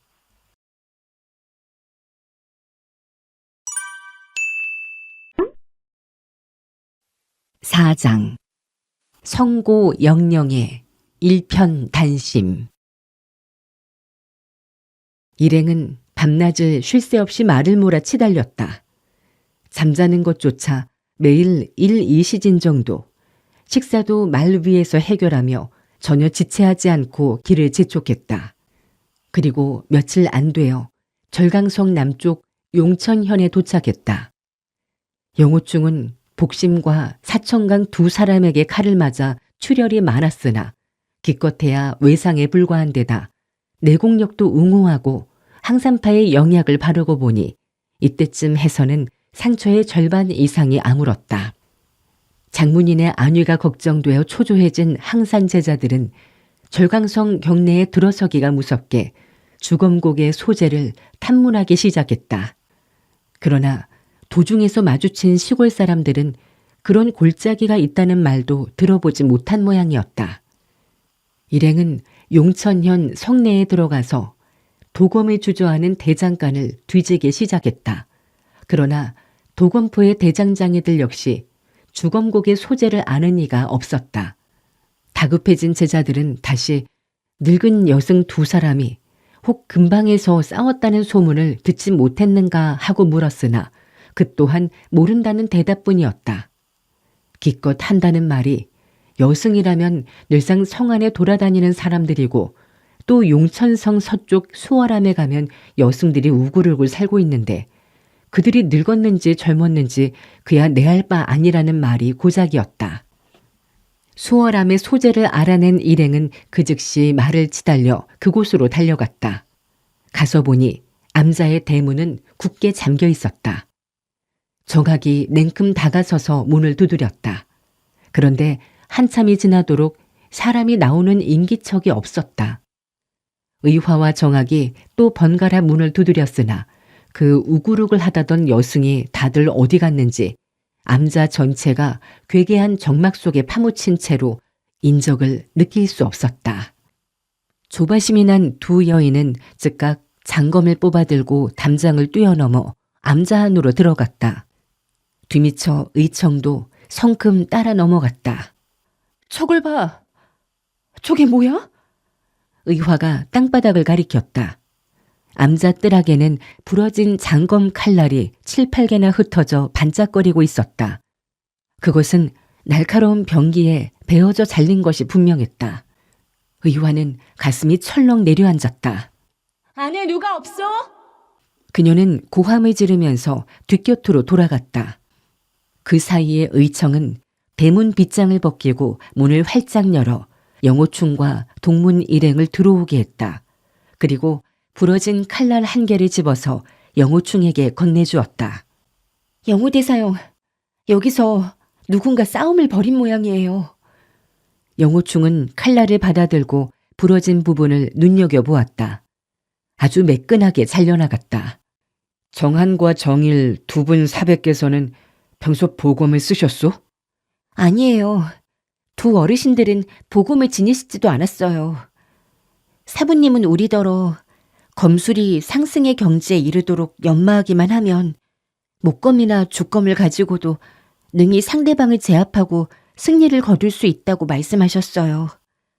그리고 또 보검이나 보도는 너무 날카롭고 사나워서 자칫 잘못 쓰는 날이면 사람의 귀중한 목숨을 빼앗거나 불구로 만들기 십상이니까 그런 무기는 쓸 필요가 없다고 하셨어요. 의청이 대답했다. 영호충은 고개를 끄덕이고서 다시 물었다. 그렇다면 이것은 두 사백께서 베어낸 게 아니란 말이죠? 의청이 대답 대신 고개를 끄덕였다. 여기도 칼날이 있어요. 뒷곁에서 의화가 외치는 소리가 났다. 일행은 뒷곁 후당으로 달려갔다. 전당 안에 놓인 탁자는 먼지투성이었다. 여승들이 불공을 들이는 불당이 먼지투성이라니 이것은 뭔가 크게 잘못된 일이었다. 남자 승려라도 이렇지 않을 터인데 깔끔한 여승들이 불당을 청소도 안 할 리가 없었다. 이는 분명 수월함에 사람이 살지 않은 지가 적어도 며칠 되었다는 증거였다. 영호충은 뒤쪽 뜰악을 두루 살펴보았다. 적지 않은 나무들이 예리한 병기에 그루터기까지 베어져 있었다. 잘려나간 부분을 보건대 역시 상당한 시일이 지난 게 분명했다. 암자 뒷문은 횡하니 열려 있었다. 문짝은 누구에겐가 걷어차였는지 십리바퀴나 날아가 풀숲에 나뒹굴어 있었다. 뒷문 밖으로는 첩첩 산봉우리로 통하는 오솔길이 나 있었다. 10여 장 남짓 따라가 보니 양갈래길이 나타났다. 의청이 소리쳤다. 모두들 흩어져서 수상한 게 있는지 찾아봐요. 얼마 안 있어 진견이 갈래길 오른편에서 무엇인가 번쩍 쳐들었다. 여기 수리전이 한 게 있어요. 뒤미쳐 또 한 명이 소리 질렀다. 철추다. 철추도 찾았어요. 그러고 보니 오른쪽 갈래길은 산마루 기복이 심한 오르막 비탈길이었다. 일행은 누가 말을 꺼낼 여지도 없이 약속이나 한 듯 비탈길을 뜀박질로 오르기 시작했다. 도중에서도 그들은 부러진 칼날이나 암기를 적지 않게 발견했다. 돌연 앞서 달리던 의청이 앗하고 외마디 소리 지르더니 풀숲에서 장검을 한 자루 주워들었다. 그리고 영우충을 쳐다보았다. 이건 우리 항산파 병기예요. 정한사태와 정일사태께서 적들과 싸우면서 이리로 지나가신 모양이오. 영우충이 굳이 말하지 않았어도 항산 제자들 또한 모를 리가 없었다. 장문인과 정일사태는 적을 맞아 싸우다가 패하여 이 산길로 달아나신 게 틀림없는 것이다. 길가에 흩어진 병기와 암기수만 헤아려 봐도 이 싸움이 얼마나 처절하고 격렬했는지 넉넉히 짐작할 만했다. 그 싸움이 벌어진 지 벌써 며칠이 지났다. 두 분은 아직 살아계신가? 아니면 구출해낼 기회는 영영 사라져버린 것인가? 항산 제자들은 애가 탔다. 그저 있는 힘껏 앞으로 달려가 보는 수밖에 없었다. 산길은 갈수록 점점 험악해졌다. 길은 뙤리 틀듯 빙글빙글 맴돌면서 뒷산을 감돌아 뻗어나갔다. 몇 리를 달리고 보니 온통 바위투성이 산비탈이 나타났다. 이제는 길 같은 것도 없어졌다. 항산파 제자들 가운데 무공이 뒤떨어지는 의림과 증견은 어느새 멀찌감치 뒤처져 버렸다. 한바탕 더 달렸으나 이젠 길은커녕 숱하게 흩어졌던 병기 나부랑이도 찾을 수 없었다. 일행은 할 일 없이 걸음을 멈추고 첩첩 산중을 둘러보았다. 그때 사방을 두루 살피던 제자 하나가 앗하는 앳된 외마디 소리 질렀다. 일행은 그녀의 눈길이 꽂힌 방향으로 고개를 돌렸다. 왼편 산등성이 넘어 공중으로 뭉게뭉게 피어오르는 짙은 연기가 보이는 것이 아닌가. 우리 저쪽으로 가봅시다. 영호충은 한마디 내던지고 나서 질풍같이 왼편 산등성을 타고 오르기 시작했다. 시커먼 연기줄기는 갈수록 더 짙게 높게 치솟아 오른다. 산허리를 돌아가고 보니 눈앞에 널찍한 골짜기가 탁 트이게 펼쳐졌다. 골짜기에서는 시뻘건 화염이 검은 연기를 내뿜으면서 널름널름 춤을 추고 있었다. 생나무가 타는 소리도 화르륵 툭탁 요란하게 울렸다. 영호충은 일단 바위 뒤로 몸을 숨기고 뒤따라온 일행에게 손짓해서 소리를 내지 말라고 신호를 보냈다. 바로 그때 늑수구리한 사내의 음성이 계곡을 쩌렁쩌렁 울렸다. 정한 정일사태, 오늘은 당신네들이 극락세계로 가는 날이오. 가서 부처님을 만나거든 모두 우리 덕분인 줄이나 아시오. 그 소리를 듣고 영호충은 정신이 번쩍 들었다. 두 분 사태께서는 아직 살아계셨구나. 다행히도 때늦지 않게 찾아왔어. 정말 다행이로군. 이때 또 다른 목소리가 들렸다. 우리 동반 교주님이 좋은 말로 투항하라고 권했는데도 그토록 고집불통이니 정 그렇다면 오늘 이후로 무림계엔 항산파라는 이름은 사라지고 말게야.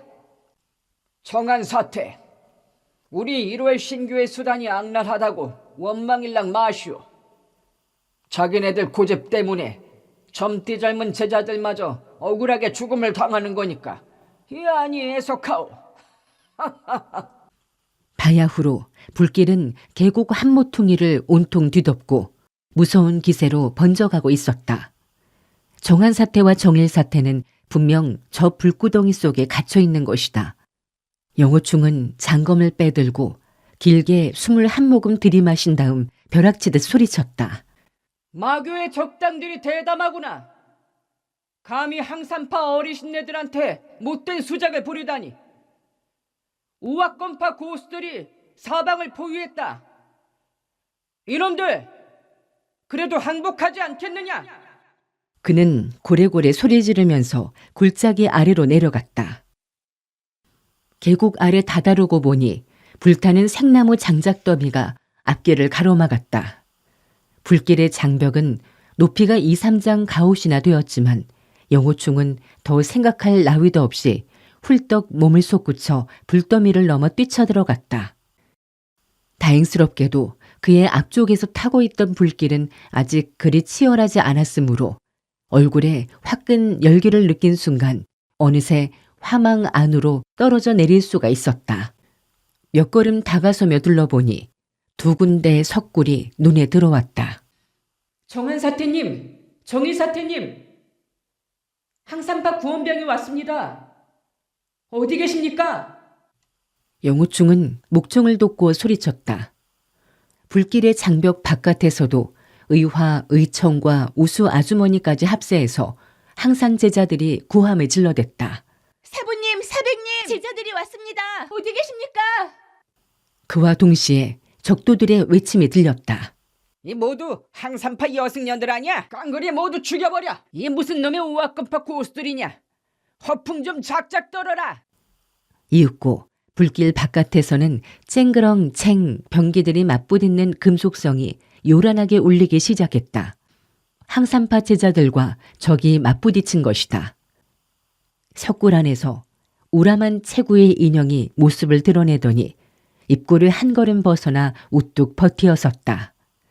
옷자락은 찢겨 너덜거리고 전신이 온통 핏자국인데다 얼굴마저 선혈로 얼룩졌지만 손에 장검을 잡고 버티고 선 품은 늠름한 일대 무림고수의 기백이 역력했다.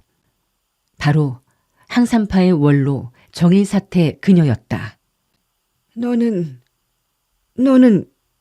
영호충의 모습을 본 그녀가 의외라는 표정을 지었다. 영호충은 허리를 굽혀 예를 올렸다. 제자 영호충입니다. 네가 영호충인 줄은 안다만. 정일사태는 말 끝을 맺지 못했다. 그녀로서는 영호충이 구면이다. 물론 영호충이야 모르는 일이지만 그녀는 형산 군호권이란 기녀들의 집에 누워있는 영호충을 창문 밖에서 눈여겨본 적이 있었던 것이다. 그녀의 눈살이 찌푸려졌다. 당시의 장면이 새삼 기억에 떠오른 탓이리라. 제자가 길을 트겠습니다. 어르신네들은 한꺼번에 쳐나가십시오. 영호충은 큼직한 나무 토막을 한 개 주워들고 불구더미를 해치기 시작했다. 네 녀석은 마교에 투신했을 텐데. 정일사태는 여전히 미심쩍은 표정을 지은 채 좀처럼 움직일 기색이 아니었다. 바로 그때였다. 어떤 놈이 회방을 놓는 거냐? 누군가 호통을 지르더니 쌩 하고 바람을 가르면서 도광이 무섭게 쳐내려왔다. 영호충은 순간적으로 생각했다. 눈앞의 불길은 갈수록 치열해지고 있다. 조금만 더 머뭇거렸다가는 탈출의 가능성조차 없어질 것이다. 사세가 급박하게 이를 데 없었다. 그러나 정일 사태는 영우충 자신에게 의심을 품은 나머지 그의 말대로 탈출하려는 기미를 보이지 않는다. 정일 사태를 믿게 하는 길은 오직 한 가지. 마교도들에게 인정사정 없이 살개를 열어 자신의 진심을 보이는 것뿐이다. 영우충은 반사적으로 한 걸음 물러섰다. 적은 일도가 빗나가자 재차 일도를 찍어내렸다. 순간 영우충의 장검이 싱 하고 후려쳐 나갔다. 장검의 손잡이에 둔중한 촉감이 칼날을 통해 전해지는가 싶더니 이내 철썩 소리와 함께 적의 오른팔은 귀두돌이 잡은 채로 쌍둥 베어져 떨어졌다. 그와 동시에 불길 밖에서도 여자의 외마디 처절한 비명이 터졌다. 항산파 여제자 하나가 적의 독수에 목숨이 끊기는 소리였다. 영호충은 깜짝 놀라 황급히 불길을 뛰어넘어 바깥으로 나왔다. 골짜기는 온통 격렬한 싸움터로 변해 있었다. 적의 병력은 수백 명이 넘었다. 산비탈 여기저기 때를 지어 항산파 제자들에게 무시무시한 공격을 퍼붓고 있는 장면이 눈에 꽉 차게 들어왔다. 항산 제자들은 7명씩 갈라져 검진을 형성하고 적의 맹공에 대항하고 있었다. 7씩 짝을 이루지 못한 제자들은 제각기 뿔뿔이 흩어져 자기 실력과 싸워서 목숨을 부지하는 길밖에 없었다. 검진을 형성한 패들은 적에 대해 우세를 차지하고 있지는 않으나 한동안 걱정을 하지 않아도 버텨나갈 수 있을 듯했다.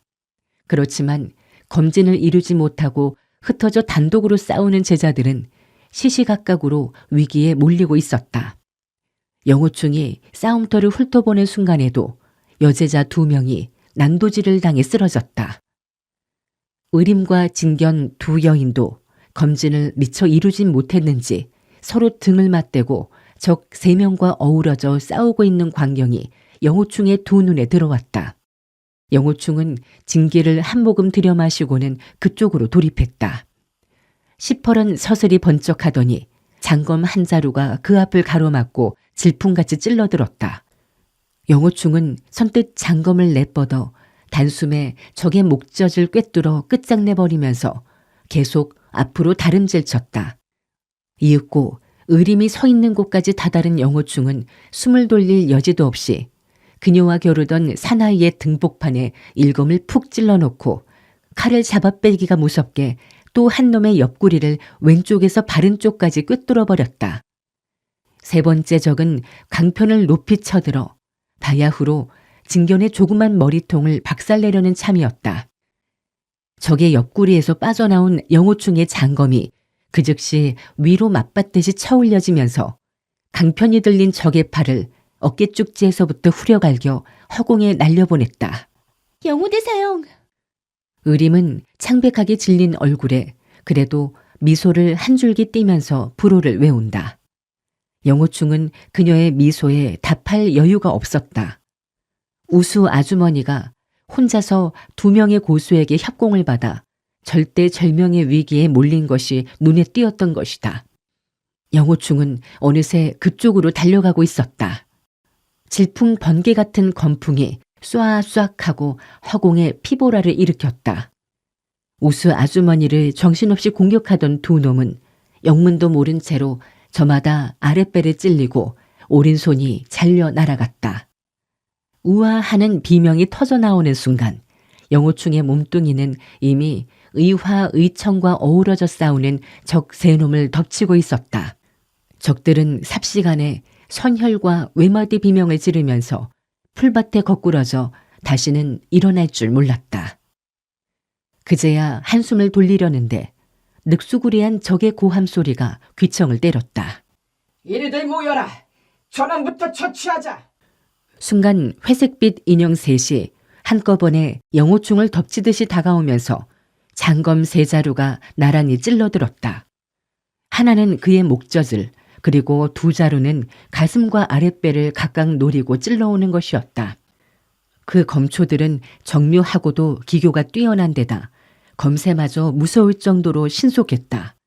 그것은 1류급 고수들의 검법이었다. 영호충은 깜짝 놀라고 말았다. 이건 숭산파 검법이다. 그렇다면 이놈들이 마교도가 아니라 숭산파 문화란 말인가? 그러나 영호충이 잠시 멈칫하는 사이에 적의 세자루 장검 날끝은 이미 그의 급소셋을 찔러들고 있었다. 영호충은 독고구검 가운데 파검식 요결을 운기하여 장검을 핑그르 돌리면서 적들의 공격 검초를 한꺼번에 묶어 차단해버렸다. 파검식의 검의가 미처 다하기도 전에 그는 또다시 공세로 전환하여 적을 두어 걸음씩 밀어냈다. 그리고 3명의 적을 눈여겨볼 시간적 여유를 얻어냈다. 공격자의 왼편 끝에 선 괴한은 40세가 미처 못되어 보이는데 비대한 체구에 짧은 턱수염을 길렀다. 두 번째로 가운데 인물은 수척한 몸매에다 살갗이 가마솥 밑바닥처럼 시커멓지만 두 눈만큼은 번쩍번쩍 날카로운 빛을 발하고 있었다. 그러나 영호충은 3번째 적의 모습을 관찰할 여유를 잃었다. 얼핏 눈길에 스친 광경이 그로 하여금 다른 행동을 취하도록 했기 때문이다. 영호충은 느닷없이 몸을 틀어 전광석화처럼 새 적수의 곁을 빠져나가더니 단걸음에 일장 가웃을 뛰어가 또 다른 싸움판을 덮쳤다. 그리고 나이 어린 정학을 둘러싸고 기세사납게 칼바람을 퍼붓고 있는 두 놈의 적을 한꺼번에 찔러 거꾸로 뜨렸다. 영호충과 상대하던 세 고수들이 아우성을 치면서 뒤쫓아왔다. 그 순간 영호충은 이미 전술을 바꾸기로 결심했다. 세 놈의 검법은 여간 고명한 게 아니다. 이들과는 단시간에 승부를 결판낼 도리가 없다. 이놈들에게 발이 묶여 시간을 끈다면 그동안에 항산파 제자들의 희생은 적지 않을 것이다. 그렇다면 세 녀석은 뒤쫓거나 말거나 내버려두고 나대로 움직여야겠다. 영호충은 내공력을 끌어올린 다음 다리를 잠시도 멈추지 않고 동해 번쩍 서해 번쩍 싸움터를 종횡무진 누비면서 닥치는 대로 적을 베고 찔러 쓰러뜨리기 시작했다. 그의 장검이 지향하는 곳마다 적은 하나씩 둘씩 풀림 눕듯 고꾸라졌다. 적의 세 고수는 고함을 지르면서 그 뒤를 쫓았다. 하지만 일장의 거리를 두고서 도무지 따라잡을 수가 없었다. 차 한 잔 마실 시각밖에 안 되는 사이에 적들은 벌써 30여 명이나 영호충의 칼바람 아래 죽거나 부상을 당하고 말았다. 이야말로 사나운 돌풍에 풀립 쏠리듯 적들은 어느 누구도 그의 일검일초를 변변히 맞받아 보지도 못하고 집단처럼 넘어지는 것이었다. 30여 명의 적이 삽시간에 거꾸러지자 적과 아군의 전세는 당장 뒤집혀졌다. 영호충이 적을 살상하는 수만큼 항산파의 여제자들은 수세에서 벗어나 그 즉시 또 다른 동문을 지원할 여유가 생겼던 것이다.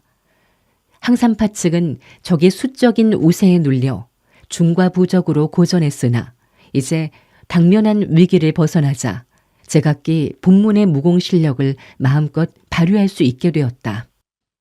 이윽고 전황은 항산파 쪽으로 유리하게 뒤바뀌어진 것이다. 영호충은 오늘의 이 일전에 생사를 걸었다는 듯이 추후도 인정사정을 두지 않고 잔혹스럽게 적을 쳐 죽였다. 단시간 안에 적을 쳐서 물리치지 못했다가는 석굴안의 정한사태 일행이 산채로 화장을 당하고 말 것이기 때문이었다. 그는 다리에 날개가 돋친 듯이 싸움판을 헤집고 뛰었다. 적에게 정면으로 충돌하는가 싶으면 어느새 측면으로 돌아서 가차없이 적의 몸뚱이에 칼날을 찔러 박는다. 그의 발길이 닿는 곳마다 일장 이내의 적도들은 요행을 바랄 수가 없었다. 시각은 자꾸만 흘렀다. 불길은 점점 더 치열하게 타오르고 있었다. 적은 또다시 20여 명이 목숨을 잃었다. 정일사태는 석굴 위 등성이에 올라서서 불더미 건너 계곡 일대를 뒤덮은 살육전을 관망하고 있었다. 그녀의 얼굴은 환희와 경악의 감정이 뒤섞여 환하게 밝아졌다. 신출귀몰한 영호충의 권법은 그녀 평생을 두고 이제 처음 보는 것이었다. 화산파의 악불군이 저토록 무서운 고수를 길러놓고 파문을 시키다니 도무지 이해할 수 없는 일이었다. 그녀는 피보라를 일으키면서 적이 거꾸러질 때마다 가슴을 떨었다. 아직도 남은 적이 40~50명이나 되었다. 그러나 그들은 공포에 질리고 말았다. 영호충의 유령 같은 공격 방향은 도무지 가늠할 수도 없거니와 기상천외한 몸놀림과 상상을 초월한 칼바람을 인간의 힘으로는 도저히 막아낼 수가 없다고 판단한 것이다. 갑자기 한바탕 아우성이 울리더니 그들 가운데 20여 명이 숲속을 향해 도망치기 시작했다. 막강한 적수 앞에서 순간적으로 공포심이 전염되어 동물적인 생애의 욕구가 이심전심으로 발동한 것이다. 영호충이 재차 몇 명을 찔러 죽이자 나머지 30여 명도 투지를 잃고 와르르 흩어져 달아났다. 계곡의 싸움판은 말끔해졌다. 오직 그 3명의 고수만이 달아나지 않고 여전히 영호충을 뒤쫓고 있었으나 거리를 좁히지 않고 멀찌감치 따르는 곳을 보면 그들 역시 크게 겁을 먹고 있음이 분명했다. 영호충은 발걸음을 멈추고 휘딱 돌아섰다. 그리고 호통을 버럭질렀다. 그대들은 숭산파 문화들이지. 감히 시치미를 떼겠다는 말인가? 그 뒤를 쫓던 3사람은 영호충이 갑작스레 멈춰서자 화닥닥 놀라서 얼른 뒷걸음치더니 그중 체구가 비대한 늙은이가 물었다. 귀하는 뉘시오. 하지만 영호충은 그 질문을 묵살하고 우수 아주머니에게 지시를 내렸다. 어서 저 불길을 흩어버리고 어르신네들을 구출하시오. 항산 제자들이 너도 나도 나뭇가지를 베어가지고 불타는 장작더미를 헤쳐내면서 두들겨 끄기 시작했다. 의화를 선두로 몇몇 제자는 그 전에 이미 불꽃더미를 뛰어넘어 들어갔다. 생나무에 옮겨붙은 불길은 화력이 엄청나 벌겋게 타오르면서 좀처럼 꺼질 줄을 모른다. 그러나 10여 제자들이 죽을 힘을 다해 흩어놓고 두들겨 팬 끝에 마침내 화망의 한 귀퉁이를 뚫어서 탈출구를 만드는 데 성공했다. 앞서 들어간 의화 일행은 석굴 속으로 뛰어들어 빈사지경에 이른 몇몇 여승들을 부축해 가지고 나왔다. 정한사태께서는 어찌 되셨소? 영호충이 다급한 목소리로 의화에게 물었다. 그러자 의화의 대답 대신 창노한 여인의 음성이 그 말을 받는다. 걱정을 끼쳐 미안하구려. 영호충은 불구더미를 벗어나 천천히 걸어 나오는 중년의 여성을 바라보았다. 보통 체구에 백의를 걸치고 손에는 병기 대신 염주를 들고 있었다. 새하얀 옷자락에는 핏자국은커녕 먼지 한 톨조차 묻지 않았다. 자상한 얼굴에 침착하고도 평온한 기색이 가득했다. 영호충은 자신도 모르게 고개가 수그러졌다. 목숨이 왔다 갔다 하는 살벌한 싸움터에서 최악의 궁지에 몰렸으면서도 정한사태는 침착성을 잃지 않고 당황한 기색이라고는 반푼어치도 찾아볼 수가 없었다. 과연 항산파를 이끌어 나가는 장문인으로서 그 명성이 헛되지 않았음을 여실히 보여주고 있는 것이다. 사태님께 문안드리오. 영호충은 깊숙이 허리를 구부려 예를 올렸다. 정한사태 역시 합장을 하여 답례를 하면서 차분한 음성으로 한마디 건넸다. 조심하시오. 누가 암습을 하오. 예. 영호충은 대답을 했다. 그리고 몸을 돌리지도 않고 그대로 손을 뒤집어 등 뒤로 장검을 휘둘렀다. 영호충의 장검은 등 복판으로 기습적인 일격을 가하던 비대한 사나이의 칼날을 퉁겨냈다. 제자가 너무 늦게 구원을 왔습니다. 사태께선 용서하십시오. 영호충은 다시 한번 허리를 굽혀 사죄했다. 그 틈에 재차 공격을 퍼붓던 뚱뚱보의 장검이 또다시 퉁겨져 허공을 찌른다. 한편에서는 불길을 벗어난 10여 명의 여승들이 부상자와 시체를 업고 걸어 나오는 중이었다. 마지막으로 정일사태가 성큼성큼 나오더니 대뜸 후통을 쳤다. 이 염치도 없는 간적들아! 정말 짐승만도 못한 놈들이구나. 그녀는 옷자락에 불이 옮겨붙어 타오르는데도 아랑곳하지 않고 시금벌떡 호통만 퍼붓는다. 우수 아주머니가 황급히 달려가서 옷자락을 비벼 불길을 꺼주었다. 영호충은 빙긋이 웃고 정일 사태를 위로했다. 두 분 사태께서 무사하셨으니 실로 천만다행이 아닐 수 없습니다. 그 순간 등 뒤에서 싱싱 바람을 가르며 세 자루 장검이 동시에 찔러들었다. 영호충은 칼바람 소리에서 적의 공격 방향과 그들이 노리는 목표 부위를 즉각 감지해냈다.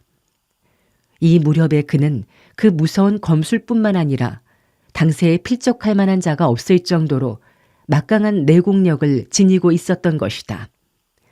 그의 손에 들린 장검이 선뜻 휘둘려지면서 공격자의 칼끝을 흩어버림과 동시에 그들의 손목을 찔러들었다. 세 사람은 동시에 외마디 소리 지르고 황급히 칼날을 피해냈다. 그러나 뚱뚱한 자는 한순간 동작이 느렸던지 손등을 길게 찢기우고 말았다. 정맥을 끊긴 상처에서는 당장 피가 솟구쳐 흐르기 시작했다. 영호충은 아무런 일도 없었다는 표정으로 다시 정한사태를 향해 말을 계속하였다. 사태님, 숭산파는 오합권파의 으뜸으로써 항산파와 생사를 같이 하기로 동맹을 맺은 터인데 어째서 이토록 비열하게 기습을 가했는지 알다가도 모르겠습니다. 불길 속에서 벗어난 다음부터 줄곧 사방을 기웃거리던 정일사태가 의아스런 기색으로 제자들에게 물었다. 얘들아, 정정 사형은 어찌 안 보이느냐? 사형은 오지 않았느냐? 진견이 울음을 터뜨리면서 대답했다. 사부님은 간악한 놈들에게 포위 공격을 받으시고 힘껏 싸우다 돌아가셨습니다. 못된 놈들. 정일사태는 슬픔과 분노가 한꺼번에 복받쳐 으르렁하고 맹수처럼 부르짖더니 돌연 맥이 풀렸는지 털썩 쓰러져 울컥 피를 토했다. 숭산파의 세 고수들은 온갖 수단을 다 짜내어 백방으로 영호충을 공격해 보았으나 시종 머리털옥 하나도 건드려 보지 못하자 초조감은 어느덧 두려움으로 변하였다. 이 젊은 놈은 지금껏 자기들에게 등을 보이고서 뒤통수에도 눈이 달렸는지 아무리 검초에 변화를 주어 연속 공격을 가했어도 끄떡없이 가볍게 막아내곤 했다. 이런 판에 만약 이놈이 정면으로 돌아서서 맞겨루기라도 하는 날이면 그걸 어떻게 당해내랴. 낭패도 이만저만이 아니다. 이제 길은 오직 하나뿐 36개 주랭랑 치는 일만 남았다. 영호충이 세 사람을 향해 돌아섰다. 마침내 그들이 두려워하던 사태가 벌어지고 만 것이다. 셋은 가슴이 철렁 내려앉았다. 날카로운 파공성과 함께 영호충의 칼빛이 번쩍거리며 춤을 추었다. 장검의 끝이 왼쪽부터 오른쪽을 가로지르기 시작했다. 왼편에 자리 잡은 자의 좌측방을 집중으로 공격하던 장검이 돌연 오른쪽으로 방향을 바꾸더니 이번에는 오른편 상대방의 우측방을 집중해서 찌르고 베었다. 그 결과 세 고수는 몽둥이질에 몰린 돼지떼처럼 간격을 잃고 부지 중에 한 덩어리로 바짝 뭉쳐지고 말았다. 영호충은 한 자루 장검으로 3명의 적을 포위해놓고 두말 없이 연곡부 18검초를 공격했다. 숭산파의 세 고수들은 그 18초의 연속 공격을 가까스로 막아냈다. 하지만 어느 누구도 한 차례의 역습을 시도할 여유조차 얻지 못했다. 강호 무림계에서 명성이 자자한 숭산의 검법으로도 독고구검의 공격 아래 단 1초 반격조차 펼칠 수 없었다면 소문으로 전해 듣는 자는 도무지 믿지 않을 것이다. 영호충은 어떻게 해서든지 그들이 숭산파 본문의 검법을 노출시키도록 압력을 가했다. 그래야만 항산 장문인의 두 눈앞에 그들의 정체를 드러낼 수 있기 때문이었다. 과연 그들 셋은 위기에 몰리자 숭산검법으로 대항하기 시작한 것이다. 얼굴은 온통 땀으로 뒤범벅이 되고 독이 오른 살쾡이의 표정처럼 사납게 변하였다. 그러나 한 덩어리로 똘똘 뭉쳐진 그들의 검법은 과연 수십 년 수련에 쌓아온 숭산파 고수답게 조금도 흐트러짐이 없었다. 물끄러미 3대1의 격전에 주시하던 정한사태가 마침내 입을 열었다. 잘하는 짓들이요. 조형, 장형, 그리고 사마형. 우리 항산파는 귀파와 아무런 원한도 맺은 적이 없을 터 세 분께선 어인 까닭으로 이토록 핍박을 가하셨소. 하다못해 나까지 불 속에 몰아넣어 숯덩어리를 만들려 하다니 도무지 이해할 수 없는 일이요. 어디 해명을 해보시오. 숭산파의 세 고수는 과연 그녀의 말대로 조, 장, 사마성을 가진 자들이었다. 숭산파 원로급에 속하면서도 강호상에는 거의 모습을 드러내지 않고 신분을 감춘 채 배후에서 좌맹주의 밀명을 암암리에 수행하게만 했던 그들이라 무림계 인물 가운데 이 셋의 이름은커녕 존재조차 아는 자가 드물었다. 또한 그만큼 무공 실력도 신비에 가리워져 있었다. 한데 오늘 이름모리 청년과 맞닥뜨려 일을 망친 것은 둘째치고 모두들 제앗가림조차 못할 정도로 낭패를 당하여 손발이 뒤틀리는 판에 정한사태의 날카로운 안목으로 자기네 정체까지 탄론하고 보니 혼비백산하지 않을 수가 없었다. 그때 그들이 놀란 나머지 정신이 흩어진 틈을 타서 영우충의 장검이 파고들었다.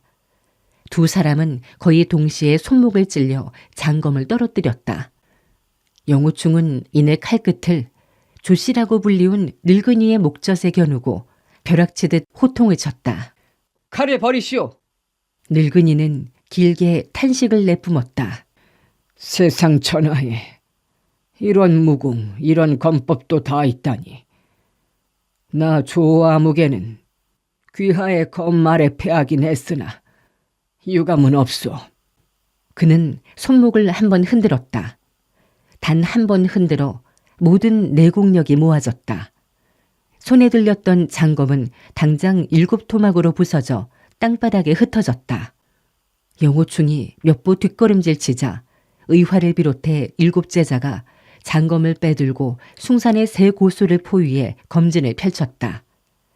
정한사태는 다시 조용한 말씨로 그들에게 추궁했다. 귀파가 오악검파를 세우려고 하는 모양이지만 우리 항산파는 이미 수백 년의 전통을 지닌 문파요. 그 전통을 어찌 내 손으로 끊을 수가 있겠소. 그렇기 때문에 나는 귀파의 제안을 거절했던 거였소.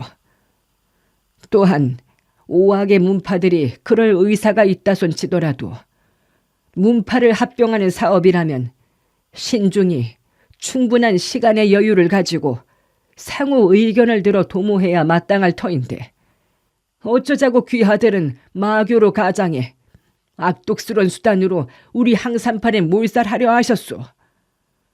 이런 행위가 명문정파의 우두머리로서 과연 할 만한 짓이란 말이오. 곁에 있던 정일사태가 듣다 못해 화가 치밀었는지 버럭 호통을 쳤다. 장문사형은 그자들한테 조리를 따줘서 뭘 하시려고. 깡그리 죽여 없애고 후환을 남기지 맙시다. 그녀는 쿨럭쿨럭 몇 차례 기침 끝에 또다시 선혈을 울컥 토해냈다. 우리는 그저 명령을 받고 움직였을 뿐 그 내막은 전혀 모르오. 사마씨 성을 가진 자가 변명을 하려다가 곁에 선 조씨 늙은이의 매서운 눈을김을 받고 찔끔해서 입을 다물었다. 죽인다면 깨끗이 죽자고. 자네는 웬 잔소리가 많은가. 조씨 늙은이가 면박을 주자 변명하려던 사마씨는 부끄러움에 못 이겨 얼굴이 벌겋게 달아올랐다. 정한사태가 다시 말을 이었다. 세 분은 30년 전 산동 지방을 횡행하다가 돌연 종적을 감추었소. 그래서 나는 세 분이 지난날의 죄를 뉘우치고 대우각성하신 줄로만 알았더니 뜻밖에도 숭산파에 은밀히 투신하시어 또 다른 음모를 꾸미고 계셨군요. 숭산파 좌장문인께선 일대의 고인이면서도 귀아들 같은 무림의 좌도 인물을 포섭해 강호 동도에게 해악을 끼치다니 그 의도를 전혀 모르겠소. 내 아우 정정 사태도 귀파의 손에 당한 게 분명하죠.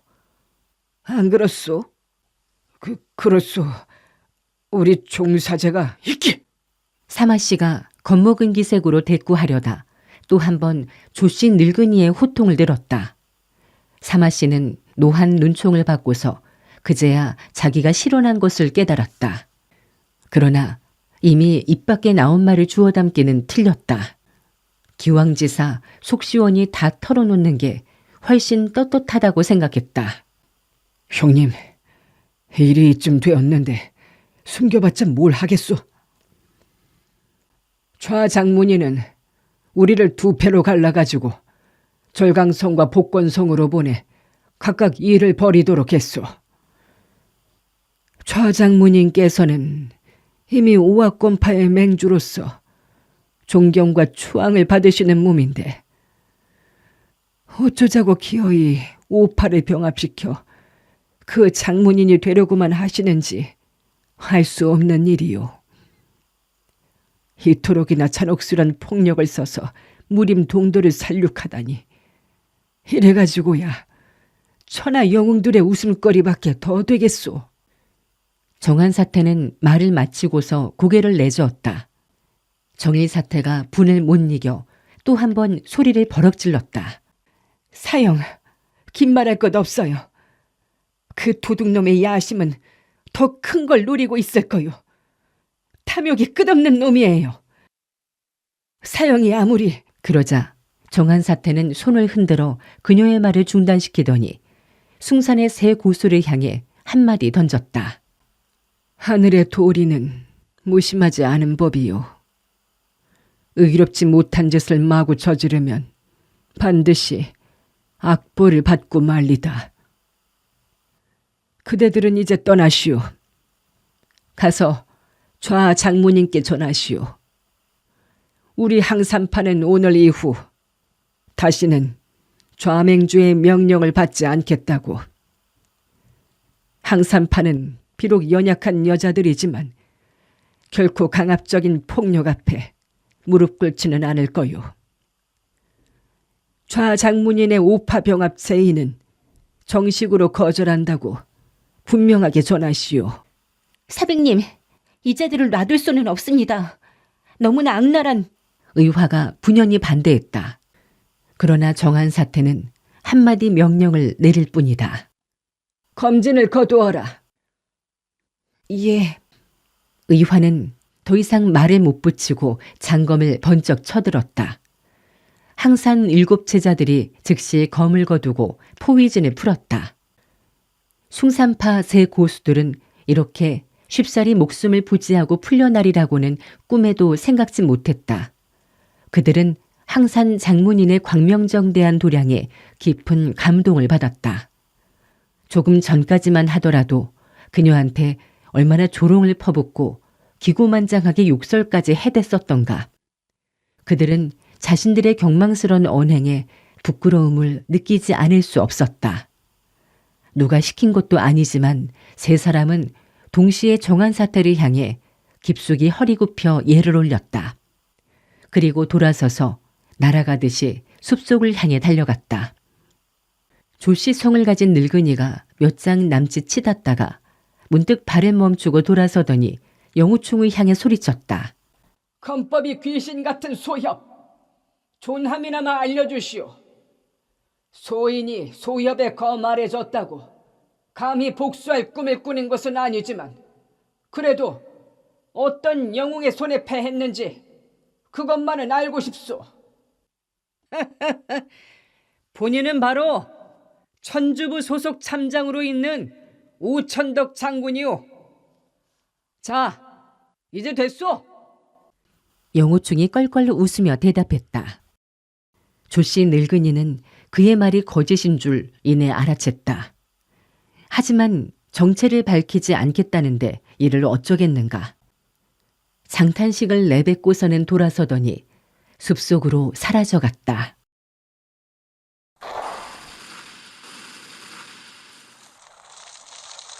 인간들이 어우러져 싸우는 동안 불길은 제멋대로 번져 계곡을 뒤덮었다. 충산파의 습격자들은 요행 목숨을 건져 달아난 50여 명을 제외하고 모두 다치고 죽어 넘어졌다. 무서운 화염이 그들마저 덮쳐 옮겨붙었다. 상처가 비교적 가벼운 10여 명이 엉금엉금 기어서 불길을 피해 달아났다. 중상을 입고 질퍽한 피바다 속에 엎어진 자들은 날름날름 다가오는 불길을 뻔히 보고서도 피신할 방법이 없었다. 마구 비명을 지르면서 살려달라고 애걸복걸했다. 그들을 바라보던 정한사태가 눈살을 찌푸렸다. 이번 일을 저 사람들에게 책임지을 수야 없지. 모두 좌장문이니 마음 한번 잘못 먹은 탓이야. 우수, 그리고 이청아, 저 사람들을 구해주어라. 항산 제자들은 평소에도 장문인의 자비심이 많다는 것을 잘 아는 터였다. 두말 없이 모두들 흩어져 숭산파의 사상자들을 가려내어 숨이 아직 붙어있는 자는 안전지대로 끌어다가 상처에 약을 발라주고 치료했다. 그동안 정한 사태는 아련한 눈길로 남쪽 하늘을 바라보고만 있었다. 그러나 마침내 주르르 뜨거운 눈물이 흘러내리더니 술에 취한 듯 휘청거리다가 외마디 소리 질렀다. 정정사형. 그리고 썩은 고목처럼 앞으로 구꾸라졌다. 세부님! 못 제자들이 대경 실색을 하고 너도 나도 달려와서 부축해 일으켰다. 혼절한 그녀의 입가에는 선혈이 흘러내렸다. 장문인 말고 어른이라고는 정일사태뿐이다. 하지만 그녀 역시 중상을 입어 제자들을 지휘할 힘이 없었다. 당황한 제자들은 어찌할 바를 모르고 일제히 약속이나 한 듯 영호충을 바라보았다. 그의 지시를 받겠다는 뜻이었다. 영호충이 그녀들의 애절한 눈길을 차마 뿌리칠 수 없어 결단을 내렸다. 어서들 두 분 사태님께 약을 먹이고 상처를 묶어 지혈시키시오. 그리고 이곳은 산불이 꺼질 것 같지 않으니 모두 저 건너편으로 자리를 옮겨서 휴식을 취합시다. 쉬는 동안 몇몇 분은 마실 물과 산과일이나 뭐나 먹을 만한 걸 찾아서 따오시도록 하시오. 항산 제자들은 그제야 저마다 할 일이 생겼다는 듯 얼굴에 화색을 띠고 신바람나게 일거리를 나누어 흩어졌다.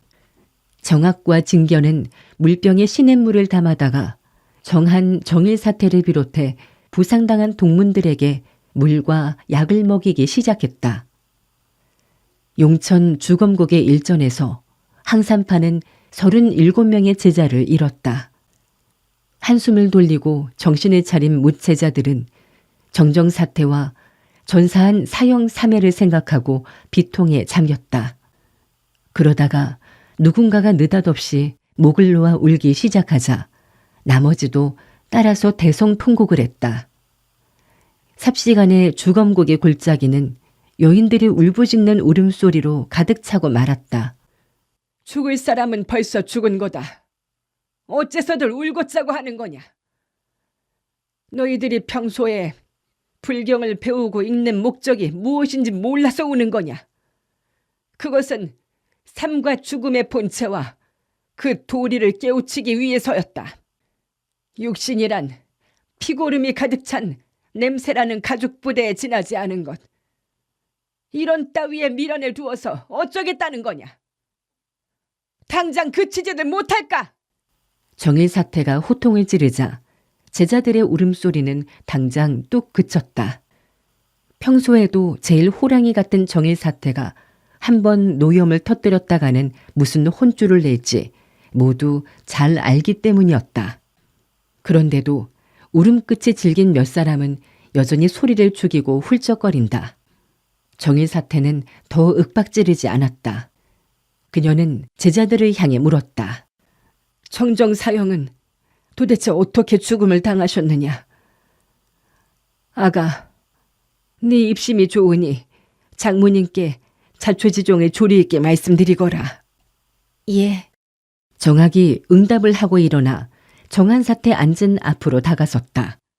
그리고 선하령에서 괴한들의 매복 기습을 당한 일과 영호충에게 구원을 받은 사실, 또 이팔포에서 일행이 모두 적에게 미약으로 마취당해 사로잡혔던 사실, 정정사태가 숭산파 종진에게 협박을 당하고 북면 괴한들의 포위 공격 속에서 전면될 뻔하다가 다행히도 영호충이 쫓아와서 적을 격퇴시키고 일행을 구해낸 사실. 그러나 정정사태는 중상을 입어 마침내 원통하게 세상을 떠나게 된 사실을 일일이 보고했다. 정일사태는 신음을 터뜨렸다. 그랬었군. 숭산파 도둑놈들이 마교로 가장하고 사형을 협박해서 우악파의 합병에 찬성하도록 공작을 꾸민 것이로군. 음모 한번 지독하게 꾸몄군. 만약 너희들이 모두 끝까지 놈들한테 잡혀 있었더라면 사형이 응낙을 안 하려 해도 사세가 그렇지 못했을 거야. 너희들 목숨을 살리기 위해선. 여기까지 말하던 그녀는 기력이 쇠진했는지 목소리가 점점 가늘어졌다. 그러나 숨을 한동안 몰아쉬고 나서 다시 말을 이었다. 사형은 선하령 포위 공격을 받았을 때 즉각적으로 적이 여간 녹록치 않은 놈들이라는 점을 깨달았을 게다. 그래서 비둘기 편에 급보를 전했지. 우리더러 구원병을 이끌고 오라고. 하지만 그것조차도 적들은 계산해 놓고 있었던 거야. 우리 구원대가 가는 길목에 놈들은 또 한 패거리를 매복시키고 기다렸어. 결국 우리도 이 꼴로 적의 소나귀에 떨어지고 말았으니까. 정한사태의 둘째 제자 의문이 그녀의 고통스러워하는 모습을 보다 못해 다가와서 부축하고 말했다. 사숙님, 휴식을 취하십시오. 제가 대신 자세히 설명하겠습니다. 정일사태가 버럭 역정을 냈다. 뭘 설명한다는 거냐? 수월함에 있다가 놈들의 야습을 받고 우당탕 퉁탕 오늘 이때까지 싸웠다면 다 말한 게 아니냔 말이다. 예, 그렇습니다. 의문은 공손히 대답하고 나서도 역시 간단하게나마 이 며칠 동안 적과 마주쳐 싸워온 경위를 일행에게 설명해 주었다. 수월 암자를 습격한 숭산파 문화들은 모두 얼굴을 가리고 마교도로 가장했다. 항산파 일행은 불의에 대거 기습을 받고 거의 전멸당할 위기에 처했으나 다행스럽게도 수월함의 여승들 역시 무림계 일파로서 암자에는 5자루의 용천 보검을 간직하고 있었다. 암자의 주지승 청요 사태는 상황이 급박해지자 보검을 꺼내다가 정한 정일 사태들에게 나누어 적을 막도록 했다. 용천 보검은 쇳덩이를 진흙 빼듯 잘라낼 만큼 예리한 칼이었다. 정한 정일 사태의 손에 잡힌 보검들은 적의 병기를 무참하게 베어 무용지물로 만들고 또 적지 않은 인명을 살상했다. 그 덕분에 겨우 숨을 돌린 항산파와 수월함의 여승들은 싸우면서 암자를 벗어나 더 큰 희생을 내지 않고 이 산골짜기까지 퇴각할 수 있었다. 그러나 주검국에서 다시 격돌한 전투로 청요 사태는 동문들을 위해 목숨을 바쳤다. 이 계곡은 옛날 강철을 캐내던 광산인데다 또 수백 년 전부터 현지에 대장간을 설치하고 보검을 주조했었다. 강철이 더 이상 나오지 않게 되자 칼을 주조하던 대장간은 다른 곳으로 옮겨가고 용광로를 걸었던 석굴 가마터만 여러 군데 그대로 남아있어 주검국의 명칭으로 전해진 것이다. 그 가마터 석굴이 있었기에 항산파는 겨우 며칠이 남아 더 전멸을 면하고 버텨낼 수가 있었다. 그 결과 숭산파 습격자들은 오랜 공격에도 불구하고 항산파가 집요하게 버티면서 항복하지 않자 마침내는 숲의 나무와 풀숲을 벌채에다가 석굴 주변 일대를 둘러싸고서 화공으로 불태워 죽여 없앨 독계를 썼던 것이다. 만약 영호충 일행이 반나절이라도 늦게 도착했더라면 정한 사태들은 산채로 화장당하는 참변을 면치 못했으리라. 정일 사태는 의문의 설명이 끝나기까지 기다리지 않고 두 눈을 부릅뜨고 영호충을 뚫어져라 노려보더니 갑작스레 입을 열었다. 자네는 훌륭했네. 한데 어째서 자네는 사부님께 파문을 당했는가? 듣기로는 자네가 마교 놈들과 결탁했다던데. 제자는 평소 행실이 근신하지 못하여 몇몇 마교의 인물들과 교분을 맺은 것이 사실입니다. 하기야 숭산파 같은 명문 정파도 늑대같이 야심을 품었으니 마교놈들에 비하여 더 못된 놈들이긴 하지. 정파 인물이라고 마교도보다 나을 것은 없단 말이렸다. 그러자 의화가 스승의 비웃음에 미안했든지 대신 변명 비슷하게 말을 꺼냈다. 영호대사형, 당신 화산파 사부님의 말씀이 옳다 그르다 그걸 따지자는 게 아니지만 그분은 분명 우리 항산파가 난관에 부딪혀 있다는 걸 뻔히 아시고도 모른 척 하셨어요. 물론 그분이 벌써부터 숭산파의 합병제의에 찬성했다는 말은 아니지만 그녀의 말을 듣고서 영호충은 마음에 집히는 바가 있었다. 먼저 악불군의 행동 거취로 보건대 그 말은 확실히 터무니없는 소리가 아니었다. 그러나 스승 악불군은 어떤 분인가? 어려서부터 자기를 길러주어 이만큼 성장시킨 분이 아닌가 말이다. 그는 마음속 어느 한 귀퉁이에라도 스승 악불군에 대해 불경스런 생각을 품어본 적이 없었다. 그러기에 서슴없이 의화의 말을 반박하고 나섰다. 제 사부님께서 모른 척 하신 건 아닐 겁에다 아무래도 그 어르신께 피치 못할 다른 일이 생겼기 때문에 여러분을 돕고 나서지 못했을 겁니다. 그러자 이태껏 눈을 감고서 신기를 고르던 정한 사태가 슬그머니 눈을 뜨더니 영호충을 향해 살해를 했다. 영호 소엽께서 우리 항산파의 고난을 몇 차례씩이나 구해주신 데 대해 그 큰 은덕을 어찌 갚아야 할지. 영호충은 기절초풍하다시피 놀라 얼른 그 말을 막았다. 불초한 제자가 미약하나마 도움을 드렸기로소니 사백님의 그 말씀은 천부당 만부당 하십니다. 어서 거두십시오. 그러나 정한 사태는 고개를 내저었다. 소엽, 그토록 겸손하실 것 없소. 악불군 사형께서 너무 분주하신 터라 직접 나서지 못하고 우체자분을 보내 우리 항산파를 도와주셨으니 그분이 오신 것이나 다를 바 없소. 예양의화야, 그런 허무맹랑한 말로 화산파 어르신께 무례를 범해서는 안 되느니라. 함부로 억죽하지 말거라. 알겠느냐? 의화는 장문인의 말씀에 황송해서 얼른 허리를 굽혔다. 예. 제자가 어찌 감히...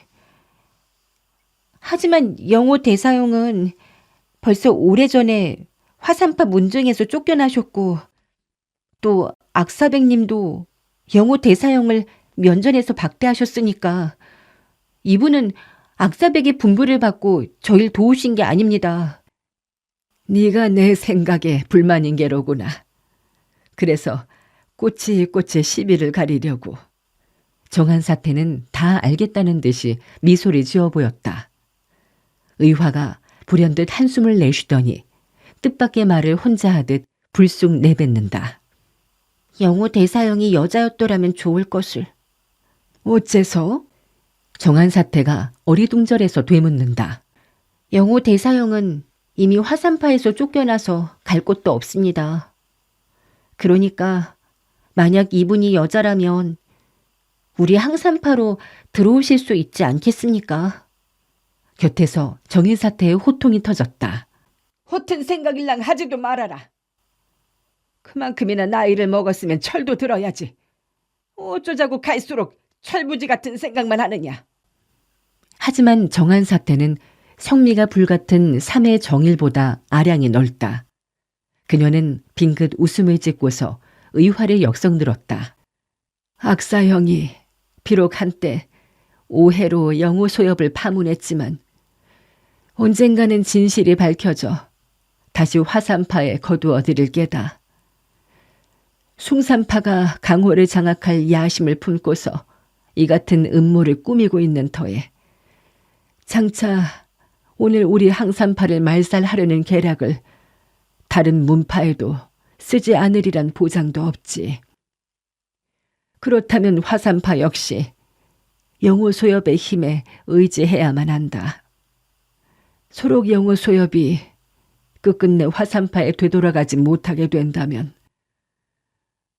그 장부다운 기계와 절세의 무공만으로도 어렵지 않게 스스로 하나의 문파를 창설할 수 있다고 해야겠지. 장문인의 말이 끝나기가 무섭게 이빨은 정학이 끼어들었다. 사백님, 그 말씀이 정말 옳습니다. 영호 대사형, 화산파 사람들이 그토록이나 사형을 몰아세우고 문전박대를 했으니까 다시 들어가실 곳 없어요. 사형 혼자서 바로 문파를 세우면 될 게 아니겠어요? 뭐라고 할까? 영호파라고 이름을 붙이면 되겠네. 그래서 화산파 사람들한테 여보란 듯이 뻐겨보세요. 화산파 아니면 갈 데가 없나? 그게 뭐 대단한 문파라고. 화산파에 그래 영호 대사형의 발밑에 따라올 만한 무공을 가진 사람이라도 있겠어요? 영호충은 철없는 정학의 말에 쓰디쓴 웃음만 지을 뿐이다. 정삼해, 모르는 소리 말아요. 방금 사백님께서 축교 세우시느라 하신 말씀을 내가 어찌 받아들이겠는가. 난 오로지 스승님이 언제라도 이 제자의 허물을 용서하시고 다시 받아들이시기만 고대할 뿐 더 이상 아무것도 바라는 게 없단 말이오. 그러자 진견마저 툭 튀어나와 참견을 했다. 아무것도 바랄 게 없다고요? 그럼 영호 대사형이 늘 생각하던 악영산 그 삶에도 원하지 않는단 말씀인가요? 영호충은 말문이 막혔다. 깜찍한 소녀들한테 이렇게 휘말려 들다가는 머리터럭마저 세워버리고 말겠다. 그는 머리를 흔들고서 짐짓 말꼬리를 돌렸다. 순교한 사형 사매님들은 어떻게 하시렵니까, 장문희님? 이곳에 매장할까요? 아니면 화장을 해서 유해를 항산으로 운구하시겠습니까? 모두 화장하시오. 정한사태가 무겁게 결단을 내렸다. 제 아무리 속세의 일에 달관한 그녀였지만 골짜기를 뒤덮고 있는 이 숱한 시체는 하나같이 그녀가 애지중지하던 제자들이다. 명령을 내리는 목소리에는 어느덧 오열이 깃들어 서글프게 떨렸다. 제자들 가운데 또다시 통곡 소리가 퍼졌다. 전사한 동문들의 시체 중에는 죽은 지 이미 며칠이 지난 것도 있었다. 수십 장 넓이에 여기저기 흩어진 시체를 거두어 옮기면서 일행의 입에서는 숭산파 장문인 좌냉손의 독사 같은 심보와 잔혹스런 수단에 저주의 욕설이 그칠 새가 없었다.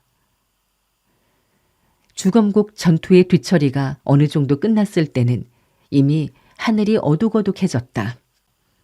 일행은 외따른 그곳 산골짜기에서 그대로 노숙을 하고 밤을 지새웠다. 이튿날 새벽, 무채자들은 정한 정일 사태와 그 밖에 부상당한 동료들을 업고서 용천성으로 내려왔다. 그리고 7척의 오봉선을 세내어 강물을 따라 북쪽을 향해 떠났다. 영호충은 수로에서 숭산파의 또 다른 습격이 있을지도 모른다는 생각에 항산 일행과 함께 배를 타고 동행했다. 그는 항산파의 어른을 동행하게 된 다음부터 깊이 자중하고 먼저번처럼 여제자들과 허튼 소리로 농담을 주고받던 일조차 삼갔다. 정한사태와 정일사태의 상세는 가벼운 것이 아니었다. 그러나 항산파 비전의 외상 내상 치료약은 신통하기 짝이 없어 일행을 태운 배가 전단강을 지날 무렵 두 사태의 중상은 위험한 고비를 넘길 수가 있었다. 항산파는 이번 충돌에서 적지 않은 희생자를 내고 원기가 크게 상했는 터라 도중에 또 달리 시끄러운 일이 벌어지지 않도록 가능한 한 강호 인물들을 피해서 북상했다. 양자강과 물길이 합류하는 곳에 이르러 일행은 다시 배를 바꾸어 타고 서쪽으로 강물을 거슬러 올라가기 시작했다. 이처럼 느린 속도로 항진하다 보니 한구에 이르러서는 부상자들의 상세 역시 6, 7알가량이나 회복되었다. 이런 상태라면 며칠 더 나아가다 배를 버리고 육로로 북상하여 항산에 돌아갈 수 있다고 의견을 모았다. 그날 항산 일행의 배는 파양호로 접어들어 구강구에 정박했다. 양자강을 오르내리는 배는 여느 내륙 수로를 떠다니는 것보다 훨씬 크고도 길었다. 그래서 수십 명이나 되는 항산 일행은 그 배 두 척에 나누어 타고도 선실히 여유가 있었다. 하지만 영호충은 저녁 때만 되면 배의 뒤쪽 고물로 건너가 수부들과 함께 선원실에서 잠을 자곤 했다. 구강구에 닻을 내리고 정박했던 그날 밤, 영호충은 잠결에 강편 선창에서 누군가 들릴락 말락 가볍게 손바닥을 치는 소리에 깨어났다. 손바닥 신호는 한 번 멎었다가는 다시 처음과 같이 3번 울렸다. 그러자 이번에는 서쪽 강선에서 손바닥을 치는 사람이 있었다. 그자 역시 3번을 치고 쉬었다가 다시 3번 울렸다. 그것은 강호 인물들의 연락 신호가 분명했다. 이거 수상한 놈들이다. 영호충은 곤히 잠든 일행과 선원들을 깨우지 않고 살그머니 일어나 갑판으로 나왔다. 가서 정탐해보고 항산파와 무관하다면 그만이려니와 만약 일행에게 무슨 꿍꿍이 짓을 벌이려는 놈들이라면 아무도 모르게 처치해버릴 심산이었다. 이런 일 가지고 구태여 정한사태 일행을 깨워 놀라게 하고 싶지는 않았다.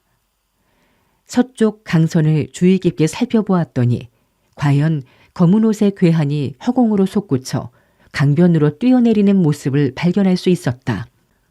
경공 실력은 그저 그만한 게 별것이 아니었다. 영호충도 뒤따라 소리 없이 상륙했다. 강변 부두에는 사람 키만큼이나 커다란 기름독이 한 줄로 나란히 놓여져 있었다. 그는 독 뒤로 돌아 괴한들에게 접근하여 귀를 기울였다. 저 배에 탄 여승들은 과연 항산파 사람들이더군. 어떻게 처치할까? 서로 소근소근 대화를 주고받는 괴한은 2명이었다. 영호충은 들키지 않게 살그머니 머리를 들고 그자들을 주시했다. 어슴푸레한 달빛 아래 텁석부리의 얼굴이 보였다. 또 한 자는 해바라기 씨처럼 뾰족하고 길쭉한 면상을 지녔다. 그 해바라기 씨가 입을 열었다.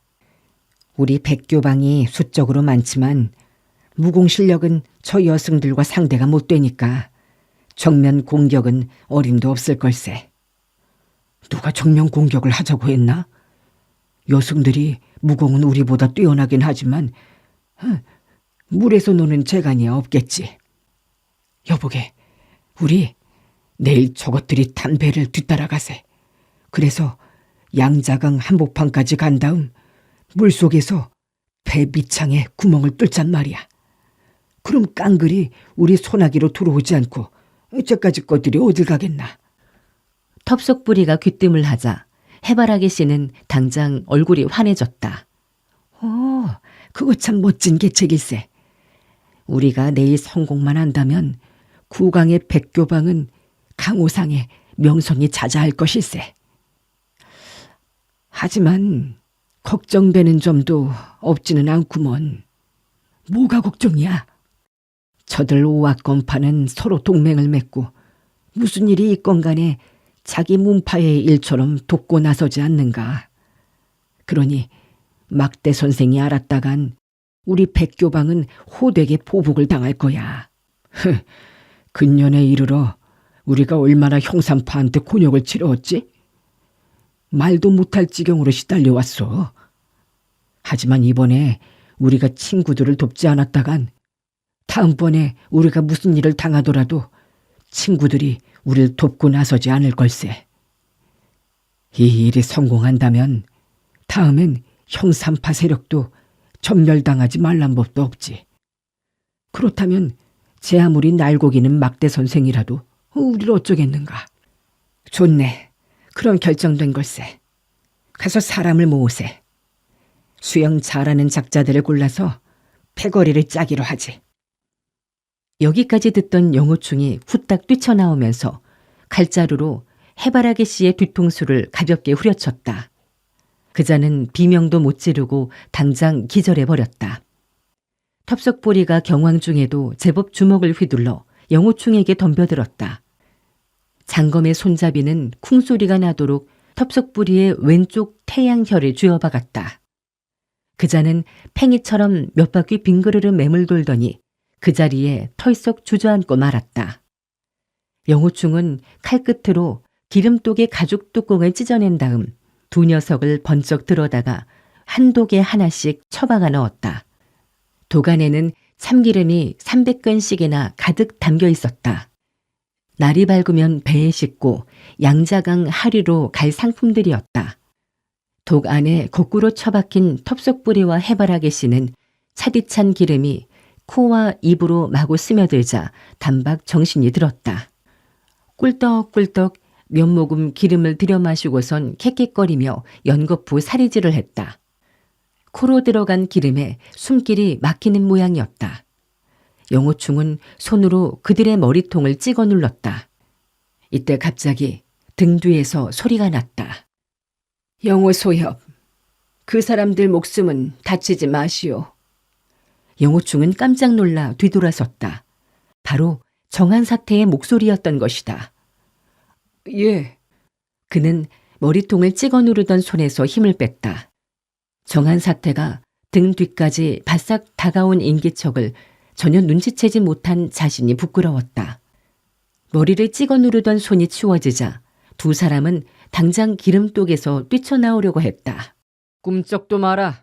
영호충은 싱긋 웃으면서 호통을 치더니 칼자루로 그들의 머리통에 한 대씩 알밤을 안겨주었다. 텁석뿌리와 해바라기 씨는 도로 기름 속으로 꼴깍 움츠렸다. 독 안에서 무릎을 구부리고 쭈그려 앉으니 참기름은 목 둘레까지 차올랐다. 머리 꼭대기까지 뒤범벅이 된 기름이 흘러내려 눈조차 뜰 수 없었다. 어쩌다가 이 지경으로 낭패를 당하게 되었는지 영문도 모른 채 그들은 차디찬 기름 속에 옷을 입은 채로 목욕을 하면서 사시나무 흔들리듯 덜덜 떨었다. 뒤미처 가판 위에서 회색 인형 하나가 번쩍 뛰어내렸다. 정일사태였다. 사형, 좀도적을 잡았소? 아닐세. 구강 백교방의 당주 두 분께서 영호소엽과 장난질을 치고 계신다네. 정한사태는 사미한테 우스갯소리를 던진 다음 텁석뿌리를 향해서 묻는다. 귀하의 성씨가 여기요 아니면 제요. 그리고 사방주께선 안녕하신지. 텁석뿌리는 찔끔 놀랐다. 과연 그의 성이 역시였던 것이다. 나는 역가요만. 당신이 어찌 그걸 아시오? 우리 사방주님도 평안하시길 하오만. 백교방의 역당주와 제당주라면 강호상에 이름난 장강 쌍비어가 아니겠소. 이 늙은 여승도 귀가 뚫릴 지경으로 그 명성을 들었지요. 마음이 세밀한 그녀는 평소 항산의 암자 바깥에 세상에 나서는 일이 극히 드물었지만 강호 각 대문파의 인물에 관해서는 자기 손금 들여다보듯 훤히 꿰뚫어 알고 있는 모양이었다. 그렇지 않고서야 숭산파에 숨겨진 새 원로 고수를 어떻게 간파해낼 수 있었겠는가. 이 역시라는 텁석부리와 제씨라는 해바라기 씨로 말하자면 무림계에서 3, 4류밖에 안 되는 하류배들이다. 하지만 그녀의 예리한 안목은 그들의 용모를 보자마자 그 신분 내력을 단박 알아맞추었던 것이다. 텁석부리의 말에도 이어 해바라기 씨도 자기 신분을 시인했다. 우리 장강 쌍벼란 명성을 귀가 뚫리도록 들으셨다니 그 참 대단한 명성인걸. 이자의 철부지 같은 대꾸가 밉살머리스러웠던지 영호충이 칼자루로 그 머리통을 지그시 찍어 눌러 기름 속에다 쳐넣었다. 나 역시 그 명성을 참기름에 귀가 빠지도록 들어왔소. 영호충이 손에 힘을 빼고서 껄껄 웃자 도로 솟아나온 머리통이 부르르 떨면서 노여운 눈에 부릅떴다. 네 놈이 해바라기 씨는 육소를 퍼부으려다가 눈길이 그 손에 들린 칼자루에 멈추더니 당장 입을 닫아버리고 말았다. 내 한 가지만 묻겠소. 사실대로 불지 않고 단 한마디라도 숨기는 게 있는 날엔 당신들 장강 쌍비어는 양자강의 비어가 아니라 기름 속에 빠져 죽은 미꾸라지로 변하고 말 거요. 내 말 알아듣겠소? 영호충은 엄포를 놓으면서 텁석뿌리마저 지그시 찍어 눌러 기름 속으로 밀어넣었다. 텁석뿌리는 그래도 미리 대비를 하고 있던 참이라 기름을 마시지는 않았으나 숨을 들이키다가 콧구멍으로 스며들어갔다. 기름은 머릿속이 띵 하고 울릴 정도로 숨통에 걸려 사람을 죽인다. 항산의 두 여승은 피식 터져나오는 웃음을 도무지 참을 수가 없었다. 젊은이가 벌이는 장난이 짓궂기 짝이 없지만 그래도 말 안 듣는 작자를 문초하는 방법치고는 쓸만하다고 생각했다. 영호충이 물었다. 당신네 백교방은 언제부터 숭산파와 결탁을 했소? 또 누가 당신들더러 항산파를 못살게 굴라고 지시했소? 텁석부리가 냉큼 대꾸를 했다. 숭산파와 결탁했다니? 그 참 기이한 일이로군. 숭산파 영웅들에 대해선 우리가 아는 분이 하나도 없소이다. 아하, 첫 번째 질문에 사실대로 대답을 하지 않는구먼. 그렇다면 참기름 한번 배가 터지게 먹여드리지. 영호충은 칼날을 뉘어서 그의 정수리를 찍어 눌렀다. 텁석부리 역시 인류급 고수는 아니나 무공 또한 약한 편은 아니었다. 하지만 영호충이 웅혼무비한 내공력을 장검에 주입시켜 가벼이 찍어 누르자 그의 머리통은 마치 1000근짜리 바위덩이를 얹어놓은 것처럼 무서운 압력에 짓눌려 꼼짝달싹도 하지 못하게 되었다. 참기름은 아직 입과 코에 닿지는 않았지만 그는 두 누나를 좌우로 대굴대굴 굴리면서 여간 당황하고 낭패스런 기색이 아니었다. 영호충은 다시 해바라기 씨를 향해 질문을 던졌다. 어서 말하지 못하겠소? 장강 쌍벼가 되든지 아니면 기름 속의 미꾸라지가 되든지 어서 선택하라고. 당신 같은 엄청난 친구한테 걸렸으니 기름 속 미꾸라지가 안 될래야 안 될 방법이 없구려. 하지만 우리 역경의 말은 거짓이 아니오. 우린 정말 숭산파 사람들을 하나도 모르오. 뿐만 아니라 숭산파와 항산파가 동맹을 맺고 있는 사실은 무림천하 사람들이 모두 아는 사실인데 숭산파 측에서 무엇이 답답해 우리 백교방하고 결탁을 한다는 말이오? 영호충은 텁석부리의 뒤통수를 찍어 누르던 장검에서 힘을 빼었다. 그는 푸 하고 한숨을 내쉬면서 얼른 머리통을 쳐들었다. 자, 당신한테 또 한 번 묻겠소. 방금 두 분이 상의한 말을 듣자니 항산파의 배 밑창을 뚫어 격침시킨다던데 항산파가 당신네들한테 무슨 죄를 저질렀다고 그런 독계를 꾸몄소? 정일사태는 뒤늦게 오느라 영호충이 어인일로 두 사나이를 붙잡고 곤욕을 치르게 하고 있는지 알지 못하던 차에 그 말에 충격을 받고서 대뜸 얼굴빛이 시퍼래져서 버럭 고함을 질렀다. 이 도적놈들이 우릴 강물에 빠뜨려 죽이려고 했구나. 항산파 제자들은 열의 아홉이 북쪽 지방 여인들이라 개 헤엄도 못 치는 바 물에서는 돌덩어리나 매 한 가지이다. 양자강 너른 물 한가운데서 배가 침몰하는 날에는 유행을 바랄 것도 없이 모조리 물고기 밥이 되는 신세를 면치 못할 것이다.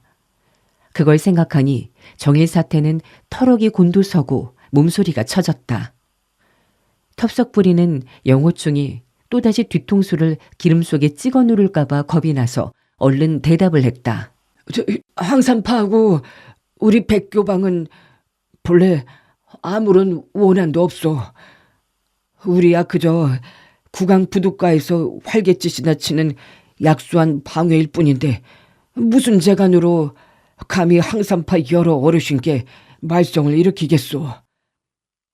하지만 나는 서로 간에 모두 부처님을 모시는 분들이라 여러분이 그쪽으로 응원을 가시는 길이라고 생각했기 때문에 그래서 우리 능력으론 터무니없는 짓이긴 하지만 용기를 내서 그 짓을 한번 저지르려고 했었죠.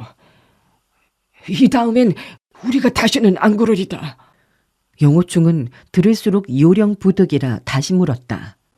뭐가 서로 간에 부처님을 모시는 분이고 또 그쪽으로 응원을 간다는 말은 누가 누구를 응원한다는 말이오? 이건 도무지 종잡을 수가 없으니. 예. 소림파는 비록 우악건파 가운데 일파가 아니긴 하지만 그래도 우리 생각엔 남자 중이나 여자 중이나 모두 한 통 속의 식구라고 생각해서. 정일사태가 듣다 못해 호통을 쳤다. 무슨 허튼 소리냐? 텁석부리는 호통 소리에 기겁을 해서 몸을 움츠린다는 것이 목덜미까지 잠겼던 기름 속에 머리를 쳐박고 한 모금 호되게 마시고 말았다. 정일사태는 웃음이 터지는 걸 억지로 참고서 이번에는 해바라기 씨를 노려보았다. 당신이 말하시오. 예. 물론 말씀드립지요. 만리독행 전백광이란 어른이 계시는데 사태께서는 그분과 잘 아시는 사이죠? 정일사태가 이번에는 정말 화가 났다. 만리독행 전백광이란 놈은 체화 음족으로 천하의 악명을 떨치는 위인이다. 그런 놈과 자기가 친밀한 사이라니 세상에 이런 어처구니가 없는 이야기가 어디 또 있겠느냐는 말이다. 요 대가리가 뾰족한 놈이 겁도 없는가. 눈 하나 깜짝하지도 않고 천연덕스레 논의의 청백한 얼굴에 똥물을 퍼붓는구나. 그녀는 두 말 않고 오른손에 번쩍 쳐들어 해바라기 씨의 정수리를 후려쳤다. 이때 사태를 지켜보고 있던 정한사태가 그녀의 손을 가로막았다. 3회 노여움을 풀게. 이 두 양반이 기름 속에 오래 잠겨 있어서 정신이 오락가락하는 모양이야. 이런 분들한테서 어떻게 바른 말이 나오겠나. 참아. 그리고 정한사태는 하마터면 기름독에 잠긴 채 철령개가 박살날 뻔했던 해바라기 씨한테 차분하게 물었다. 전백광이 어찌 되었단 말이오? 만리독행 전백광 어르신께서는 우리 사방주님과 아주 친한 친구시거든요. 그런데 며칠 전 그 천씨 어르신네가. 그러자 정일사태가 또 말을 끊어놓고 벼락을 친다. 무슨 놈의 전시 어르신네야? 그따위 악당은 일찌감치 잡아 죽여야 할 놈인데 너희들이 도리어 교훈을 맺고 있다니. 그렇다면 백교방도 그 악적과 한패거리로구나. 맞습니다. 맞아요. 우리도 악당에다가 한패거리고 말고쇼. 해바라기 씨는 혼비백산 얼이 다 빠져나갔는지 무슨 말인지도 모르고 그저 씨부렁거렸다. 우리가 묻는 것은 어째서 백교방이 항산팔에 물고 늘어지는가 그걸 말하라는 거다. 또 어째서 전백광 그놈을 여기에다 끌어다 붙이는지도 어서 말해라. 성난 정일 사태의 신문은 서리빨같이 준엄했다. 전백광 그 음적은 이전에 자기 제자 의림을 붙잡아 못된 짓을 저지르려다 영호충이 방해를 놓아 미수에 그친 사실이 아직도 기억에 생생하다. 그놈을 잡아 육시처참을 해도 분이 풀리지 않을 터인데 아직껏 상판도 보지 못했으니 스승으로서 여간 부끄러운 노릇이 아니다. 예, 말씀드립시오. 우린 모두 힘을 합쳐서 임소절을 구출하기로 작정들을 했습죠. 그런데 정파의 여러분들이 그놈의 화상들을 도우러 가실까봐 그래서 저희가 멍청한 계략을 꾸며서 귀파에게 손을 쓰려고 했던 것인데 참으로 저희가 저희 능력을 모르고 눈이 멀었습니다요. 무슨 놈의 소린지 정일사태는 영문을 알 수 없었다. 그만 한숨을 내쉬고선 정한사태에게 떠넘기고 말았다. 사형, 아무래도 이 두 멍청이는 사형이 문초를 해야겠소. 정한사태가 미소를 짓더니 대신 물었다. 임소절하면 바로 1월 신교의 전교주 임아행의 따님을 말씀하시는 건가? 그 한마디에 영호충은 벼락을 맞은 듯이 깜짝 놀랐다. 그는 가슴이 철렁 내려앉았다. 이자들이 말하는 사람이 바로 영령이 아닌가. 그렇다면 영호충의 얼굴빛은 당장 하얗게 질리고 손바닥에 땀이 흥건하게 배었다. 사태님의 말씀이 옳습죠. 네, 그 천시 어르신께서 아니지, 그 전백광이가 얼마 전에 구강에 나타나더니 우리 백교방 사방주와 술을 마시면서 하는 말이 오는 12월 15일을 기해서 모두 함께 소림사로 쳐들어가 그놈의 절을 한바탕 뒤집어 놓고 임소절을 구출해내기로 약속을 했답니다. 너무나 엄청난 소식이라 정일사태도 놀랐는지 눈을 크게 뜨고 또 참견을 했다. 뭐? 소림사를 뒤집어 놓겠다고? 도대체 너희들이 무슨 재간이 그리도 많길래 감히 호랑이 수염을 뽑으려는 게냐? 아무렴요. 저희들 재주 가지고야 어린 반푼도 없는 수작입죠. 정한사태는 사매의 말에 무조건 맞장구 치는 해바라기 씨를 측은한 눈초리로 바라보면서 또 묻는다. 그 전백광은 발걸음이 누구보다도 빠르니까 여러 방회 사이를 오가며 연락하는 임무를 맡았겠죠. 그렇다면 그 사람은 연락병에 불과하고 이번 소림사 공격을 주동한 인물은 도대체 누구인가요? 그러자 이번에는 텁석부리가 대답했다. 얼마 전 모두들 임소적께서 소림사의 중놈 아니지 소림사 화상에게 사로잡혀 갔었다는 소문을 들었죠. 그러자 누가 주동할 것도 없이 강호 흑도의 괴걸들은 모두 그분을 구출하겠다고 나선 겁니다. 그분의 은혜를 생각하면 몸이 부서져 가루가 되는 한이 있더라도 달게 바치겠다고들 맹세했습니다요.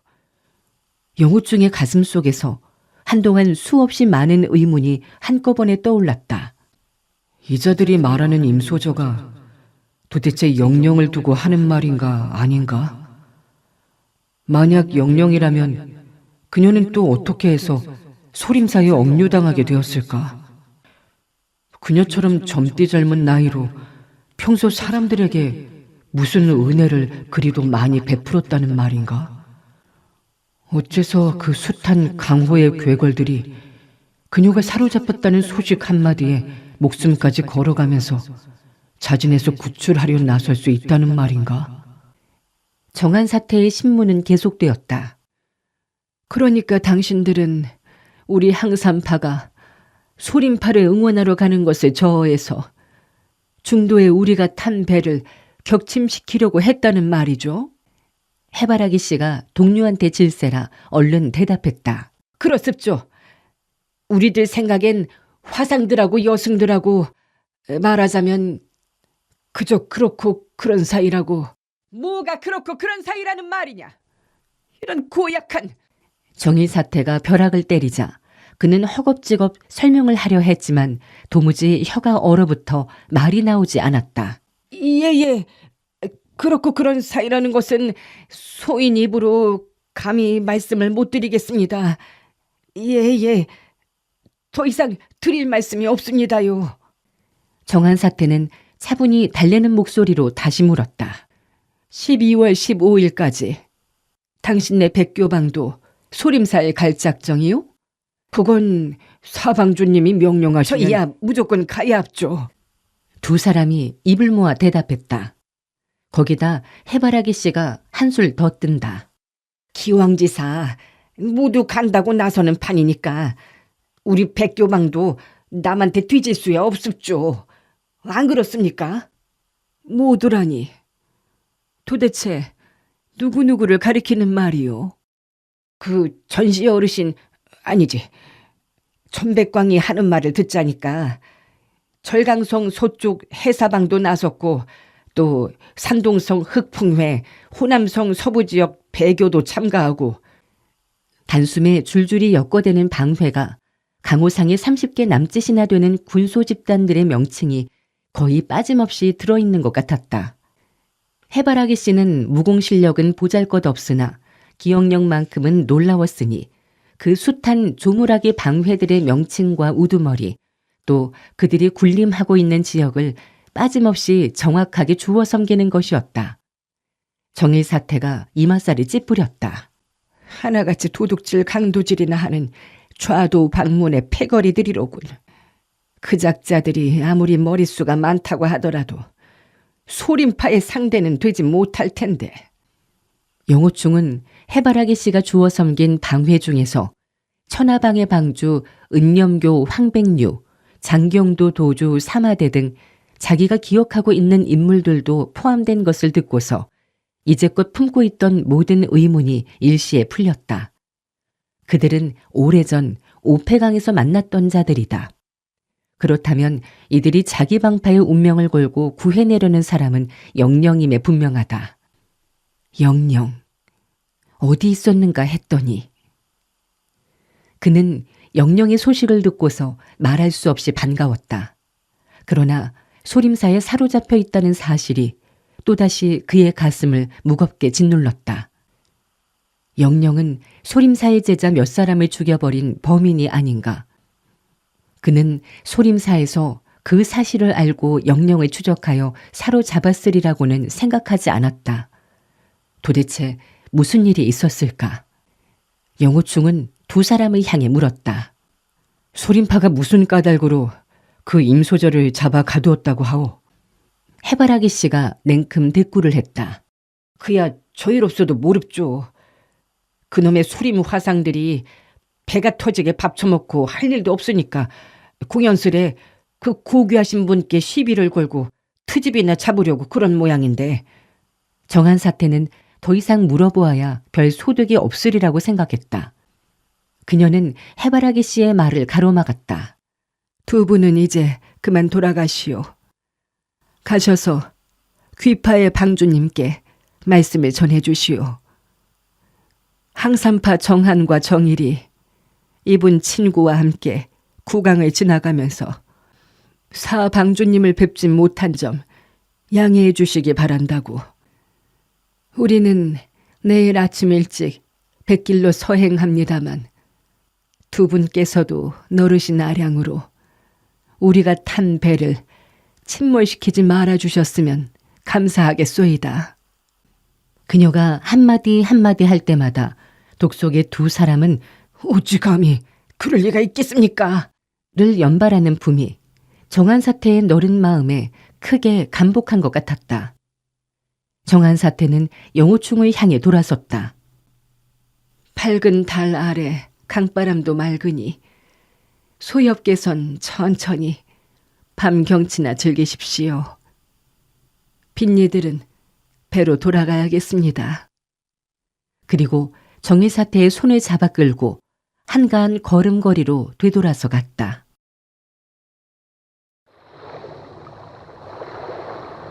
영호충은 그녀의 심중을 헤아렸다. 먼저 자리를 비켜주는 뜻이 무엇인가.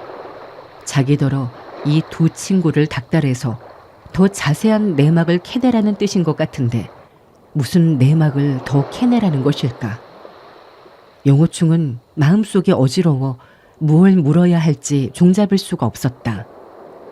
그는 정한 사태의 말대로 강변을 서성거리면서 생각에 잠겼다. 도도한 양자강의 물결은 출렁출렁 끊임없이 동쪽을 향해 흐른다. 강 복판에는 신락같이 꼬부라진 잔월의 그림자가 일렁거린다. 그는 돌연 소스라치게 놀랐다. 오늘이 11월 하순이다. 이 사람들은 다음 달 보름에 소림사로 쳐들어간다고 했지. 그렇다면 시일의 여유가 없다.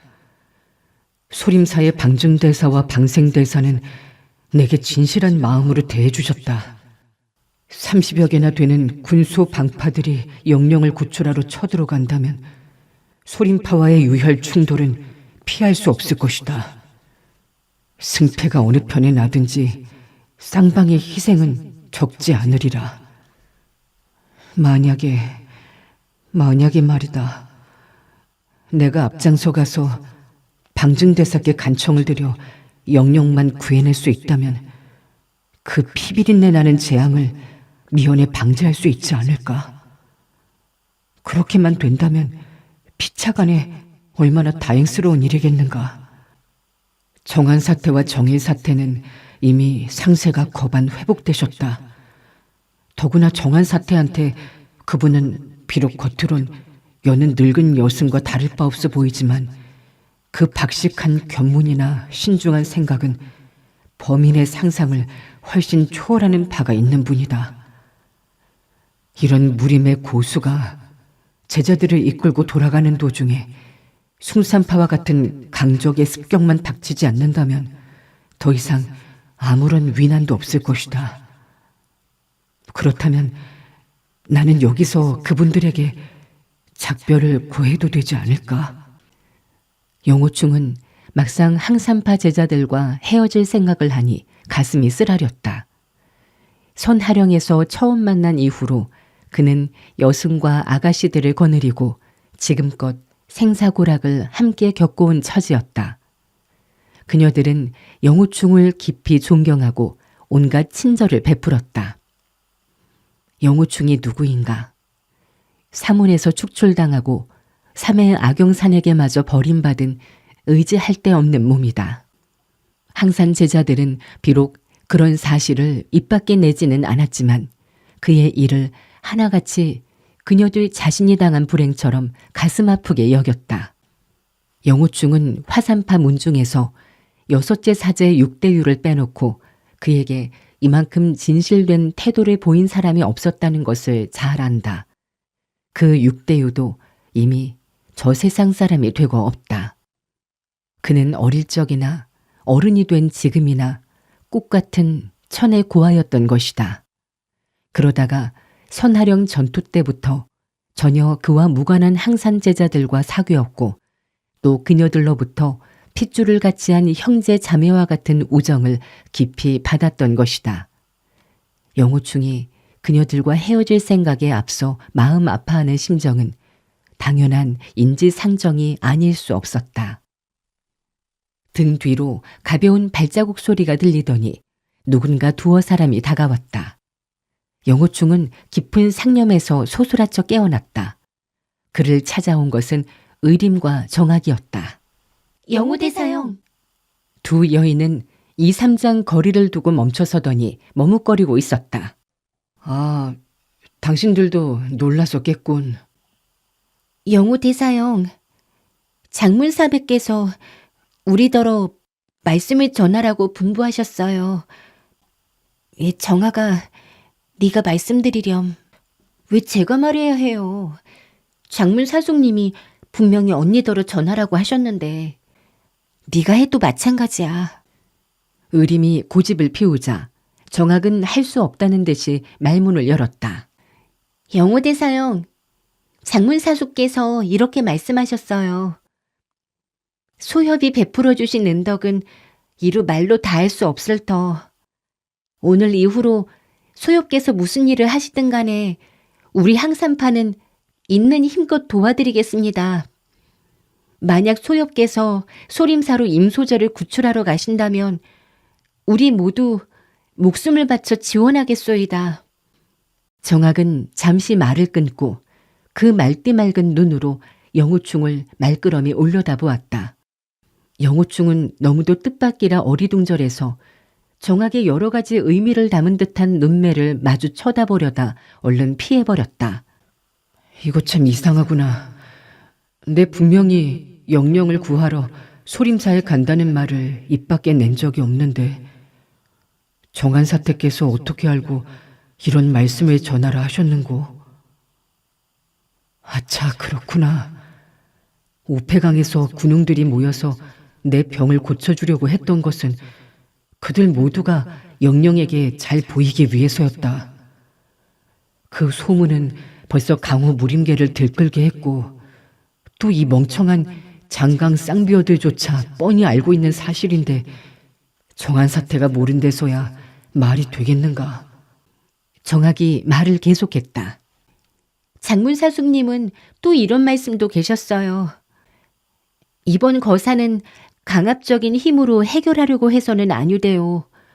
논의가 사매와 함께 소림사로 찾아가 방장대사를 뵙고 임소조의 석방교섭을 주선할 터이니 영우소협은 우리 제자들을 데리고 천천히 소림사까지 호송해 주시기 바랍니다.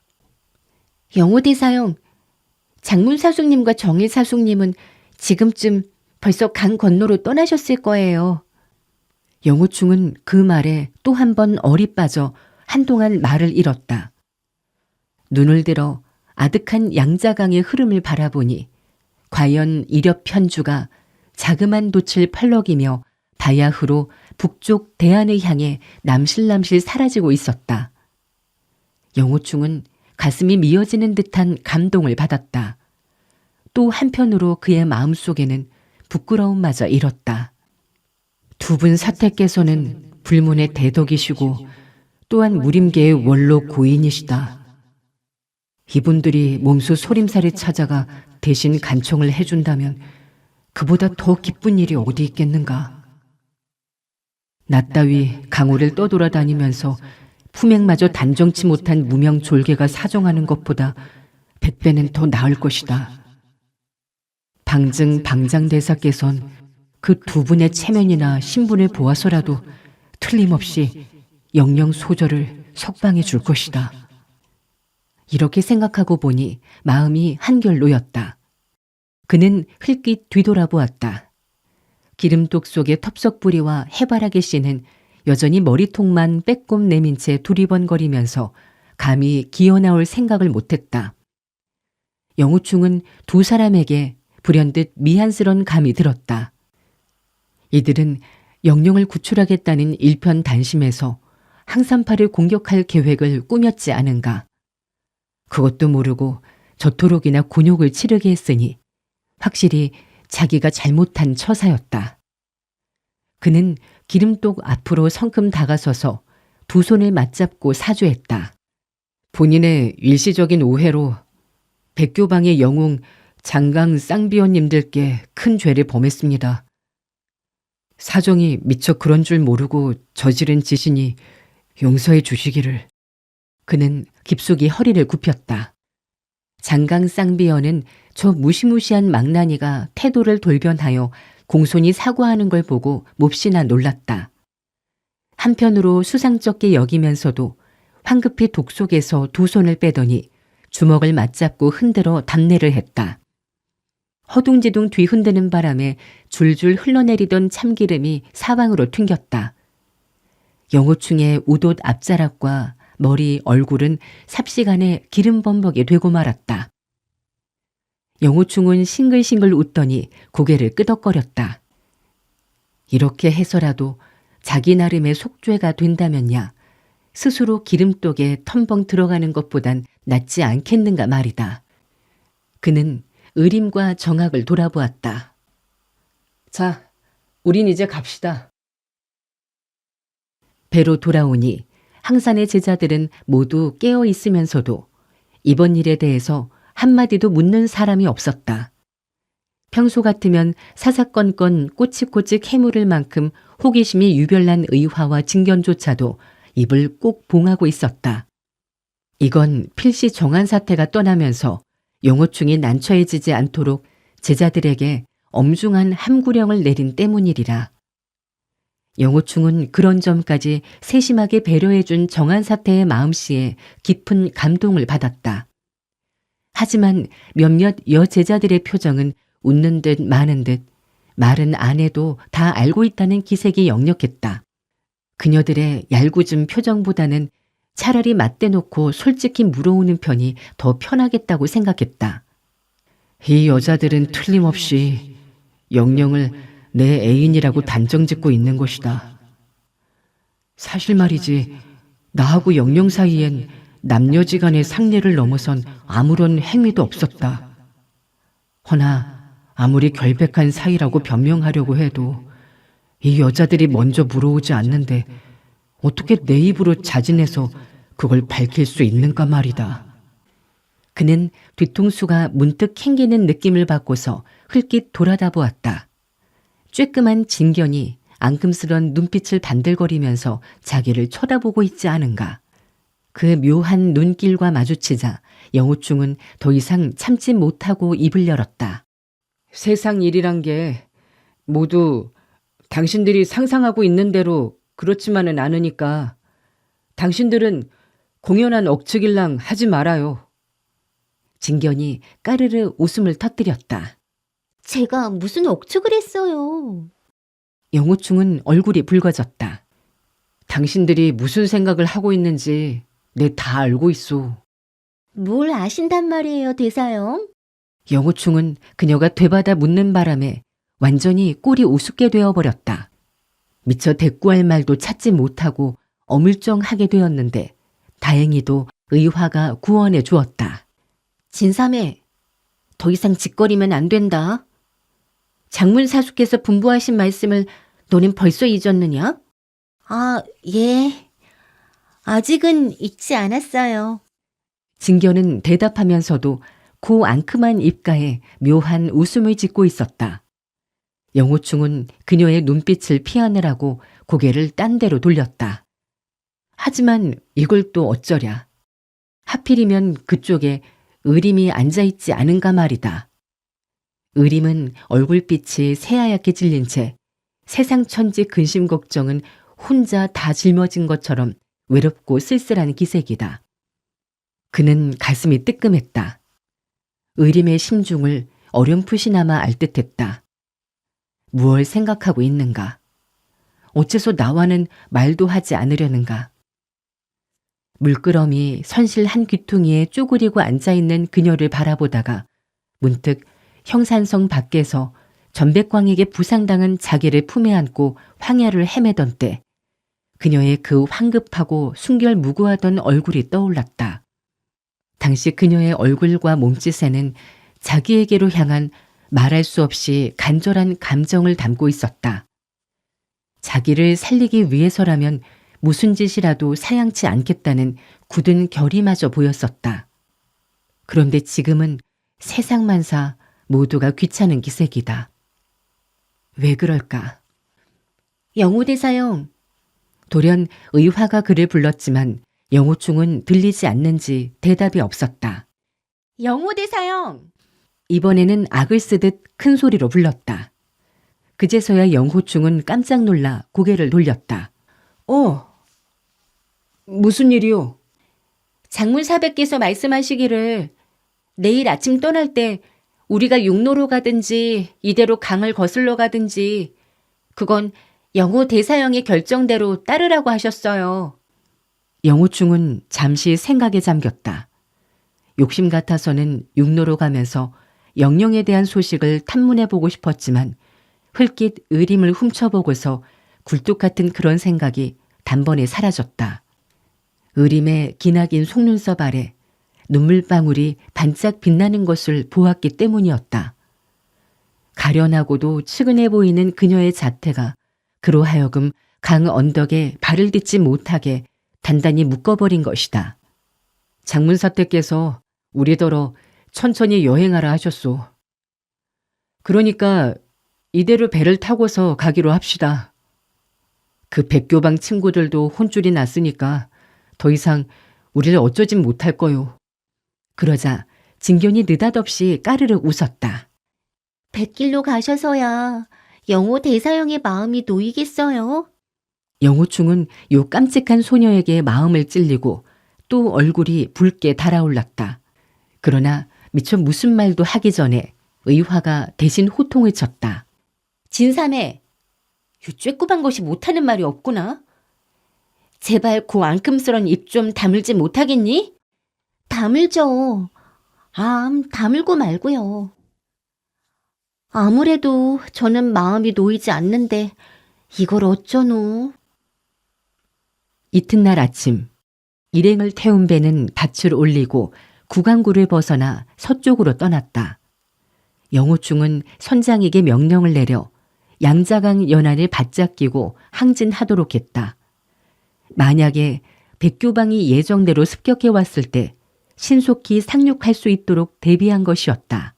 그러나 배가 호북성 경내에 들어섰을 때까지도 아무런 위험의 기척은 없었다. 구강구에서 출항한 뒤로 며칠을 여행하는 동안 영호충 역시 항산 제자들과 잡담이나 농짓거리를 삼갔다. 매일 저녁 배가 정박할 때마다 그는 홀로 상륙하여 술집을 찾아 얼큰하도록 퍼마시고 흔들흔들 취해서 배로 돌아오곤 했다. 그날 일행의 배는 하구를 지나치자 북쪽으로 접어들어 한수를 거슬러 오르기 시작했다. 그리고 저녁 무렵에는 조그만 진인 계명도에 정박했다. 그는 또 습관대로 상륙해서 계명도 마을을 찾아들어 선술집에 자리 잡고 찬술을 몇 잔 마셨다. 온갖 상념에 젖은 채 말없이 잔을 기울이던 그는 문득 악용산의 모습을 떠올렸다. 사매의 상세는 좋아졌는지 모르겠구나. 의진, 의령이 건네준 항산파의 영약을 받았다면 그 정도 검상쯤이야 완쾌되었을 게다. 임평지 사제는 또 어찌 되었을까? 만약 임사제의 상처가 회복되지 못하면 사매는 어떻게 처신할지 모르겠구나. 맥없이 여기까지 생각을 굴리던 그는 소스라치게 놀랐다. 영호충 이 못난 놈. 영호충 이 야비하고도 추잡스러운 소인 녀석. 마음속으로 사매가 어서 빨리 쾌유하길 빌면서도 임사제는 죽기를 바라는구나. 임사제가 죽는다고 사매가 네 품으로 돌아올 듯 싶으냐? 어리석구나 영호충. 그는 제 물에 풀이 죽어 연거푸 석잔을 들이켰다. 그리고 또 생각에 잠겼다. 노덕락과 여덟째 사제는 도대체 누구 손에 죽음을 당했을꼬? 그자는 또 어째서 임사제마저 암살하려고 했을까?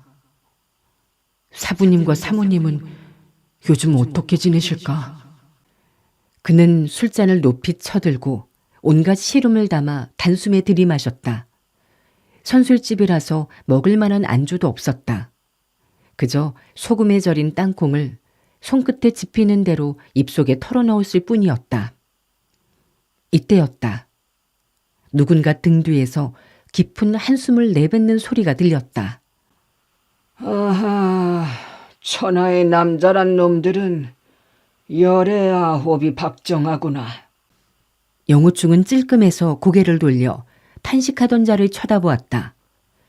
일렁일렁 흔들리는 촛불빛 아래 술 취해 잠이 들었는지 구석진 식탁 위에 두 팔을 포개고 엎드려 있는 사람 하나가 눈에 띌 뿐 자기 이외에는 아무도 없었다.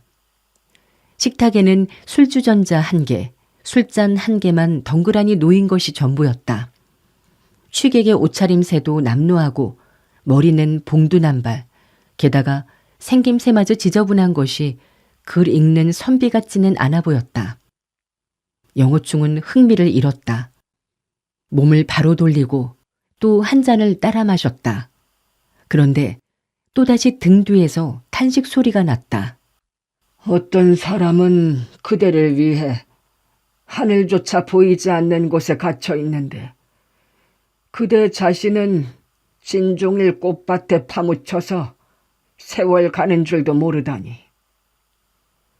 아가씨도 좋고 깎아머린 늙은 여승도 좋고 노파마저도 좋아라고 몽땅 거두어드리는구나.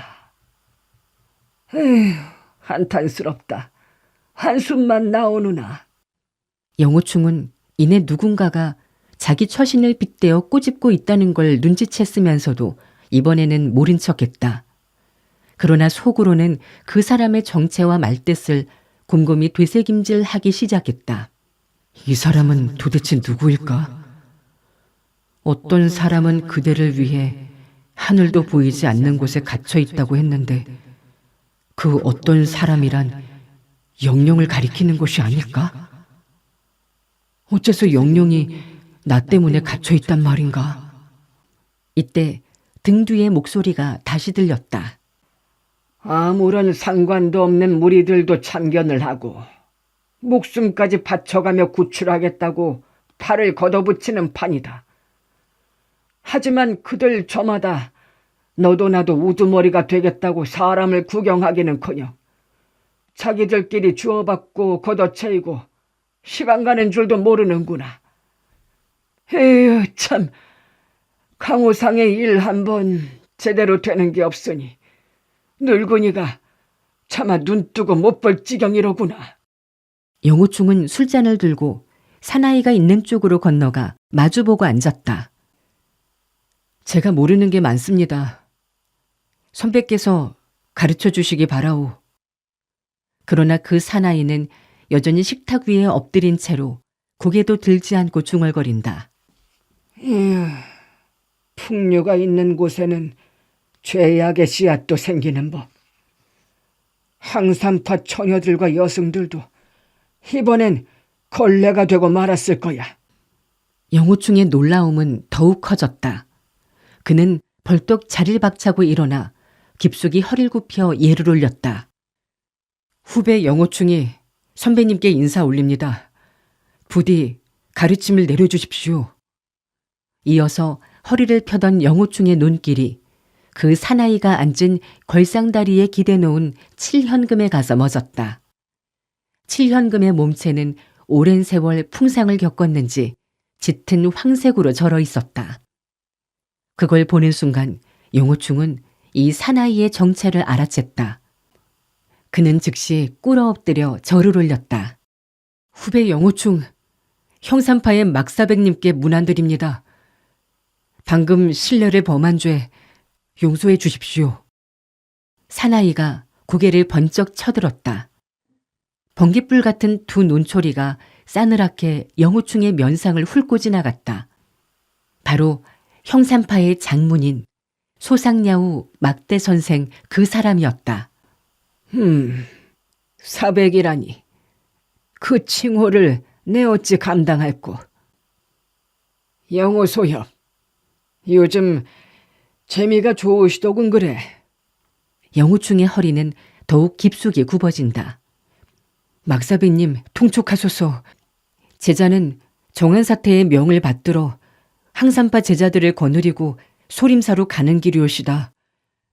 제자가 비록 배운 것은 없사오나 결코 항산파 자매들에게 남녀지간의 예의에 벗어난 짓을 범한 적이 없었습니다. 그러나 막대 선생은 길게 탄식을 하더니 의자를 가리켰다. 걔 앉거라. 네가 설마 강호상의 소문이 떠들썩한 걸 모르고 있진 않겠지. 어쩌자고 남의 입방아에 오르내리는 짓을 저지르고 다니느냐. 영호충은 쓰디쓰게 웃었다. 제자의 평소 소행이 광망스러워 이것저것 하고 싶은 대로 철딱서니 없이 굴었습니다. 그래서 사문에서도 용납되지 않았는데 강호상의 참새들이 몰아짓거리든 그게 뭐 두렵겠습니까?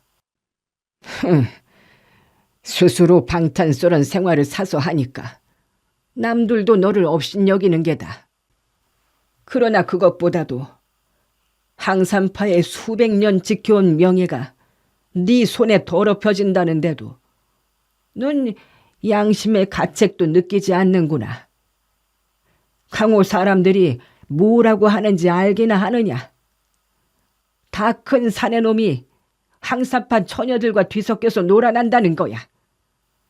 벌써 수십 명이 너한테 정조를 잃고 심지언 몇몇 늙은 여승까지도 이미 남의 웃음거리가 되고 있단 말이다. 그야 물론 말도 안 되는 소문이지만. 영호충은 벌떡 일어나더니 두어 걸음 물러서서 칼자루에 손을 얹었다. 막사백님, 어떤 자가 그런 염치 없고 황당무계한 소문을 퍼뜨렸습니까? 말씀해 주십시오. 네가 소문낸 사람을 죽이겠다는 거냐? 에이, 강호상에서 그 말을 입에 담은 자가 1만 명은 안 되더라도 8천 명은 될 게다. 어디 그 8천 명을 깡그리 죽여 없앨 만하냐? 사람들이 너더러 계집복이 넝쿨째 굴러들었다는데 그게 어째서 나쁜 소문이겠느냐? 영호충은 무너지듯 걸상에 털썩 주저앉았다. 나는 앞뒤를 재지 않고 함부로 처신을 했구나. 아무리 내 양심에 가책받을 만한 부끄러운 짓은 저지르지 않았다고 해도 그래, 남들이 그렇게 악의로 본다면 어쩌랴. 그러나 항산파 자매들한테까지 더러운 누명이 씌워줄 줄이야 꿈에도 생각지 못했다. 장차 이 노릇을 어떻게 해야 좋단 말이냐. 그는 당장이라도 울음을 터뜨릴 것만 같았다. 막대 선생은 그 표정을 지그시 노려보다가 문득 한숨을 내쉬고 부드러운 말로 영호충을 달랬다. 오늘까지 닷새 동안 난 매일 밤마다 네가 담배로 숨어 들어가서 네 행동을 엿보았다. 영호충의 입에서 외마디 소리가 터져나왔다. 막사백이 닷새밤을 찾아와 기웃거렸는데 자기는 전혀 낌새도 채지 못하고 있었던 것이다. 그는 등골에 식은땀이 주르르 흘렀다. 네가 매일 밤 어두워지면 배 뒤편 선원실로 들어가서 옷을 입은 채로 수부들과 함께 자는 것을 알았다. 항산의 제자들한테 예의에 벗어난 행위를 하기는커녕 단 한마디 실없는 말을 건네지 않는 것도 지켜보았다.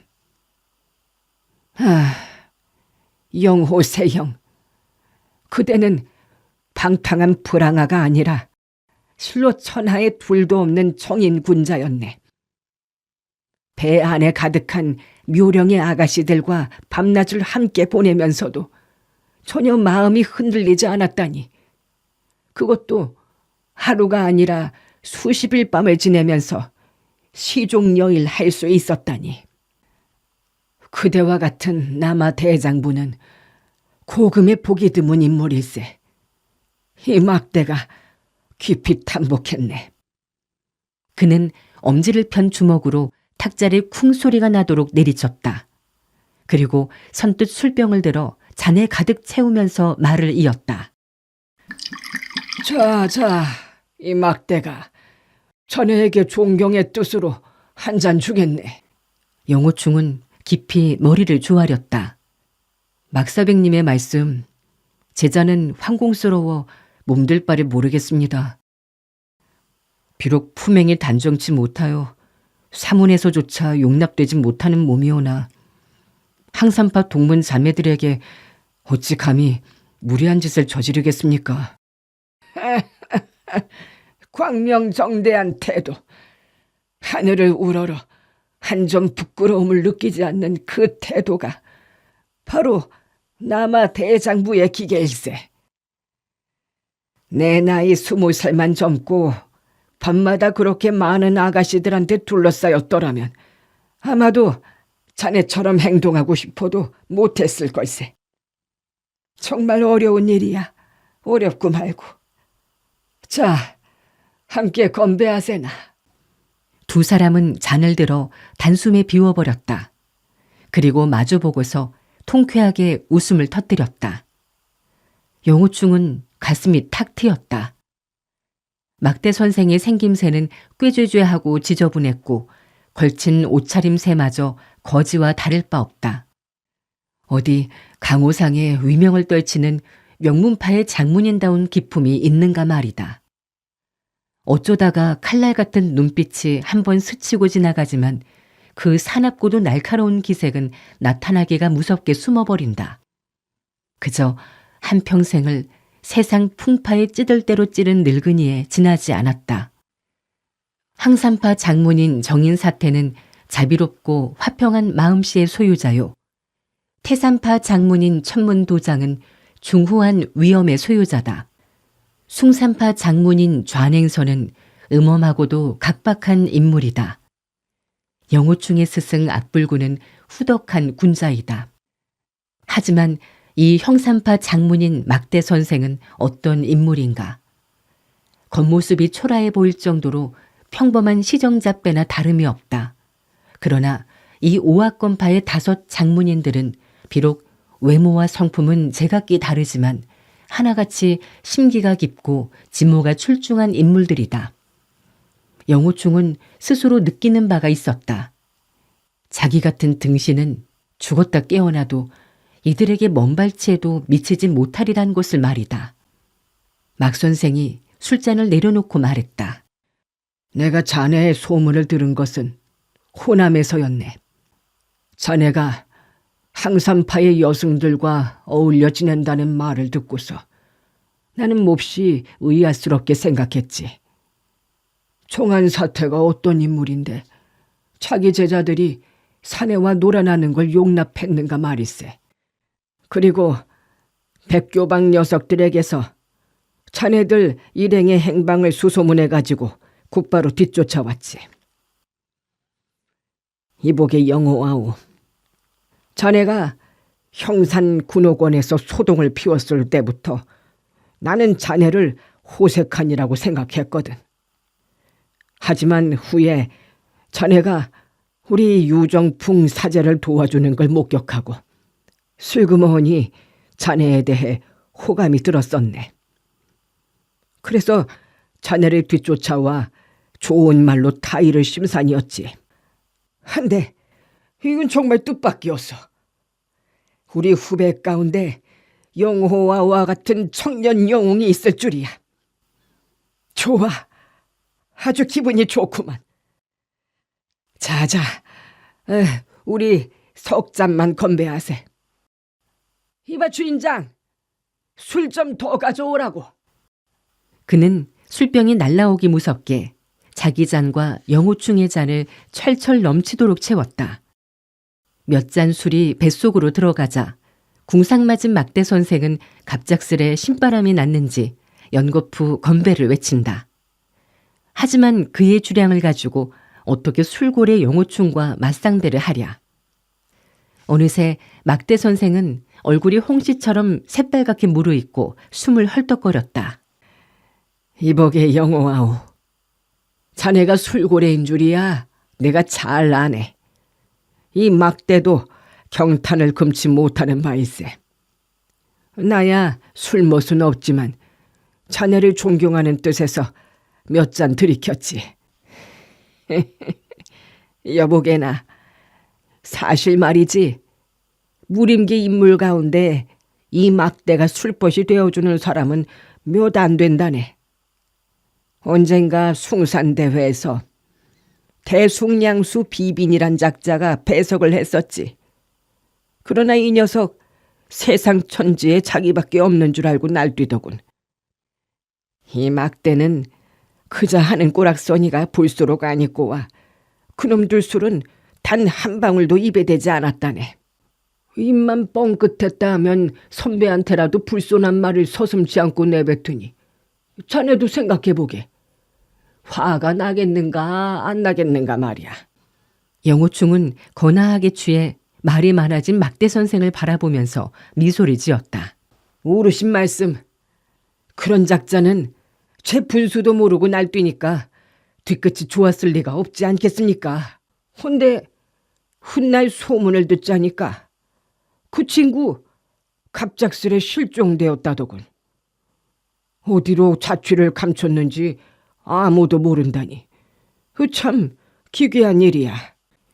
시침을 뚝 떼고 딴전 부리는 막대 선생을 물끄러미 바라보면서 영호충은 형산성 밖에서 벌어졌던 결투 장면이 뇌리에 떠올랐다. 대숭양수 비빈. 그자는 막대 선생의 신묘한 쾌검 아래 처절한 죽음을 당하지 않았던가. 그 결투는 곁에서 자기 두 눈으로 똑똑히 보았었다. 이제 막대 선생이 딴청을 부리는 것은 자기 행위를 세상에 드러내지 않겠다는 뜻이다. 용우충은 즉시 그 말을 받았다. 숭산파 사람들이 하는 짓은 아무도 모르게 꾸미는 데다가 행적조차 은밀합니다.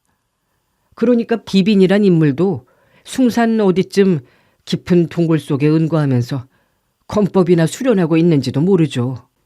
순간 막대 선생의 눈에는 한 줄기 빛이 번뜩였다. 그러나 이내 미소로 바뀌더니 식탁을 철썩 내리쳤다. 그랬구만. 만약 아우가 기뜸해주지 않았더라면 이 막대의 머리통이 터져나갔어도 그 종적을 생각해내지 못했을 거야. 그는 다시 술 한 모금을 들이마시고서 영호충에게 물었다. 영호 아우는 도대체 어쩌다가 항산파 사람들과 어울리게 되었나? 마교의 임소전은 죽자사자 아우한테 총을 쏟고 있는데 말일세. 자네 절대로 그녀를 쳐버리면 안 되네. 알겠는가? 영호충은 일순 얼굴이 뜨거워졌다. 막사배님, 저는 애정 문제로 한번 쓴맛을 본 놈입니다. 그 다음부턴 남녀간의 사랑 노름에 대해서 일찌감치 담담해지기로 마음 먹었습니다. 여기까지 말하던 그는 문득 삼해 악영산이 생각나서 가슴이 쓰라렸다. 저도 모르게 눈물마저 핑그르 돌고 코끝이 시큰거렸다. 그는 온갖 사념을 다 떨쳐버리기나 하려는 듯이 돌연 목청을 놓아 껄껄 웃었다. 제가 숙세의 홍진을 벗어나서 절간 승려 노릇을 해보려고 작심한 적이 있습니다. 그런데 출가승의 계율이란 것이 너무 엄해서 술도 못 마시게 하는 바람에 죽노릇을 포기해버렸죠. 비록 가슴이 터져라고 웃어젖히면서도 그 웃음소리 속에는 허탈감과 서글픔이 어려있는 것은 어쩔 수가 없었다.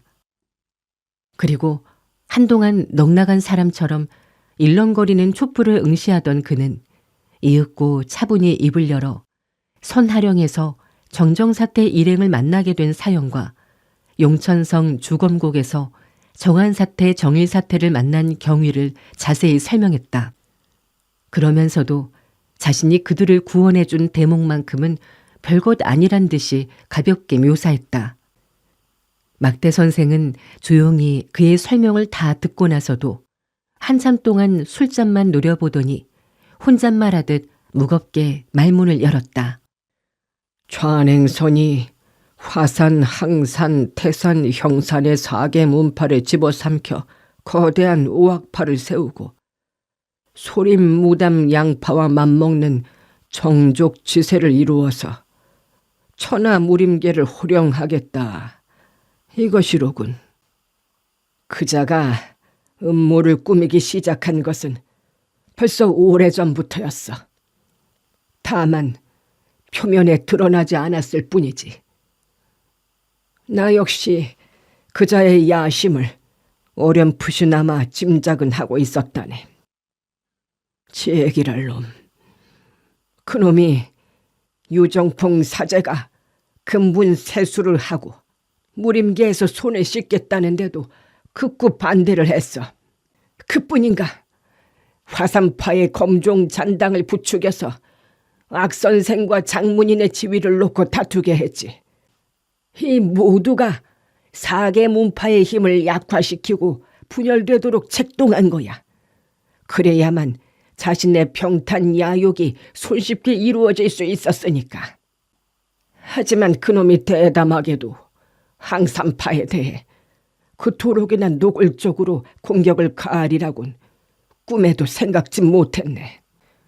그자가 노골적으로 숭산파의 정체를 드러냈던 것은 아닙니다. 습격대들은 모두 마교도로 변장하고 있었으니까요. 마교가 습격한 것처럼 꾸미고 곁에서 그 위기를 구원해주면서 항산파더러 합병 계획에 동의하지 않을 수 없게 압력을 가한 것입니다.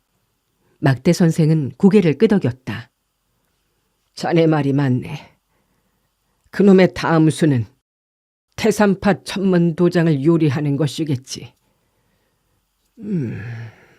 마교가 아무리 악독하다고 해도 우리 좌냉선 나으리의 수단에 비하면 맹물이나 마찬가지일 게야. 그건 그렇다 치고 이복의 영호아우, 자넨 이미 화산파에서 벗어난 몸이니까 한운 야학하듯 자유로운 처지일세. 누가 뭘 할 사람도 없지 않은가. 그러니 무슨 정파니 마교니 따질 필요도 없네. 그저 내가 하라는 대로만 하게나. 중놈이 되어 술 끊을 필요도 없고 하찮은 일 가지고 상심할 것도 없네. 그저 그 임소저만 구출해다가 아내로 맞아들여 재밌게 살면 되는 걸세. 다른 사람은 자네 혼인 축하주를 마시러 오지 않더라도 나 막대 선생만큼은 만사 젖히고 가서 석 잔 술을 마시겠네. 죄기랄 놈들, 뭐가 두렵나? 안 그런가? 끝내 내뱉은 말은 점잖은 장문 선배의 말투가 아니다. 막대 선생은 영호충이 시리에 빠진 것이 영령 때문인 줄 알고 있었다. 그렇다면 구태여 3의 악영산에게 당한 시련은 설명할 필요도 없겠다고 생각했다.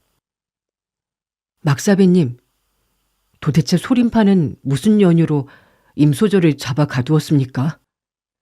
영호충의 질문에 막대 선생은 입을 딱 벌리고 말았다. 두 눈으로 그를 쏘아보면서 놀란 기색이 얼굴에 가득 찼다. 자네, 소림파가 어떻게 해서 임소저를 잡아 가두었는지 정말 모른단 말인가? 아니면 뻔히 알면서도 짐짓 묻는 것인가? 강호상이 그걸 모르는 사람이 없는데 자네가 모르다니. 지난 몇 달 동안 저는 남에게 사로잡혀 유폐당했습니다. 그 때문에 강호에서 일어난 사건은 한 가지도 들어보지 못했습니다. 임소저가 절 구하기 위해 소림제자 넷을 죽인 것은 압니다만 그 후로 어쩌다가 소림파에게 잡혔는지 전혀 모릅니다. 그렇다면 자네가 정말 모르고 있는 게 분명하군. 자네 몸에 기이한 내상을 입어서 백약이 모두 쓸모없었을 때 좌도 방문의 수천 무리들이 임소저의 환심을 사려고 오폐강에 모여서 자네 병을 치료했다더군. 하지만 그 결과 역시 속수무책이었지. 안 그랬던가? 예, 말씀하신 대로였습니다. 그 소동은 강호상에 떠들썩하게 소문이 퍼졌다네. 어디 그뿐인가? 영호충 요 어린 녀석이 천생 무슨 목을 타고났는지 흑목의 성고이신 임소저에게 총애를 받았으니 병이 낫지 못하더라도 억울할 것이 없다는 거야. 사백님도 농담의 말씀을. 영호충은 겸언쩍어했다. 하기야 노두자나 조천추들이 호의적으로 일을 꾸민 건 사실이지만 결국 소란만 일으키고 실패로 돌아간 데다 강호상에 소문만 나쁘게 나돌고 있으니까 영영이 화를 내더라도 어쩔 수 없는 일이었다. 막대 선생이 다시 물었다. 자넨 그 병은 후에 어떻게 나았는가? 틀림없이 소림파 달마 역근경의 신공을 수련했으렸다. 그렇지? 아닙니다. 소림사 방장이신 방증대사께서 자비심을 베푸시어 옛 죄악은 불문에 붙이고 그 소림파 무상신공을 전수해 주시겠노라고 허락하셨습니다만 저로서는 문파를 바꾸어 소림에 투신하지 않겠다고 말씀드렸습니다. 그러니까 소림의 신공을 외부 사람에게 전수할 수가 없었죠. 결국 제가 방증대사님의 호의를 저버린 셈이 됩니다만 소림은 무림계의 태산북도일세. 자네는 그 당시 이미 화산파 문중에서 쫓겨난 몸이었으니 곧바로 소림파에 투신하더라도 부끄러울 바가 없었지 않은가. 그 천재 이루의 기회마저 뿌리치고 목숨을 버리려고 했는가. 천의 고아인 저를 거두어 길러주신 사부님과 사모님의 은혜는 몸이 부서져 가루가 되더라도 다 갚지 못합니다. 그저 바라기는 훗날 사부님께서 제자의 허물을 용서하시고 화산파에 다시 받아들여 주시는 것뿐입니다. 죽음이 두려워 굳자스레 살기 위해 다른 문파로 투신하기는 싫습니다.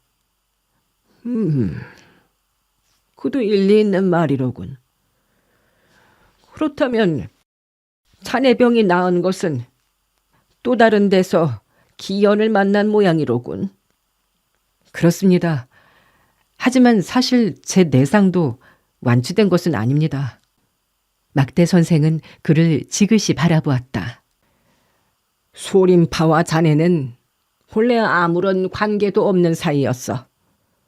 또 불가에 몸담은 사람에게 자비가 본분이라곤 하지만 달마 역근경이라는 소림파 비전의 무상신공을 까닭없이 선뜻 전수해 줄 수는 없다네. 방증대사가 자네한테 서슴지 않고 그 역근경을 전수해야겠다고 허락했을 때 자넨 아무런 의문도 품지 않았는가? 어떻게 해서 소림파가 호의를 베풀려 했는지 그 연유를 생각해보지 않았는가 말일세. 그 점은 모르겠습니다. 막사비님, 가르쳐 주십시오. 그럼 좋아. 말해주지. 하지만 이건 강호에 떠도는 소문일세. 그날 흑모계의 임소전은 몸소 자네를 등에 업고서 소림사로 찾아갔네. 그리고 방장 스님을 만나 자네의 목숨을 구해 주십사고 간청했다네. 자네만 살려준다면 그녀 자신은 소림파의 처분에 맡기고 죽이든 살리든 마음대로 하라고 선언했다는 걸세. 영호충의 입에서 아 하는 비통한 외마디 소리가 터졌다. 벌떡 일어서는 바람에 식탁 위에 술사발과 주전자, 안주 그릇이 와르르 쨍그랑 엎어졌다. 그의 손발이 와들와들 떨렸다. 새파랗게 질린 얼굴은 삽시간에 식은땀 투성이가 되었다. 그렇다면 목소리는 덜덜 떨려 말을 잇지 못했다. 머릿속에 한바탕 모진 폭풍이 휘몰아쳐서 도무지 정신을 가다듬을 수가 없었다. 영영. 그 당시 자기 몸은 하루가 다르게 쇠약해지고 있었다. 어느 날 밤 꿈꾸듯이 영영이 슬피 우는 소리를 들었다. 그녀가 뭐라고 했든가. 당신은 나날이 갈수록 수척해지시는군요. 나는 그 애처롭고도 간절한 탄식을 듣고서 자신은 감동에 못 이겨 선혈을 마구 토하고 정신을 잃고 말았다. 그리고 다시 깨어나 보니 어느새 소림사의 골방에 놓은 채로 방생대사의 정성어린 치료를 받고 있었다. 어떻게 해서 자기가 소림사로 왔는지 또 영영은 어디로 갔는지 전혀 짐작조차 못했던 것인데 영영소저, 그녀는 자신의 목숨까지 바쳐가며 날 구하려 했구나. 영호충의 눈에서 뜨거운 눈물이 핑그레 돌더니 마침내 두 뺨을 타고 흘러내리기 시작했다. 막대 선생이 탄식을 내뿜었다. 임소저는 비록 마교 출신이지만 자네에게 바치는 지극한 정성은 실로 감동적인 것일세. 소림파는 신국량, 역국자, 황국백 등 속가제자와 가궐선사까지 합쳐 4명의 고수급 제자를 그녀의 손에 잃었으니까 그녀가 제발로 소림사에 찾아들었을 땐 이미 살아나올 가망성은 포기한 것일세. 하나 그녀는 자네를 구하겠다는 일념뿐 자신에 대한 모든 것을 초계와 같이 던져버렸네. 방증대사는 그녀를 즉시 처형하기를 원하지 않았네. 그렇다고 순순히 석방할 수도 없는 일. 방증대사는 생각다 못해 마침내 소림사 뒷산 동굴 속에 그녀를 감금한 것일세. 임소저를 받들어 모시는 삼산오악의 무리들이 자연 그녀를 구출하려고 나섰지. 들리는 바에 의하면 이제껏 몇 달 동안 소림사는 단 하루도 평안했던 날이 없었다더군. 무모하게 습격을 하다가 소림 측에 사로잡힌 자만도 거의 100명이나 된다고 하니까. 영호충의 가슴은 마구 들끓어 아무리 평정을 되찾으려고 해도 허사였다. 그는 한참이 지나서야 겨우 입을 열었다. 막사비님, 조금 전 말씀하신 중에 그들 저마다 너도 나도 우두머리가 되겠다고 자기들끼리 쥐어받고 걸어채이고 시간 가는 줄도 모른다고 하셨는데 그건 어찌 된 일입니까? 막대 선생이 탄식을 섞어 대답했다. 그 좌도 방문의 인물들은 말일세. 평소 임소저에게 명령을 받는 일 말고 저마다 싸움질이나 좋아하는 광망스런 작자들이지. 그들은 임소저 이외에 그 누구에게도 복종을 하지 않는다네. 이번 소림사 공격전에 참가하기로 모두들 합의하긴 했나만 소림사가 도대체 어떤 곳인가? 천하무학의 근원지인 만큼 그곳을 공격한다는 자체가 얼마나 어려운 일인지 그들이 모를 리가 없지.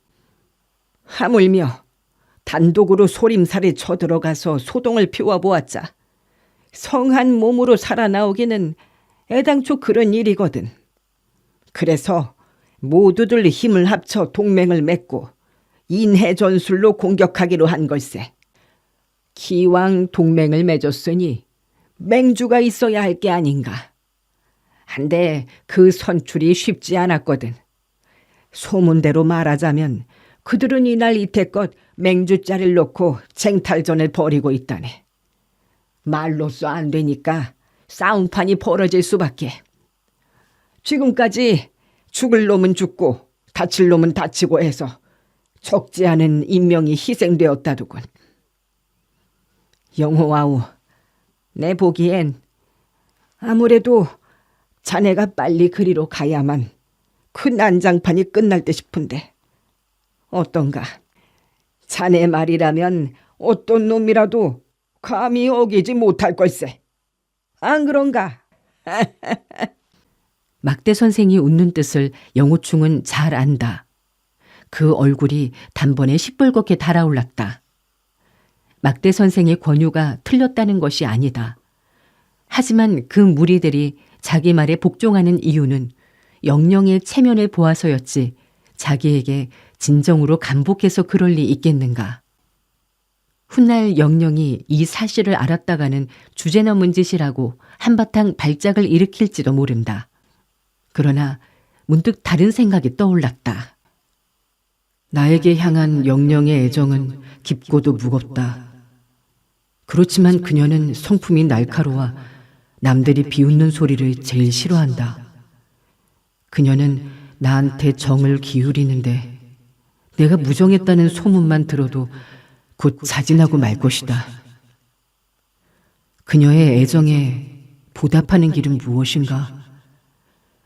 영호충이 임영령 소조를 죽도록 사랑해서 목숨까지 바칠 지경이라는 소문이 그녀의 귀에 들어가도록 하는 것이다. 아니, 그보다도 내 단신으로 소림사에 쳐들어가는 것은 어떨까? 그녀를 구출할 수만 있다면 그것보다 더 좋은 일은 없겠으나 만약 실패한다고 치더라도 함께 잡혀 죽을 수만 있다면 그것으로 보답하는 길이 될 게 아닌가? 영호충은 조용히 막대 선생에게 말했다. 항산파의 정한사태와 정일사태 두 분께서 소림사로 가신 목적은 방중대사에게 간청을 드려 임소절을 석방시키기 위해서입니다. 그렇게만 된다면 군웅들이나 소림사 측이나 일대 유혈 참극은 모면할 수 있으니까요. 그러면 그렇지. 내 이제껏 정한사태처럼 신중한 분이 어째서 자네한테 꽃 같은 문화 제자들을 떠맡기고 다른 데로 갔을까 의아스럽게만 여겼더니만 그분은 자네를 위해 유세하러 떠났구만 그래. 막사백님, 자초지종을 알고 나니 조바심이 나서 못 견디겠습니다. 당장 날개라도 달린다면 소림사로 훌쩍 날아가 정한사태님의 교섭 결과를 보고 싶은 심정입니다.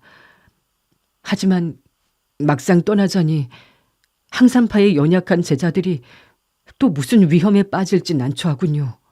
자네 마음 놓고 떠나게. 막대 선생이 염려 말라는 듯이 손쉽게 말했다. 영호충의 얼굴이 환하게 피었다. 제가 먼저 가도 괜찮겠습니까? 그러자 막대 선생은 대답 대신 걸상곁에 7현금을 집어들더니 딩둥딩둥 뜯기 시작했다.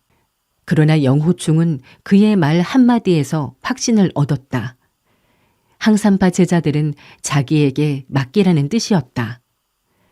막사백의 비범한 무공 실력이나 식견이라면 항산파 일행은 전혀 걱정하지 않아도 된다. 그는 즉시 절을 올려 살해했다. 막사백님의 은덕 깊이 감사드립니다. 오악검파는 동기간이나 마찬가지일세.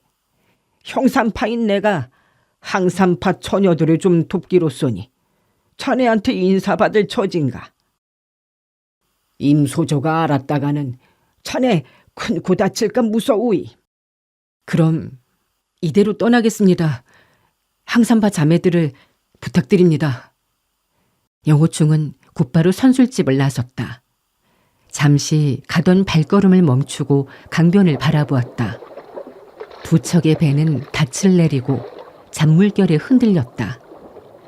선실 창문을 통해 비쳐나온 등불빛이 강물에 어려 일렁거렸다. 등 뒤 선술집에선 막대 선생이 타는 7현금 가락이 끊길 듯 말 듯 한밤의 정막 강산에 사뭇 처량하게 울려 퍼지고 있었다.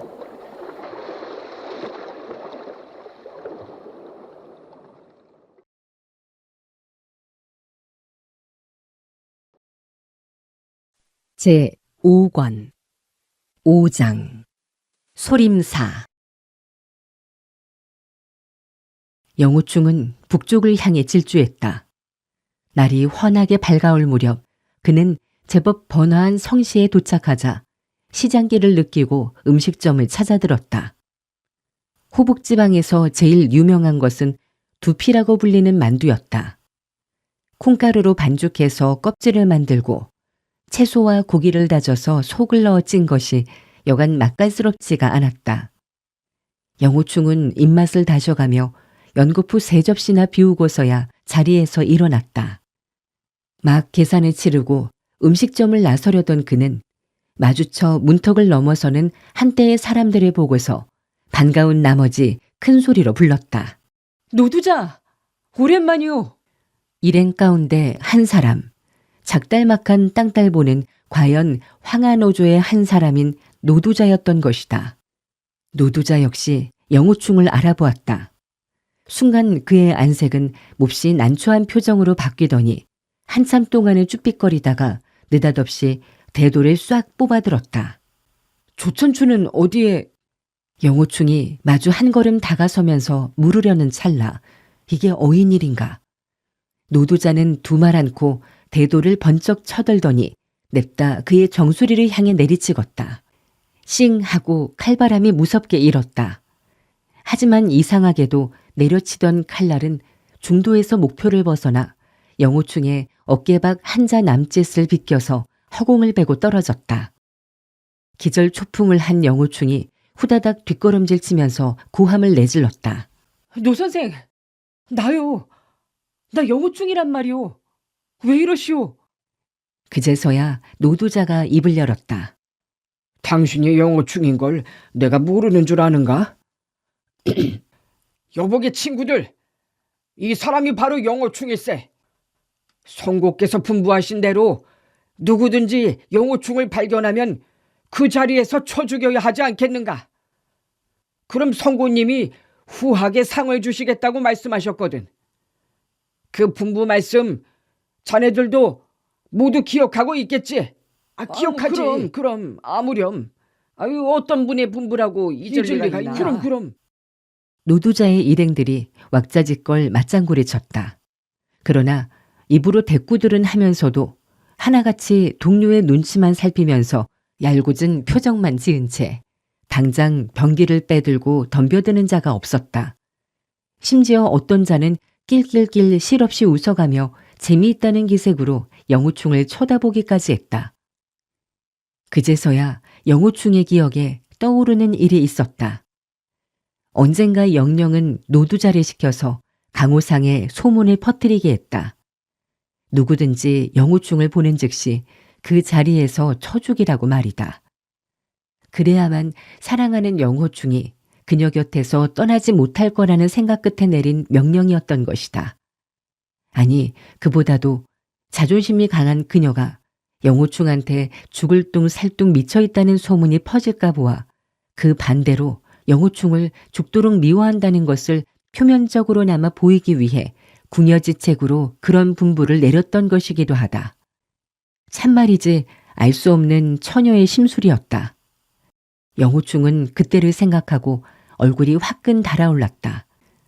그 뒤로 여러 가지 일들이 정신을 못 차리게 일어나 영호충은 그녀의 명령을 까맣게 잊고 있었는데 이제 노두자의 말과 행동을 듣고 보니 그 지엄하신 성고님의 분부는 아직도 취소되지 않고 효력을 발휘하고 있지를 않는가 말이다. 영호충은 기가 찰 노릇이었다. 노두자가 성고의 명령을 전파했을 때만 하더라도 눈치가 멀쩡한 삼사모학 좌도방문의 무리들은 그 명령의 진위를 믿지 않기도 했으려니와 다시 그녀가 병든 영호충의 목숨을 구하기 위해 죽기를 각오하고 소림사로 찾아갔다는 소식이 소림사의 속가제자 입에서 흘러나와 퍼지자 강호 무림계는 삽시간에 진동을 했다. 그 일로 보아서도 임소저가 진심에서 영호충을 죽이고 싶도록 미워하지 않는다는 걸 짐작하고도 남음이 있었던 것이다. 그런 면에서 영령이 의도한 바는 실패했으나 한 번 떨어진 명령은 엄연하게도 지금까지 효력을 발생하고 있지 않은가 말이다. 명령을 받은 무리들은 저마다 목숨까지 내건 그녀의 애정에 깊이 경탄하면서도 어린아이 투정과도 같은 명령에 웃음을 금치 못하였다. 이 성고님은 호승벽이 너무도 강하다. 영호충이란 청년을 죽고 못 살 정도로 사랑하면서도 그걸 인정하지 않고 죽으라고 길을 써가며 진심을 수하들에게 내보이지 않으려 한다. 이야말로 손바닥으로 하늘 가리기나 마찬가지가 아닌가. 사랑을 위해 죽음까지 각오하고 소림사리 찾아갔다는 흑목의 성고의 소문은 좌도방문의 군호들에게만 알려진 것이 아니다. 정파 사람들 역시 소문을 전해 듣고 한가해 쪽마다 화제로 삼아 웃음을 터뜨리곤 했던 것이다. 경위야 어찌 되었든지 간에 그 당사자인 영호충이 불현듯 눈앞에 나타났으니 노두자를 비롯한 군호들은 마음속에 반가움이 겹쳐 일었다. 그러나 한편 지엄하신 성고의 분부를 거역하기도 못해서 도대체 어찌해야 좋을지 너도 나도 눈치만 살피면서 망설이는 것이었다. 한 칼의 공격에 실패한 노두자가 그 커다란 머리통을 설레설레 내두르면서 입을 열었다. 영호공자, 성고께서는 당신을 죽이라고 명령을 내리셨소. 하지만 당신의 무공이 너무 뛰어나서 내 한 칼에 격중시키지도 못했거니와 또 영호 공자님께서 손석의 사정을 봐주셔서 내 모가지를 떼지 않으셨으니 실로 감사하기 이를 데 없소이다. 이보게 친구들, 자네들도 두 눈으로 똑똑히 봤지? 우리가 영호 공자를 죽이기 싫어서가 아니라 참으로 죽일 만한 실력이 없어서 일이 이렇게 된 거야. 이 노두자도 공자를 도저히 당하지 못하는데 자네들 솜씨 가지고야 어디 말이나 되겠나? 안 그런가? 옳소. 그럼 바로 그거요. 일행들이 와르르 웃으면서 맞장구 쳤다. 어디 그뿐인가. 어떤 자는 한술 더 떠서 허풍까지 떨었다. 이제 방금 우리는 영호 공자님과 천지개벽을 할 정도로 악전고투를 벌였거든. 하지만 싸우다가 지쳐서 힘줄이 풀리고 뼈다귀마저 녹신녹신해졌어. 그래서 죽이기는커녕 승부도 못 내고 할 수 없이 칼싸움은 포기했지. 그럼 이젠 어떤 방법으로 영호 공자를 죽이느냐? 술시합이야. 술독을 놓고 겨루자는 말이야. 우리들 가운데 어떤 영웅 호환이든지 영호 공자를 코가 비뚤어지게 취하도록 만들어서 술독에 처박아 죽일 수만 있다면 훗날 성고님께서도 만족하실 거야. 야, 기가 막힌 계략이야. 좋아. 군호들은 허리가 끊어져라고 웃음보를 터뜨렸다. 하무렴 성고님의 분부는 우리들더러 어떻게 해서든지 영호 공자를 죽이라고만 하셨지 꼭 칼이나 창으로 죽이라고는 하지 않으셨어. 맞아. 그러니까 아주 최고 상등품의 술을 퍼먹여서 죽인다고 해도 누가 뭘 할 사람은 없지. 너무 좋은 생각이야. 싸움이란 게 반드시 힘만 가지고 이길 수는 없는 거라고. 그럼 그렇지. 꾀를 써야지. 어때? 내 말이 틀렸나? 그렇지. 거리가 떠나갈 듯이 군호들은 환호성을 올렸다. 그들은 영호충을 에워싸고 성 안에서 제일 큰 술집으로 몰려갔다. 40여 명이나 되는 군호들이 주루 대청에 있는 식탁 6개를 몽땅 차지하고 앉으니 이른 아침 한가하던 술집이 온통 시장 바닥처럼 시끌벅적 들끓었다. 술 가져와. 빨리. 성미급한 몇몇은 이미 식탁을 두드리면서 소리쳤다. 영호충은 자리에 앉자마자 노두자에게 물었다. 성고는 도대체 어떻게 하실 거요? 아주 궁금해 미치겠소. 군호들이 또 한 번 와르르 웃었다. 그가 영령에 대해 걱정하고 있는 것이 기뻤던 것이다. 노두자가 대답을 했다. 오늘 12월 보름날 우리들은 모두 소림사로 찾아가 성고님을 모셔내오기로 했죠.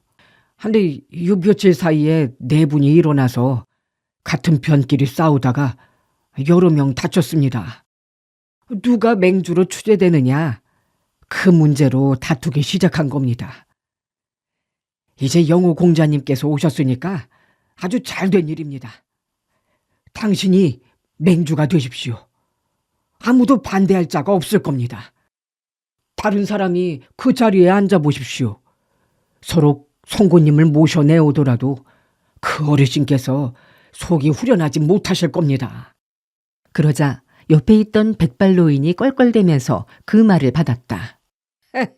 옳거니 영호 공자님이 전군에 지휘하신다면 아무도 이의가 없을 거야. 만에 하나 일이 틀어져서 성고님을 모셔내오지 못하더라도 영호 공자께서 송고 구출 작전에 지휘를 하셨다는 소식이나마 들으시면 아주 흡족해 하시겠지. 어쨌거나 우리들의 맹주는 영호 공자님이 맡으셔야 합니다. 영호충은 자리에서 일어났다. 누가 맹주가 되든 그것은 사소한 문제입니다. 성고님을 구해낼 수만 있다면 소인 영호충은 몸이 부서져 가루가 되더라도 그 고통을 달게 받겠습니다. 그것은 입에 발린 소리가 아니라 그의 충정에서 우러나온 진심의 소리였다. 영령이 자기를 위해 목숨을 걸었다면 그 또한 영령을 위해 후회 없이 죽을 각오가 되어 있는 것이다. 보통 때 같으면 이런 생각을 구태여 남에게 드러낼 것도 없이 가슴 속에 품어두고 스스로 다짐만 했을 터이지만 지금은 상황이 다르다. 비록 정파로부터 사마회도의 쓰레기들이라고 손가락질을 당하는 수천 명의 무리가 목숨을 아낌없이 던져가며 의리와 정을 지키려 하는 것이다. 이런 마당에 영호충 자신이 구차스럽게 체면을 차리고 싶지 않았다. 모든 것을 솔직히 보여주어야 한다. 남의 치소를 두려워해서는 안 된다. 군호들은 숙연해졌다. 왁자지껄 시끄럽던 주루 대청이 물을 뿌린 듯 조용하기만 했다. 그들의 눈길은 하나같이 영호충에게로 쏠렸다. 과연 성고님께서 이 청년을 마음에 두고 있었다니. 실로 대단한 인물이 아닌가. 실로 훌륭한 청년 영웅이로구나. 백발의 늙은이가 기꺼운 미소를 얼굴 가득히 띠고서 고개를 끄덕거렸다. 우리 영호 공자님, 과연 의리와 정이 많으신 영웅이시오. 강호상에 잘못 떠도는 소문처럼 공자께서 이번 거사를 치지도외하고 나몰라라 하셨다면 여러 사람에게 실망을 안겨주실 뻔했습니다. 요 몇 달 동안을 소인 영호충은 어쩌다가 실수해 지하 뇌옥 속에 갇혀 있었습니다. 그래서 그동안 강호에서 일어난 사건들을 하나도 알지 못했죠. 그러나 마음속으론 밤낮 없이 성고님을 생각했습니다. 너무 그리워하다가 머리칼마저 세워버렸으니까요. 자, 여러분, 소인이 벗들의 의기를 존경하는 뜻에서 건배하겠습니다. 여러분, 성고님을 위해 힘써주신 데 대해 깊이 감사드립니다. 영호충은 자리에서 박차고 일어나 술잔을 들어 단숨에 마셔버렸다. 군호들은 또 한 번 와 하고 건배를 했다. 영호충은 다시 노두자를 돌아보았다. 노 선생, 방금 말씀하신 가운데 맹주자를 놓고 여러분끼리 다투다가 크게 분란이 일어났다고 하셨죠? 그렇다면 여기에서 술 타령이나 하면서 노닥거릴 때가 아닙니다. 우리 모두 속히 가서 우리 편들의 싸움을 말려야죠. 옳으신 말씀. 앞서 조천추와 밤고양이 야묘자가 거기로 달려갔습니다. 저희들도 이제 뒤따라가던 중이었고. 모두들 어디에 모여 있습니까? 황보평 들판입니다. 황보평이라? 양양성 서쪽에 있는 형산 부근이죠. 그렇다면 서둘러서 식사를 하고 곧장 그리로 떠납시다. 술싸움도 지금까지 사흘 밤낮을 겨루었지만 여러분 실력 가지고야 이 영호충을 끝내 술독에 처박아 죽이지 못한 걸로 합시다. 훗날 성고님께서 아시더라도 여러분 주량으론 저를 못 당한다는 걸 이해하실 테니까. 대청하는 한바탕 웃음바다가 되었다.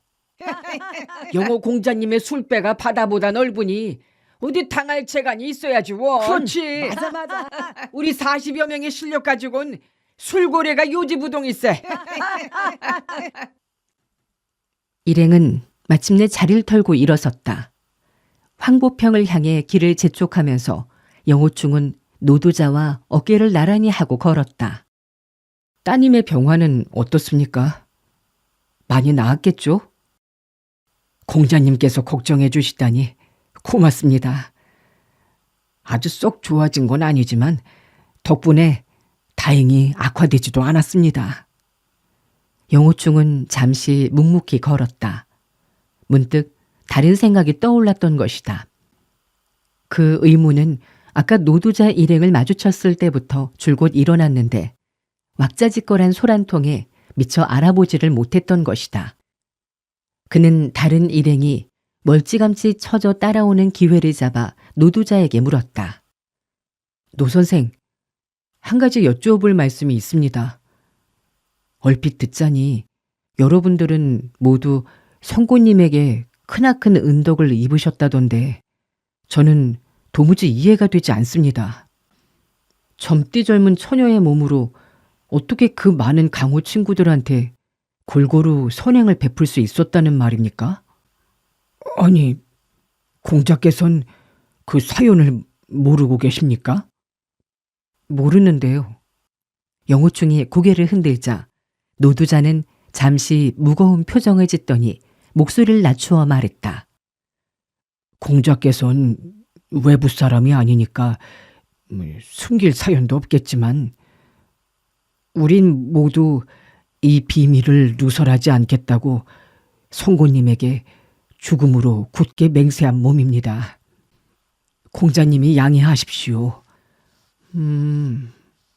말씀 못하실 사연이라면 할 수 없죠. 괜찮습니다. 훗날 성고님의 입으로 직접 들어보시면 더 좋지 않을까요? 노두자는 잠옷 미안한 기색으로 영호충을 위로했다. 영호충은 고개를 저으면서 웃어 보였다. 어서 빨리 그날이 왔으면 좋겠습니다. 일행은 도중에서 또 다른 패거리 둘을 만났다. 그들 역시 황보평으로 가고 있었다. 세 패가 합류하자 인원수는 벌써 100여 명을 넘었다. 일행들이 황보평에 다다랐을 때는 이미 깊은 밤중이었다. 사방 각처에서 몰려든 군웅들은 그 황보평 서편에 넓게 트인 벌판을 온통 뒤덮고 있었다. 영호충 일행이 그곳까지 미처 도달하기도 전에 2, 3리 밖에서부터 벌써 와글와글 떠드는 소리가 귀청을 시끄럽게 울렸다. 거칠고 왁살스런 욕설, 째지는 듯한 비명, 껄껄대는 너털 웃음이 뒤섞여 이건 수째 아수라장을 벌이고 있는 모양이었다. 영호충은 다급한 마음에 더욱 걸음을 재촉했다. 이윽고 희뿌연 달빛 아래 사방이 첩첩 산봉우리로 둘러싸인 풀밭이 그의 시야를 가득 채웠다. 시커먼 사람의 떼거리는 줄잡아도 1천여 명은 넘어 보였다. 누군가 악을 버럭 지르는 소리가 들렸다. 맹주라, 맹주. 기왕의 주인 주자가 붙었으면 의당 한 사람이 맡아야 옳은 일이지. 어쩌자고 당신네들 6이 한꺼번에 맹주가 되려고 하는 거야? 그래서야 말이 되나? 그건 모르는 소리. 우리 6은 바로 한 사람이고 하나가 곧 6이란 말이야. 당신들 모두 6 형제의 호령대로 움직여만 준다면 우리 형제 6이 즉 맹주가 아닌가? 방금 이 일을 댄 녀석이 누구지? 더 이상 주절거리면 네 놈부터 내 조각으로 찢어 죽일 거야. 영호충은 보지 않아도 으르렁거리는 작자가 누구인지 알 수 있었다. 도곡육선을 빼놓고 저렇게 생떼를 쓸 사람이 있을까? 떠들어대는 사람이 6 형제 가운데 하나라는 것은 알았지만 워낙 목소리가 비슷해서 형인지 아우인지는 판별하기 어려웠다. 앞서 항의를 했던 자는 찢어 죽인다는 엄포 한마디에 단박 자라 모가지처럼 쏙 들어가 버렸다. 도곡육선이 말뿐만이 아니라 정말 사람을 산채로 찢어 죽이는 귀신들이라는 것을 알았기 때문이리라. 그러나 군웅들은 도곡육선의 어거지에 불복하는 기색이 역력했다. 멀찌감치 뒷전에 처진 무리들 가운데서는 여전히 욕설과 야유가 터져나오고 심지어는 돌멩이와 진흙 덩어리까지 날아드는 형편이었다. 장내는 악마굴이 끓듯 난장판이 되어 가관을 이루고 있었다. 어떤 놈이 어르신들한테 돌멩이를 던졌어? 도엽선이 악을 썼다. 네 애비가 던졌다. 어둠 속에서 누군가가 맞받았다. 뭐라고? 네가 그럼 우리 형님의 애비란 말이야?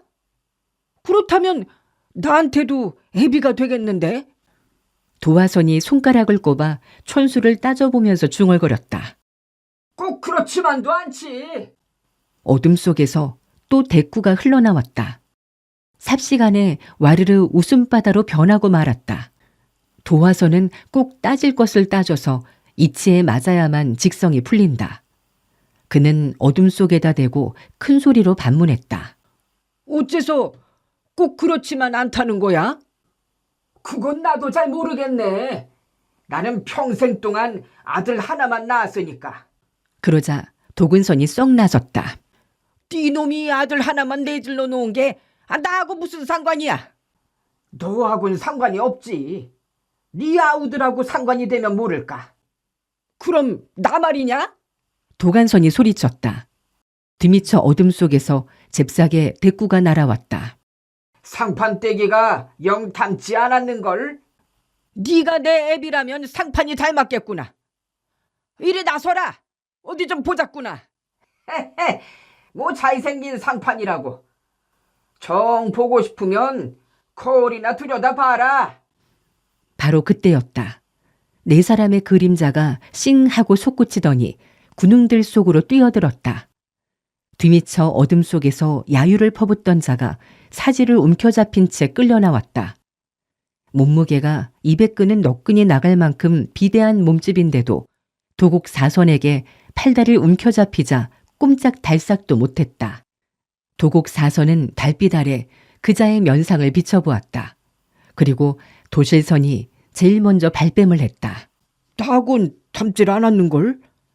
내가 어디 이따위 깨진 바가지처럼 생겼어? 이봐 셋째 형, 아무래도 이 쌍판은 형님을 닮았는데? 도지선이 얼른 되받아 넘겼다. 에이라 이놈아, 내가 아무렴 너보다 못생겼단 말이냐?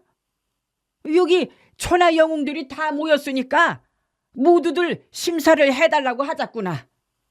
도곡육선의 상판이 어떻게 생겼는지 군웅들은 일찌감치 보아서 알고 있었다. 그들의 생김새란 하나같이 눈, 코, 귀, 입 어느 곳도 제자리에 붙어 있는 것이 없다. 그 추접스런 상판들 가운데 어느 것이 밉고 고운지 심사를 하려면 보통 실력 가지고서야 여간 애를 먹지 않겠다. 하지만 지금 농담을 할 때가 아니다. 도곡 사선의 갈귀 같은 소나기에 멀쩡한 사람 하나가 사지를 잡혀 있다.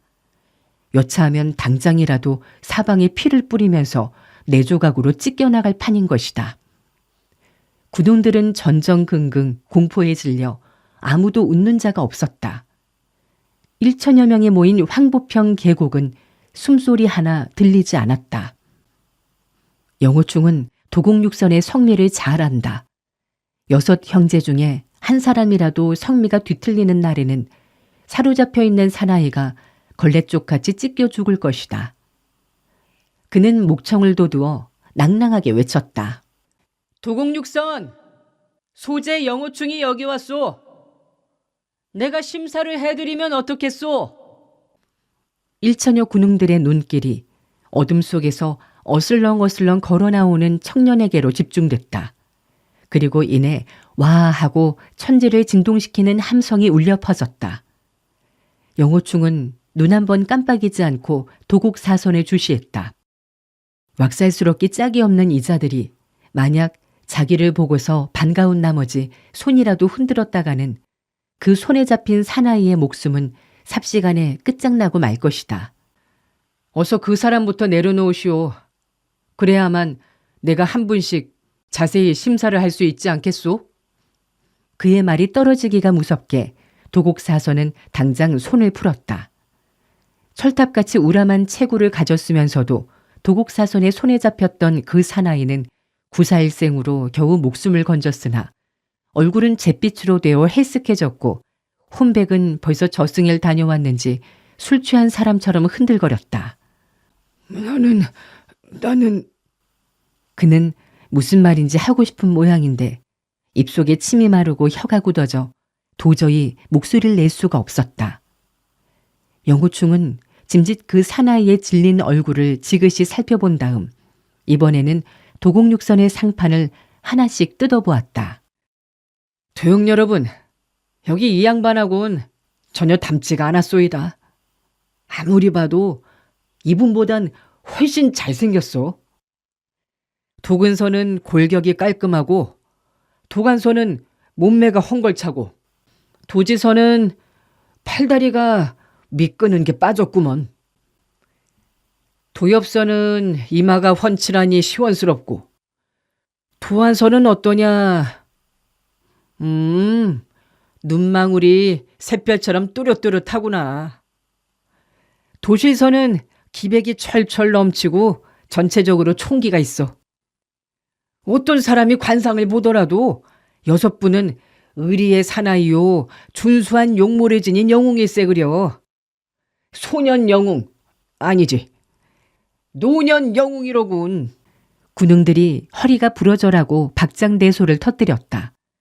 하지만 한껏 기분이 좋아서 너털 웃음을 터뜨린 도곡육선의 목소리가 더욱 크고 시끄러웠다. 노두자는 전에 이들 도곡육선한테 잡혀 혼쭐이 난 적이 있는지라 지금까지도 적지 않은 악감정을 품고 있었다. 그래서 이번 기회에 좀 놀려주어 분풀이라도 해야겠다고 마음먹었다. 세상 천하 영웅들을 아무리 눈까지 짚고 둘러보아도 무공이 뛰어난 사람은 많지만 용모를 두고 따지자면 도곡육선보다 멋진 작자가 하나도 없소이다. 그러자 군웅들이 와글와글 맞장구 쳤다. 어디 준수하게만 생겼나? 풍류에도 아주 도통하셨지. 이런 분들은 강호 역사 이래 처음 생겼을 걸세.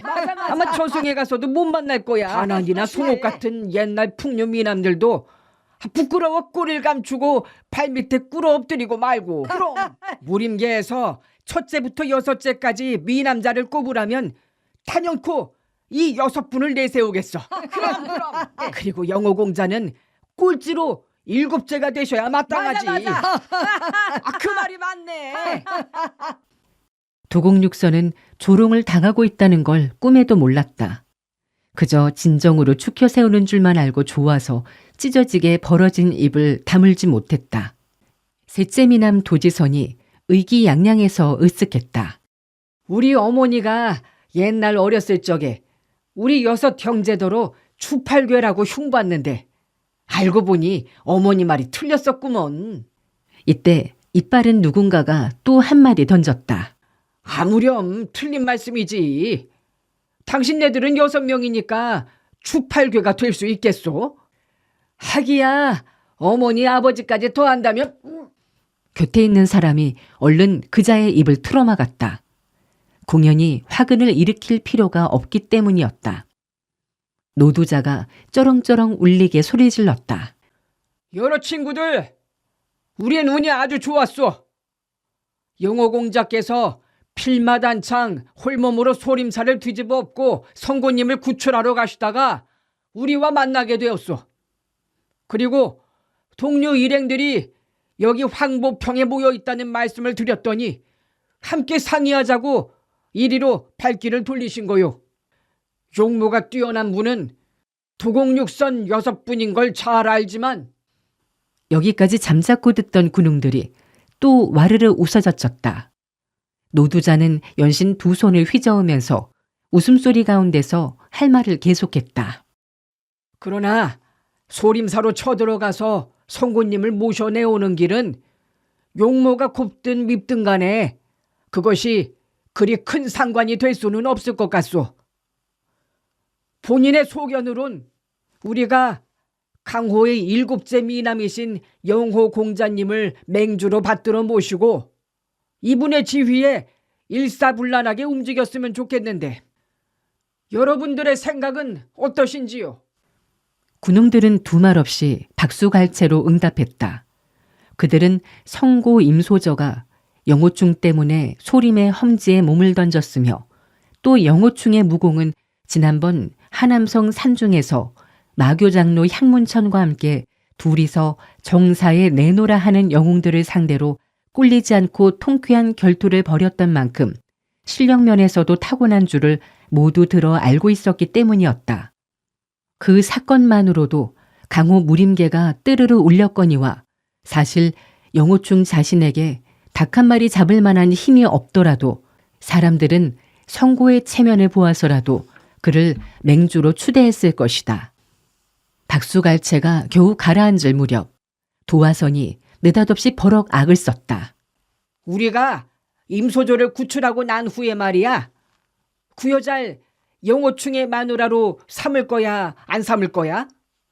임소절을 평소 하늘같이 떠받드는 군호들인지라 아무리 도화선의 말이 그럴듯하기는 해도 선뜻 동의하고 나서는 자가 없었다. 더구나 영호충 자신은 입장이 난처해서 대답도 못하고 꿀먹은 벙어리가 되고 말았다. 그러자 넷째 미남 도엽선이 고개를 설레설레 내저었다. 아니 그럼 영호충은 엄청 예쁜 마누라도 없고 맹주자리도 차지한다는 말이야? 이거 너무 불공평하지 않나? 이렇게 하자고. 우리가 쳐들어가서 영호충의 마누라감을 구출해 줄 테니까 맹주자린 우리 6형제한테 넘겨줘. 강호 무림의 첫째 미남 도근선이 손뼉을 철썩 쳤다. 옳거니 영호충이 우리들보다 실력이 낮고 못하고는 별도래 치자고. 첫째의 말이 떨어지기가 무섭게 도근선, 도간선, 도지선, 도실선 4명의 미남 영웅들은 일제히 번개처럼 움직여서 영호충의 사지를 움켜잡고 허공에 번쩍 쳐들었다. 동작도 빠르거니와 낌새조차 챌 수 없어서 영호충은 손끝 한 개 까딱도 못하고 매발톱에 병아리 채이듯 잡히고 말았다. 안 돼. 어서 영호 공자님을 안 돼. 어서 놓으라고. 군웅들은 일제히 경악 소리를 터뜨렸다.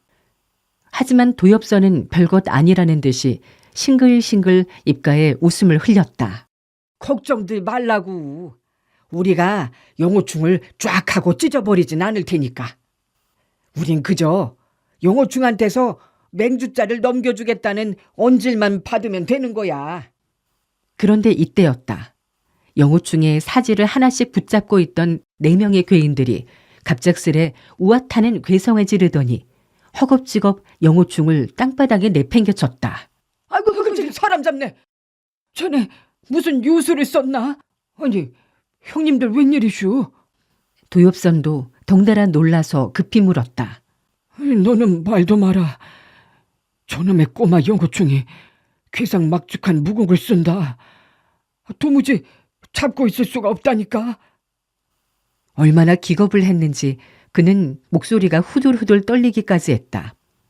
그래도 둘째는 체면상 안 되었는지 또 한 번 합리적으로 변명했다. 붙잡고 있을 수 없는 게 아니라 갑자기 우리 넷이서 한꺼번에 붙잡기가 싫어진 거야. 원래 영호충은 4 괴인에게 팔다리를 붙잡히자마자 그 즉시 흡성대법을 운기하였던 것이다. 영호충은 이자들의 머리통이 아둔한 데다 하는 짓이 도시 무지막지스러워서 남들의 예상을 뒤집는 짓을 곧잘 저지르는 줄을 뻔히 아는 터라 만에 하나라도 그대로 용을 써서 자신을 조각낼지도 모른다는 우려 때문에 그는 신공을 운용했었다. 도곡 사선은 문득 자기들의 내공력이 장심을 통해 바깥으로 썰물처럼 새나가는 걸 느끼고 선뜻 공력을 운기해서 대항하였다. 그런데 어찌 된 셈인지 힘을 쓰면 쓸수록 내력은 마치 설사하듯 더욱 빠르고 세차게 쏟아져 나가는 것이 아닌가. 그들은 불에나 된 듯 혼비백산에서 급히 손을 떼고 물러선 것이었다. 도곡육산 그만들 했으면 이제 영호공자한테 항복하겠지. 군웅들이 환성을 지르면서 도곡육선을 야유했다. 아무리 낯가죽 두꺼운 형제들이라도 이번에는 혼줄이 났으니까 고분고분 여론을 따르리라고 생각한 것이다. 첫째 도근선이 궁색하게 타협안을 내놓았다. 영호충은 우리 6형제와 친구 사이니까 영호충이 곧 도곡육선이요 도곡육선이 곧 영호충인 게야. 그러니까 영호충이 맹주가 되면 바로 우리 도곡육선이 맹주가 되는 거나 마찬가지인데 항복하고 말고가 어딨겠어. 큰형님 말씀이 지당하오. 세상 천지에 자기가 자신한테 항복하는 법이 어디 있단 말이오. 저 친구들 말이 너무 말이 되질 않아. 도화선이 맞장구를 쳤다. 군웅들은 가만히 도곡육선의 신색을 살폈다. 보아하니 방금 영호충을 움켜잡았다가 암암리에 홍구멍이 난 것은 틀림이 없는 모양인데 그래도 그 알량한 체면을 살리느라고 승복을 하지 않는 것이다. 그들 사이에 있었던 일은 자세히 모르기는 하지만 그 낭패스러운 꾸락서니만큼은 가관이라 군웅들은 모두 희색이 만면해졌다. 영호충이 드디어 입을 열었다. 여러분, 우리는 이번에 성고님을 모셔내오는 일과 함께 소림사에 잡혀있는 친구들을 구출하고자 여기 모였습니다. 소림사는 무림계의 태두요. 소림의 72절기는 수백 년 동안 천하의 명성을 떨치면서 어느 문파도 이와 더불어 맞서지 못해왔습니다. 그러나 우리에겐 다수라는 이점이 있습니다. 여기 모이신 천여 명의 영웅들 말고도 또 적지 않은 호환들이 이리로 속속 오고 있습니다. 우리의 무공 수준은 비록 소림승이나 그 속가 제자들보단 못하지만 10명이서 그들 하나씩을 상대한다면 이기지 말라는 법도 없습니다. 아니, 기어코 이기고야 말 것입니다. 그러자 황보평 들판이 온통 떠나갈 듯한 함성에 파묻혔다. 영호충은 다시 말을 계속했다. 그러나 소림사의 고승들은 성구님을 억류하고서도 핍박을 가하지는 않았습니다. 그분들은 모두 덕망을 갖춘 불제자요, 자비심을 본분으로 삼는 분들입니다. 우리가 소림사를 파괴한다면 강호 무리민들은 우리더러 비겁하게 인해 전술로 이겼다고 비웃을 것입니다. 그것은 영웅의 행위가 아니니까요. 그러므로 제 뜻은 소림사 측에 먼저 예의를 보여 말로써 교섭을 시도해보고 나서 여의치 않으면 싸우고자 합니다. 만약 소림사 측이 한 걸음 양보해서 성고님과 우리의 친구들을 석방시켜준다면 구태여 생사를 걸어가면서 싸울 것까지는 없으니 이보다 더 다행스러운 일이 어디 있겠습니까? 그의 연설이 한바탕 끝나자 조천추가 제일 먼저 찬성했다. 영호 공자님의 말씀은 우리들의 마음과 꼭 같습니다. 만약 정말 싸움이 붙었다가는 소림파건 우리건 간에 쌍방의 사상자가 적지 않게 날 것이니까요. 이번에는 심술이 난 도지선이 비틀어 말했다. 영호 공자님의 말씀은 우리 마음에 들지 않습니다. 만약 싸움이 붙지 않았다간 소림파건 우리건 간에 쌍방의 사상자가 적게 날 것이니 그래가지고서야 무슨 재미가 있겠소. 조천추는 그 말을 아예 못 들은 척 무시해버리고 군웅들을 향해 외쳤다. 우리들은 기왕 영호 공자님을 맹주로 추대한 바에야 이분의 호령대로 따라야 합니다. 도근선이 또 끼어들었다. 옳거니 그 호령을 내리는 권한은 영호충을 대리해서 아무래도 우리 도공육선이 가져야 옳겠는데. 군웅들은 찰거머리 같은 6 형제가 사사건건 트집을 잡고 어거지를 쓰는 바람에 모두들 화가 머리 끝까지 뻗쳤다. 손을 제각기 차고 있던 병기에 얹은 채 시금벌떡 영호충이 눈짓 한 번이라도 하는 날에는 당장 6놈을 난도질해버릴 기세였다. 도공육선의 무공이 제 아무리 날고긴다 해도 수십 수백 명의 창칼을 한꺼번에 어떻게 막아내겠는가. 조천추는 말을 계속했다. 맹주는 무엇을 하는 분인가? 바로 명령을 내리는 분입니다. 명령권이 없다면 그게 무슨 맹주겠습니까? 맹주의 주자란 곧 명령을 내린다는 뜻이니까요. 그러자 도화성이 옳았구나 싶어 얼른 의견을 냈다. 그렇다면 말씀이야. 영호충은 맹자 하나만 가지고 주자는 우리가 가지면 어떻겠소? 도엽선이 머리를 흔들었다. 맹 한자만 가지고는 호령이 안 내려질걸? 게다가 맹님 하고 부르자니 아우 얼마나 발음하기가 썰렁해. 도근선도 끼어들었다. 내 고견으론 맹자 하나만 가지고 썰렁하다면 그건 풀어서 명혈이라고 하면 좋겠구만. 명혈님 어때? 그럴듯하지? 도지선이 무식한 소리 말라는 듯이 얼른 반박을 했다. 틀렸어. 맹자를 쪼개면 아래 글자는 혈자가 아니란 말이오. 그 위에 획이 하나가 없거든. 한데 획 하나 적은 그 글자는 도대체 무슨 글자지? 도공육선 가운데 그 획 하나가 적은 기명 혈자를 아는 사람이 하나도 없었다. 군웅들은 잠자코 그들의 추태를 떠는 꼴만 어이없게 쳐다볼 뿐 귀띔해 주지도 않았다. 둘째 미남 도간선이 헛기침을 하더니 결론을 내렸다. 획이 하나가 없어도 그건 피혈자이긴 마찬가지야, 이 멍청아. 내가 칼로 널 베었다고 치자. 깊숙이 베면 피가 많이 나오겠지. 그게 피혈이야. 만약 내가 형제간의 정을 생각해서 아주 가볍게 살짝 너를 베었다고 치자. 그럼 피가 아주 조금만 나오겠지. 하나 조금 나오더라도 그건 역시 피는 피야. 많든 적든 간에 피혈은 마찬가지 아니겠소? 아니 형님, 어째서 칼로 날 벤다는 거요?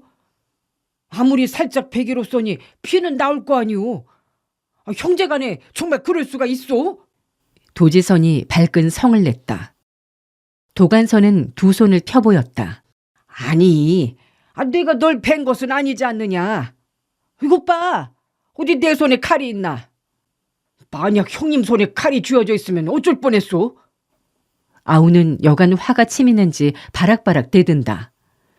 이러다가는 날이 새도 이 입씨름이 끝나긴 다 틀렸다. 군웅들의 노성이 여기저기서 터져나오기 시작했다. 조용히들 좀 해. 모두 맹주님의 분부를 들어야 한단 말이야. 도지선이 찔끔하면서도 한마디 빠뜨리진 않았다. 영호충이 분부를 내리면 내렸지. 조용할 건 또 뭐람? 이윽고 영호충이 목청을 돋우었다. 여러분, 앞으로 12월 보름까진 11회가 남았습니다. 이런저런 일로 늑장을 부리기엔 숭산 소림사까지 되어갈 날짜가 빠듯합니다. 이제 우리 길을 떠납시다. 가기는 가되 밤고양이 모양 숨어서 갈 게 아니라 북치고 장구치고 깃발을 날리면서 떳떳하게 나아갑시다. 내일 아침 가는 길에 천을 사서 깃발을 만들고 천하의 영웅들 소림사로 성고를 모시러 가노라 라는 글씨를 큼직하게 써 날리자는 말입니다. 북하고 장구도 많이 장만해서 우당퉁탕 울리면서 요란하게 가는 겁니다. 소림의 승려나 속가제자들이 듣고 간담이 써내려지도록 말입니다. 여러분, 어떻습니까? 와 하는 환호성이 드넓은 산골짜기를 쩌렁쩌렁 메아리쳤다.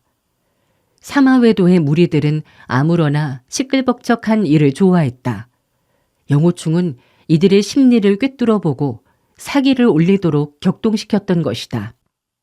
나이를 먹고 신중한 성품을 지닌 자들도 몇몇 있었지만 그들도 역시 가타부타 말없이 그저 수염만 쓰다듬고 웃기만 할 따름이었다. 이튿날 아침이 밝았다. 영호충은 조천추 계무시 노두자 3사람을 시켜 깃발과 북을 마련해 오도록 했다. 이윽고 점심때가 되자 골짜기에는 수십 폭의 흰 깃발이 펄럭거렸다. 하지만 둥둥 울리는 북은 겨우 2개뿐이었다. 자, 이제 출발합시다. 가는 도중 성시에서 북하고 깃발을 더 많이 사면 되니까요. 영호충의 명령이 떨어졌다. 북소리가 울리고 군웅들은 일제히 함성을 지른 다음 대오를 짓고 북쪽을 향해 떠났다. 영호충은 계무시와 상의한 끝에 7개 방회를 차출해서 2개 부대는 앞길을 정찰하도록 선발대로 세우고 또 좌우로 2개 부대씩 갈라 본대를 호위하는 한편 나머지 한 부대는 후미를 경계맞도록 배치시켰다. 그는 항산파 제자들이 선하령에서 적의 매복 습격을 받았을 때 사전에 아무런 경계 배치도 없었다가 당했던 사실을 보았기 때문이었다. 영호충은 또 별도로 한수의 신호방을 지명해서 전령의 임무를 맡겼다. 신호방은 호북성에서 예남지방에 이르기까지의 일대를 세력권 안에 넣고 있어 가만히 앉아서도 풀 한 폭이 흔들리는 것조차 파악할 정도로 이 근방지리의 밝은 집단이었던 것이다. 군웅들은 영호충이 주도 면밀하게 행군 부대를 편성하는 걸 보고서 크게 감탄하고 기꺼이 복종했다. 오직 도곡육선 6 형제만을 제외하고는. 영호충의 소림사 공격대가 행군한 지 며칠 동안 도중에서 수많은 방파들이 꼬리를 물고 합류했다. 갈수록 깃발도 늘고 북소리도 요란해졌다. 와글와글 악마구리 떼처럼 소란을 피우면서 2천으로 늘어난 공격대는 일로 소림사를 목표로 북상했다. 어느덧 일행은 무당산 아래 이르렀다. 여기서 숭사는 이틀 남짓 거리가 된다. 영호충은 순애들과 상의했다. 무당파는 무림계의 둘째로 큰 문파요. 장산봉 도사가 개파한 이래 수백 년 동안 그 위세는 소림파에 뒤지지 않을 만큼 대단합니다. 우리들이 이번 성고님을 맞이하러 가면서 될 수 있는 한 소림파에게도 무례를 범하지 않고 이를 성사시키려고 하는 만큼 더구나 무당파의 신경을 자극할 행동은 삼가는 게 좋을 것입니다. 그러므로 무당파의 장문인 충어 도장께 경의를 표하는 뜻에서 길을 바꾸어 피해가는 게 어떻겠습니까? 노두자가 먼저 찬동했다. 말씀하시는 대로 따르겠습니다. 우린 오직 성고님만 구출하면 그걸로 만족할 뿐입니다. 구태여 아무 상관도 없는 문파를 건드려서 강족을 만들 필요는 없습니다. 그렇죠. 만약 성고님을 구출하지 못한다 치더라도 무당산에 짓밟아 화풀이해봐야 무슨 소용이 있겠습니까? 계무시도 찬성했다. 그렇다면 좋습니다. 곧 명령을 내리셔서 기폭을 말고 북소리도 죽인 채 조용히 동쪽 길로 우회하도록 하십시오. 영호충의 지시대로 일행은 무당산에 비껴 동쪽 길로 접어들었다. 하루 이틀 더 걸리겠지만 안전하게 행군하기로 결정한 것이다. 그날 정오 무렵 영호충 일행은 앞길에서 마주오는 나귀 한 마리와 맞닥뜨렸다. 털복숭이 나귀 등에는 누더기를 걸치고 끊임없이 콜록거리는 늙은이 한 사람, 그리고 나귀 뒤를 따라 장작과 배추짐을 각각 진 중년의 농부 두 사람이 어슬렁어슬렁 한가롭게 걸어오고 있었다. 촌놈들 비켜서라. 일행 가운데 누군가가 호통을 쳤다. 한꺼번에 수천 명이 떼를 지어 무시무시한 병기를 휘두르면서 왁자지껄 행군을 하고 있으니 그 위세에 겁먹지 않을 사람이 어디 있겠는가. 이제껏 오는 도중에 길 가던 행인들은 멀찌감치 바라보기만 해도 혼비백산, 꽁무니가 빠져라고 피에 달아났다. 그런데 지금 이 시골뜨기 세 사람은 달아나기는커녕 아무것도 안 보이는지 아무렇지도 않게 터덜터덜 마주쳐오는 것이 아닌가. 세 사람이 모두 맹인이라도 시끌벅적한 소리는 들었을 텐데 말이다. 이 뭐하는 놈들이야? 도근선이 눈알을 부라리면서 냉큼 앞으로 나가더니 나귀를 냅다 후려갈겼다. 순순히 걸어오던 나귀는 벼락을 맞고 히히잉하고 애처로운 비명과 함께 고꾸라졌다. 앞다리 두 개가 모조리 우지직 부러져 나간 것이다. 나귀 등에 타고 있던 늙은이도 대바람에 태질을 당하고 땅바닥에 쓰러진 채 일어나지 못했다. 영호충은 도근선의 왁살스러운 행동에 자기도 모르게 눈살이 찌푸려졌다. 선뜻 노인에게 다가가서 부축해 일으키면서 사과했다. 이거 어르신께 죄송하게 됐습니다. 어디 많이 다치셨습니까? 아이고야, 이게 무슨 날벼락인고. 나 같은 가난뱅이가 무슨 죄를 지었다고. 아이고. 노인은 끙끙 신음소리를 내면서 투덜거렸다. 중년의 농부 두 사람은 배추랑 장작이랑 어깨에 메고 있던 짐을 내려놓고서 대로상에 떡 버텨섰다. 두 손으로 허리를 짚은 채 성난 눈초리로 잔뜩 일행을 노려본다. 배추짐을 졌던 사나이가 화가 난 목청으로 소리를 버럭질렀다. 여긴 무당산이야. 당신네들은 도대체 못하는 작자들인데 감히 여기서 사람을 함부로 치는 게야. 말썽을 일으킨 도근선도 지지 않고 대거리를 했다. 무당산이면 어떻다는 거지? 네가 노려보면 또 어쩔 테야. 무당산 무건의 사람들은 모두 다 무공을 쓸 줄 안단 말이야. 당신네 외지작자들이 예서 행패를 부리다니. 정말 죽을 둥 살 둥 함부로 날뛰다간 큰 코 다치는 수가 있다고. 일행 가운데 수십 명이 와르르 웃음보를 터뜨렸다. 아무리 뜯어봐도 누리끼리한 상판에 50살은 들었을까. 비루먹은 노새처럼 음성조차 기운도 없는 몰골인데 자칭 무공을 한답시고 뻗대니 요절복통할 노릇이었다. 도화선이 낄낄대며 수작을 걸었다. 너도 무공을 쓸 줄 안다고? 무당산 아래서는 3살 먹은 어린애도 주먹을 쓸 줄 알지.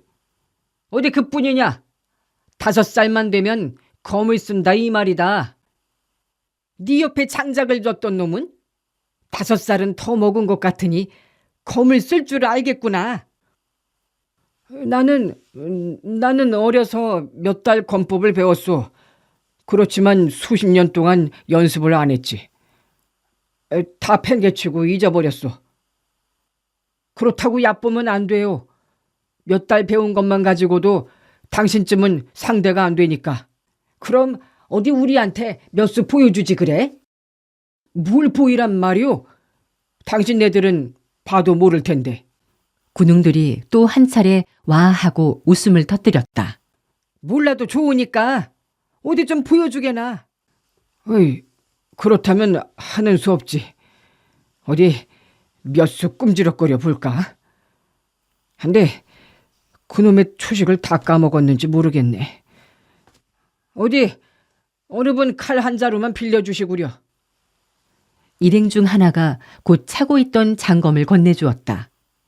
칼을 받아든 사나이는 추수가 끝나고 메마른 논바닥으로 내려가더니 동쪽으로 번쩍 서쪽으로 번쩍 아무렇게나 되는 대로 서너 차례 장검을 허공에 찔러보더니 돌연 초식이 기억나지 않는 듯 머리를 극적거리면서 곰곰이 생각하다가 또 불쑥 몇 초를 베어댄다. 군웅들은 배를 움켜잡고 웃었다.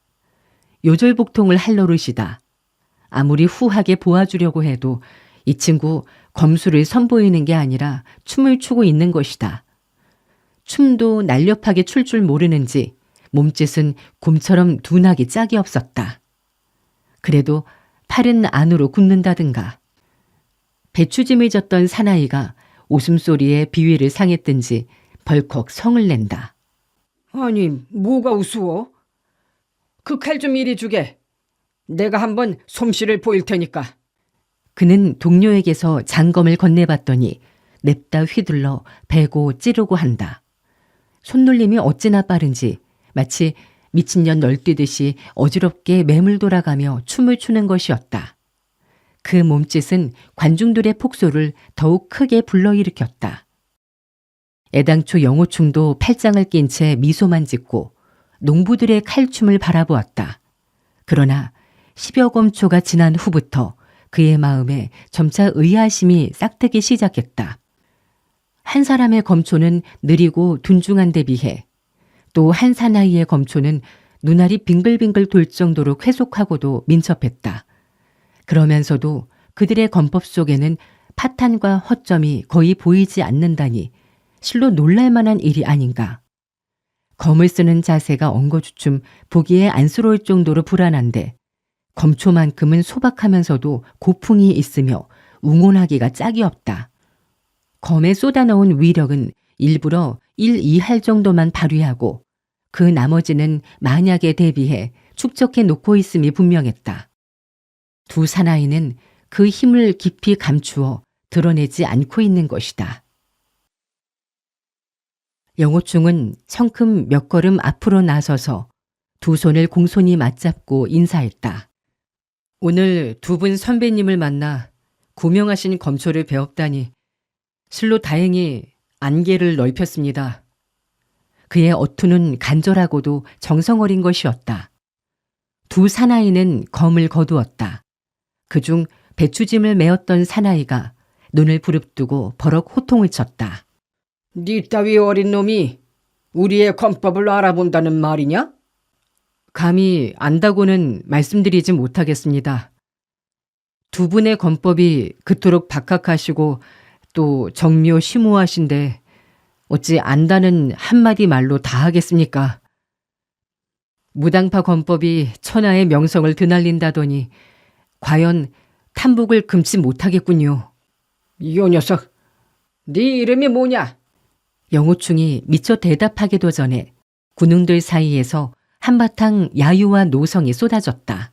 초건방진 녀석 자고 요 녀석 저 녀석 하는 거야? 이 촌놈들 건방진 입 녀석들. 좀 점잖게 놀릴 것이지. 이분은 바로 우리의 맹주님 영호 공자시다. 그러자 사나이는 고개를 갸우뚱한다. 용호 과자라. 그 호자는 여우라는 말인데 강아지나 고양이보다 못한 이름이로군. 과자도 땅콩 과자가 훨씬 낫지. 무슨 놈의 이름이 그리도 치질이 못 났는고. 영호충은 사나이의 비아냥거림을 듣고서도 더욱 공손히 두 주먹을 맞잡아 절을 올렸다. 저 영호충은 오늘에야 무당 신검을 뵙고 몹시 감복했습니다. 훗날 무당산으로 올라가 충호 도장님께 악모의 정성을 바칠까 합니다. 두 분의 존함을 여쭈어도 되겠습니까? 그러나 사나이는 땅바닥에 가래침을 탁 뱉고서 딴전을 부렸다. 너희들이 떼거리를 지어 왁자지껄 몰려다니면서 북치고 장구치는 이유가 뭐냐? 어디 초상이라도 났다더냐? 영호충은 이들이 틀림없는 무당파의 고수라고 확신했다. 저희 친구 한 분이 소림사 안에 억류돼 있습니다. 그래서 방증 방장님께 자비심을 베푸시어 석방해 주십사고 간청을 드리러 가는 길입니다. 그렇다면 초상집 상역군들은 아닌 모양이군. 하나 너희들 우리 아저씨가 애지중지하는 나귀다리를 분질러 못쓰게 만들었는데 물어줄 테냐 안 할 테냐? 영호충은 선뜻 일행이 있는 쪽으로 돌아가서 아무렇게나 손에 잡히는 대로 준마 세 피를 끌어다가 굿빛에 넘겨주었다. 이 말 세 마리를 가지고야 선비님의 나귀 값어치가 못 되겠습니다만 양해하시고 받아주십시오. 그리고 무지한 후배들이 선배님의 가는 길을 맞부딛고 버릇없이 군죄를 용서해 주시기 바랍니다. 군웅들은 너나 할 것 없이 크게 의아심을 품었다. 이 시골 촌뜨기들을 대하는 영호충의 태도가 결코 장난이 아니었기 때문이었다. 나귀 대신 준마 세 피를 받았으면 그쯤에서 끝날 일인데 이번에는 뜻밖에도 농부들이 시비를 걸어왔다. 네가 기왕에 우리들의 권법이 대단하다는 걸 알았다면 한번 겨뤄보고 싶겠지? 후배는 두 분의 적수가 못 됩니다. 너는 싸울 생각이 없는 모양이지만 난 꼭 겨뤄봐야겠는걸? 자, 퍼다라! 장작짐을 졌던 사나이가 비칠비칠 어줍지 않은 자세로 영호충을 향해 일검을 찔러들었다. 그러나 영호충은 그 일검이 자신의 9군데 급소를 한꺼번에 덮어씌우고 있음을 깨달았다. 실로 정확하고도 절묘한 건법이었다. 영호충의 입에서 탄성이 터졌다. 멋진 건법이로다. 그 역시 더 이상 사양치 않고 허리에 장검을 뽑았다. 그리고 반격으로 일검을 내찔렀다. 사나이는 허공을 향해 마구 찌르고 또 베었다. 영호충도 장검을 빙글을 회전시키면서 역시 허공을 베고 찔렀다. 두 사람이 연속적으로 7, 8검을 전개하면서 그 일검은 모두 텅 빈 허공에 격중하고 있는 것이었다. 두 자루 장검은 단 한 차례도 맞부딪지 않았다. 그러나 사나이는 반대로 일보 뒷걸음질치기 시작하지 않는가. 곁에 섰던 한 사나이가 크게 외쳤다. 땅콩 같은 놈이 과연 솜씨가 제법이로구나. 그 역시 장검에 치켜들더니 그 자리에서 한바탕 정신없이 마구 찌르고 베어 보였다. 눈 깜빡할 사이에 30여 검씩이나 휘둘렀다. 그의 검끝 또한 단 한 차례도 영호충을 찔러든 것이 아니었다. 날카로운 검끝은 매번 영호충의 몸뚱이에서 7, 8척 거리 간격을 두고 번쩍번쩍 돌아가곤 했다. 영호충은 일시에 두 상대와 겨루게 되었다. 그는 장검을 들어 쾌검을 쓰는 사나이의 공격 허점을 지향하고 일격을 가하는가 싶더니 어느새 전환하여 둔검의 공격을 봉쇄했다. 그러나 그의 칼끝 또한 두 상대의 몸에 격중시키는 것이 아니라 모두 7, 8척 거리에서 방향을 가리키기만 하고 변화하였다. 그럼에도 불구하고 두 상대방은 제각기 영호충의 검초가 지향할 때마다 잔뜩 긴장한 기세로 껑충 도약을 해서 피하거나 혹은 공격을 중단하고 어지러이 칼춤을 추어 황급히 막아내는 자세로 전환하곤 하는 것이었다. 관전하는 군웅들은 하나같이 입을 딱 벌린 채 어안이 벙벙했다. 아무리 눈을 씻고 보아도 영호충의 칼날은 분명 그들과 멀찌감치 간격을 두고 있었다. 그렇다고 한 점의 검풍조차도 일지 않는다. 이는 무형 검기로 상대방을 공격하는 것이 결코 아니었다. 한데 저 농부 두 사람은 어째서 쉴 새 없이 닥쳐드는 위기를 벗어나려는 것처럼 저토록 피하고 막아내고 정신을 못 차리는 것인가. 물론 관중들은 이미 이 두 사람이 평범한 시골 농부가 아니라 심오막측한 무공을 지닌 고수라는 것을 간파하고 있었다. 이들이 공격 검초를 펼칠 때에는 여전히 한 사람은 답답하고 꽉 막힌 듯 둔검을 쓰고 또 하나는 미친 사람처럼 정신없이 쾌검을 쓰기는 했다. 그러나 영호충의 공세 앞에서 피하고 막아내는 동작은 두 사람 모두가 민첩성과 신중성을 겸하여 적절히 배합되어 있었다.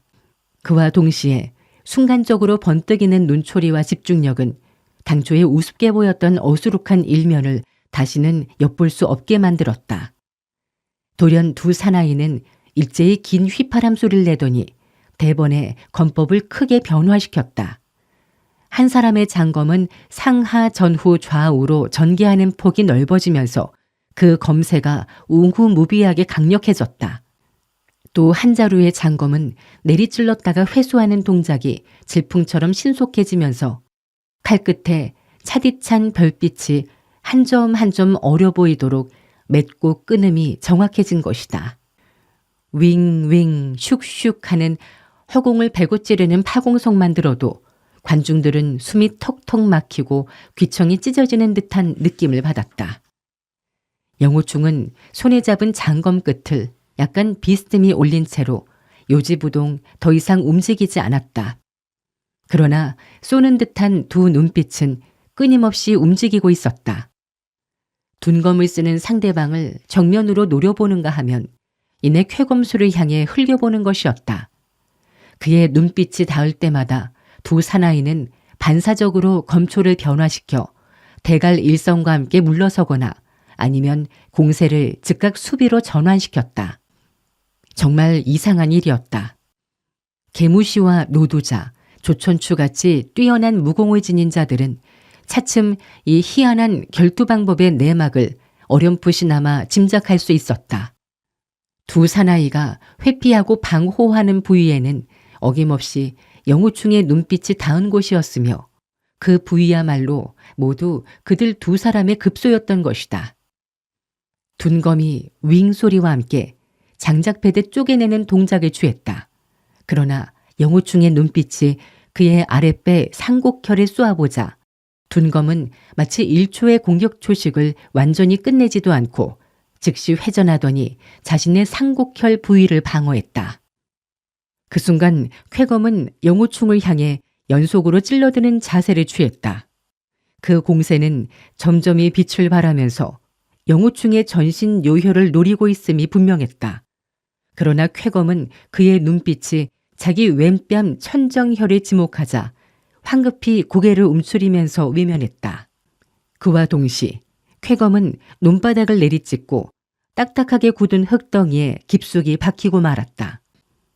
관중들이 보기엔 그 사나이는 영호충의 두 눈에서 암기가 발사되거나 한 것처럼 무슨 일이 있어도 자기의 천정혈을 상대방의 눈빛에 노출시키지 않으려고 전전긍긍 회피하였던 것이다. 두 사나이는 또다시 한바탕 검을 휘둘렀다. 전신은 온통 땀으로 뒤범벅이 되고 삽시간에 입고 있던 저고리와 바지까지 흠뻑 젖었다. 이제껏 말 한마디 없이 줄곧 관전을 하던 노인이 돌연 기침소리를 냈다. 그리고 두 사나이에게 분부를 내렸다. 너희들은 물러서거라. 예. 쾌검수와 둔검수는 일제히 노인의 분부에 응답을 했지만 선뜻 물러갈 수가 없었다. 영호충의 눈빛이 아직도 빙글빙글 돌면서 그들 몸의 급소를 떠나지 않고 있는 것이다. 두 사람은 어지러이 칼춤을 추면서 한 걸음 한 걸음씩 뒤로 물러났다. 그러나 끝내 날카로운 그 시선을 뿌리치고 벗어날 수가 없었다. 노인이 영호충을 향해 한마디 던졌다. 훌륭한 건법이여 영호공자. 이 늙은이한테도 한 수 가르쳐 주시오. 후배가 어찌 감히. 영호충은 고개를 돌리고 노인을 향해 폭언 예로 인사했다. 두 사나이는 그제서야 비로소 영호충의 예리한 눈빛의 굴레에서 벗어났다. 그들은 영호충이 고개를 돌리는 것과 동시에 뒤편을 향해 훌쩍 몸을 솟구치더니 마치 공중을 선회하는 소리개처럼 부드럽게 날아 수장 밖에 내려섰다. 군웅들은 자기도 모르게 일제히 박수갈채를 터뜨렸다. 그들의 건법이 어떤 것인지는 도대체 이해하기가 어렵지만 뒤로 솟구쳐 나르는 경신술은 거리로 보나 아름다운 신법을 보더라도 한눈에 그것이 상승 무공임에 틀림없다는 걸 알고 찬탄을 보낸 것이었다. 영호공자께서는 이제까지 칼 아래 5푼의 인정을 남기셨다. 만약 참으로 겨루었더라면 너희 둘은 일찌감치 몸뚱이가 벌집이 되거나 갈기갈기 찢겼을 게다. 그런 마당에 어디 너희들이 일검일초씩이나마 끝까지 쓸 수 있었는 줄 아느냐. 어서와 사죄드리거라. 노인의 분부가 떨어지기 무섭게 두 사나이는 날듯이 다가왔다. 그리고 머리가 땅에 닿도록 영호충에게 허리를 굽혔다. 오늘에야 비로소 하늘밖에 또 하늘이 있는 줄을 깨달았습니다. 공자님의 고명하신 검초, 과연 세상에서 다시 보기 드문 것이었습니다. 조금 전에 무례한 말씀을 드린 죄 부디 용서해 주시기를. 쾌검을 구사했던 사나이가 진심에서 우러난 목소리로 깊이 사과를 했다. 영호충은 여전히 공손히 답례했다. 무당의 검법은 과연 신묘했습니다. 두 분 검초가 음과 양, 강과 유를 각각 갖추고 계셨는데 그것이 바로 태극검법이었습니까? 공자께 공연히 우스운 꼴만 보여드렸군요. 저희들이 쓴 것은 양의 검법이었습니다. 검은 음양으로 나누긴 했지만 부끄럽게도 그 음검과 양검을 아직 하나로 혼합시키진 못하였죠. 아니오시다. 후배가 두 분과 거리 간격을 두고 반관자의 입장에 서 있었기 때문에 겨우 그 검법 속의 정화를 판별해낼 수가 있었던 것입니다. 만약 근접해서 정말로 육박전에 버렸더라면 제가 뚫고 들어갈 허점을 과연 찾아냈을지도 의문입니다. 그러나 노인이 한마디 거들었다. 영호공자, 그렇게 겸양하실 것 없소이다. 공자의 눈빛이 닿았던 곳은 틀림없이 양의검법 가운데 감추어진 바늘끝 같은 취약점이었으니까 말이오. 그것도 아주 정확히 간파하고 계셨소. 이 검법은 노인은 쉬지 않고 연신 머리를 흔들었다. 50여 년 전 무당파의 두 분 도장께서 이 양의검법을 창안하시느라고 수십 년의 심혈을 기울이셨다오. 그리고 두 분께서는 검법 속에 음과 양의 이치에 따라 강맹한 힘과 유연한 힘을 각각 부여해서 양강, 음유의 검법을 한 쌍으로 이룩하셨소. 그는 말끝을 맺지 못하고 장탄식으로 흐려버렸다. 그 한숨 속에는 회심의 양의검법이 오늘 회세의 고수를 만나자 단 일격도 감당하지 못한 데 대해 깊은 회한을 품은 것이었다. 어르신께선 그리 상심하지 마십시오. 이 두 분의 검술은 절묘한 것이었습니다. 하물며 무당파의 충호 도장님과 그 아래 제자 고수들은 필경 헤아리기 어려울 만큼 신비막측한 검술을 지니고 계시리라 믿습니다. 후배는 여러 벗들과 함께 여행하는 도중 무당산 아래를 지나치게 되었습니다만 긴박한 사정이 있어 길을 재촉하느라고 충호 도장님을 뵙지 못하였습니다. 저희의 무례한 행동은 일이 마무리되고 나서 집무관으로 올라가 집무대제와 충호 도장께 고두 사죄하겠습니다. 영호충은 본디 성품이 오만하고 격식의 여간에서는 얽매이지 않는 위인이다. 그러나 방금 겨루었던 두 사람의 검법 속에서 실로 기이하고 신묘한 뜻을 읽었다. 비록 그 가운데 파탄을 찾아내긴 했지만 세상천하 어느 무공의 초식치고 파탄과 허점이 없겠는가. 그는 진심으로 그 검법에 탐복하였기에 무당파의 인류 고수임에 분명한 눈앞의 노인에게 허심탄회 속마음을 열어보였던 것이다. 그의 말을 듣고서 노인은 고개를 끄덕였다. 노인에게 그의 성심이 통한 것이리라. 젊은 나이에 절개를 가지고서도 교만을 부릴 줄 모르다니 과연 보기 드문 청년이로군. 영호공자, 그대는 화산파의 풍청량 선배와 어떤 관계이신가? 그분께 직접 검술을 전해받은 제자이신가? 영호충은 가슴이 뜨끔했다. 실로 대단한 안목을 가진 노인이었다. 어떻게 내 검법의 내력을 한눈에 간파했단 말인가. 이제 풍사숙의 행적을 밝힐 수는 없지만 이분의 단도직입적인 질문에 거짓말로 부인할 수는 도저히 없었다. 후배가 천행으로 풍사숙조님의 검술을 수박 겉핥기로나마 조금 얻어배운 적이 있습니다. 수박 겉핥기라. 겉핥기라니. 풍선배의 검술은 겉핥기만 얻어 배우고서도 이 정도로 대단하다는 말인가. 노인은 껄껄 웃으면서 장작짐을 졌던 사나이에게 손을 내밀었다. 그가 공손하게 장검을 건네주자 노인은 왼손으로 칼을 잡고서 영호충을 바라보았다. 노부가 이제 풍선배의 검술을 수박 겉핥기로 배운 청년 영웅에게 한 수 가르침을 받으려 하네. 영호충은 황급히 사양했다. 후배 어찌 감히 노 선배님과 겨루겠습니까? 노 선배께선 부디 고정하시기 바랍니다. 노인이 또 한 번 미소 짓더니 몸을 천천히 오른편으로 돌려 세웠다. 왼손 나귀의 장검은 위를 향해 치켜진 채 검신은 가슴 앞에 가로놓였다. 좌우 손바닥의 장심이 서로 둥근 원을 품은 듯 마주한 채로 영호충은 노인의 장검이 미처 초식을 펼치기도 전에 응축된 검새가 이미 무궁하게 쏟아져 나오는 것을 느꼈다. 그는 온 신경을 집중시켜 노인의 움직임을 주시했다. 터럭 한 올이 바람결에 흩날리는 것조차 놓치지 않았다. 노인의 왼손에 잡힌 장검이 천천히 전방을 향해 포물선을 그렸다.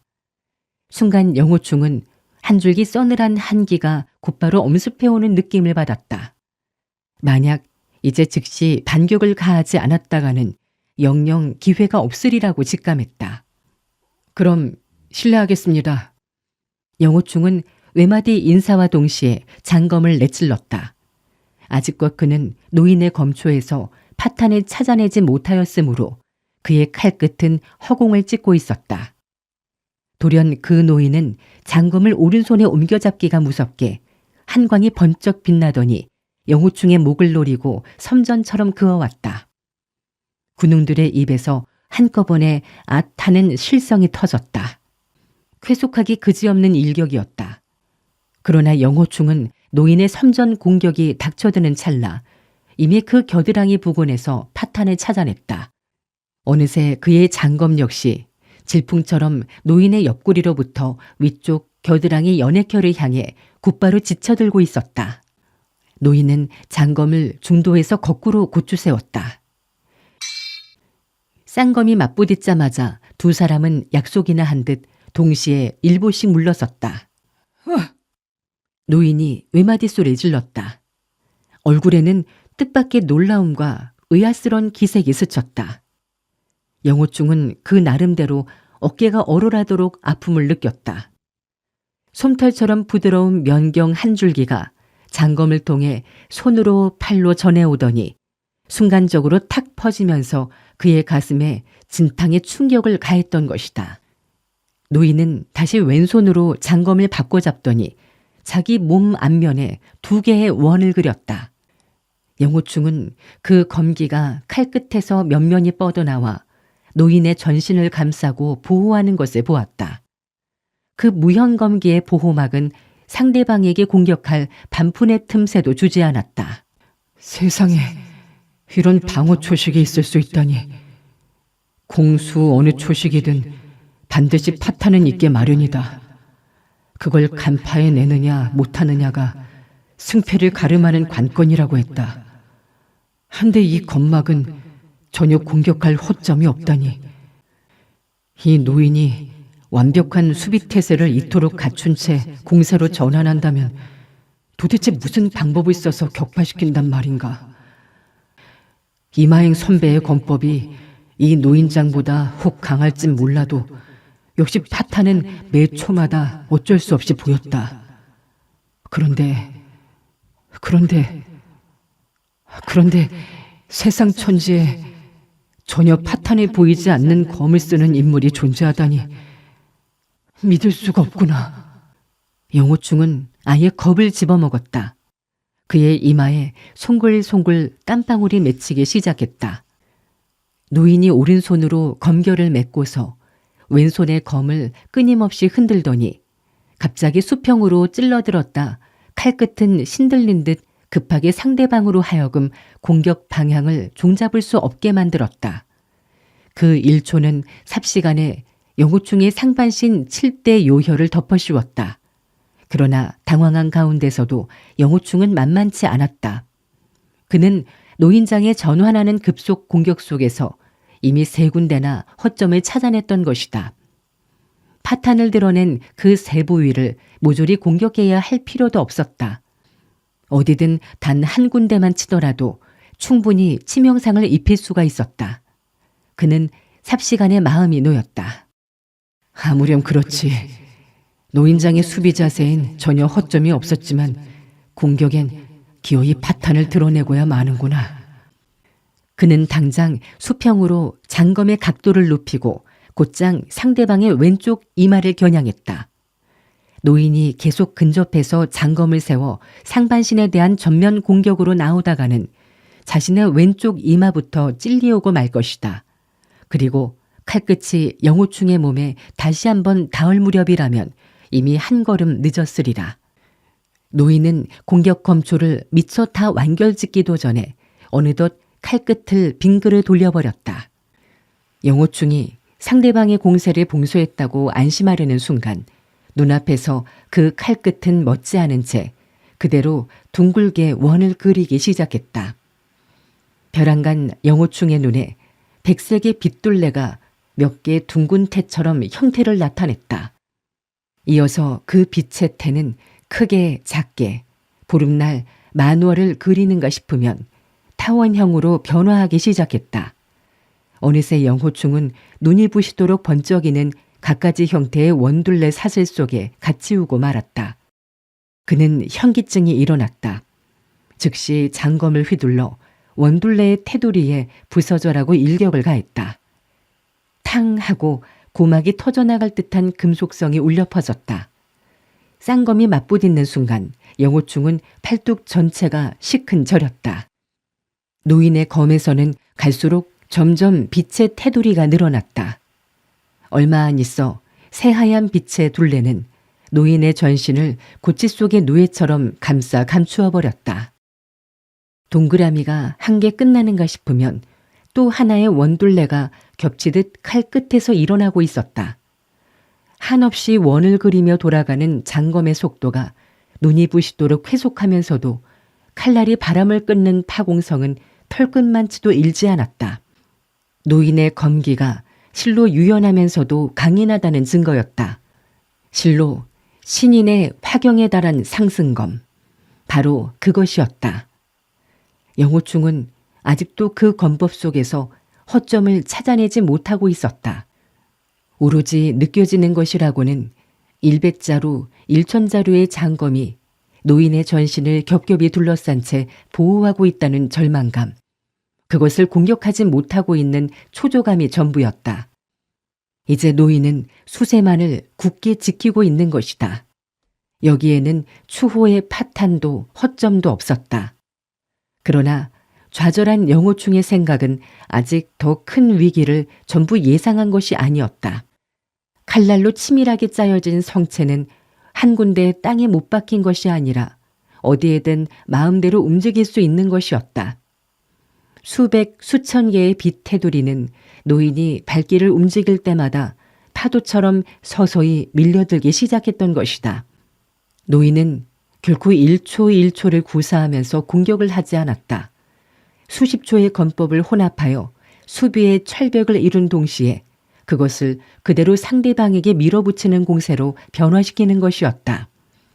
영호충은 이 압도적인 전면 공격을 도무지 막아낼 방법이 없었다. 그저 뒷걸음질 쳐서 피하는 수밖에. 하지만 그가 한 걸음 물러설 때마다 수천 개 빛의 테두리로 짜여진 성체도 한 걸음씩 다가섰다. 경각지간 영호충은 연거푸 7, 8보나 밀리고 있었다. 군웅들은 자기들의 맹주에게 전황이 불리해지고 열세에 처하는 걸 보고서 숨소리조차 멎었다. 손바닥은 온통 식은땀으로 흥건하니 젖었으면서도 그것을 느끼는 사람도 없었다. 이천상의 눈동자가 논바닥에 쏠린 채로 움직일 줄 몰랐다. 숨통을 틀어막는 긴박감을 못 견디겠는지 느닷없이 도근선의 목청이 터졌다. 저게 무슨 놈의 권법이야? 애들 동그라미 장난이잖아. 그따위라면 나도 할 수 있어. 내가 동그라미를 그리면 큰형님 것보다 더 둥글게 잘 그릴 수 있어. 도화선이 얼른 끼어들었다. 영호하우, 그깟 놈의 동그라미 무서워하지 말라고.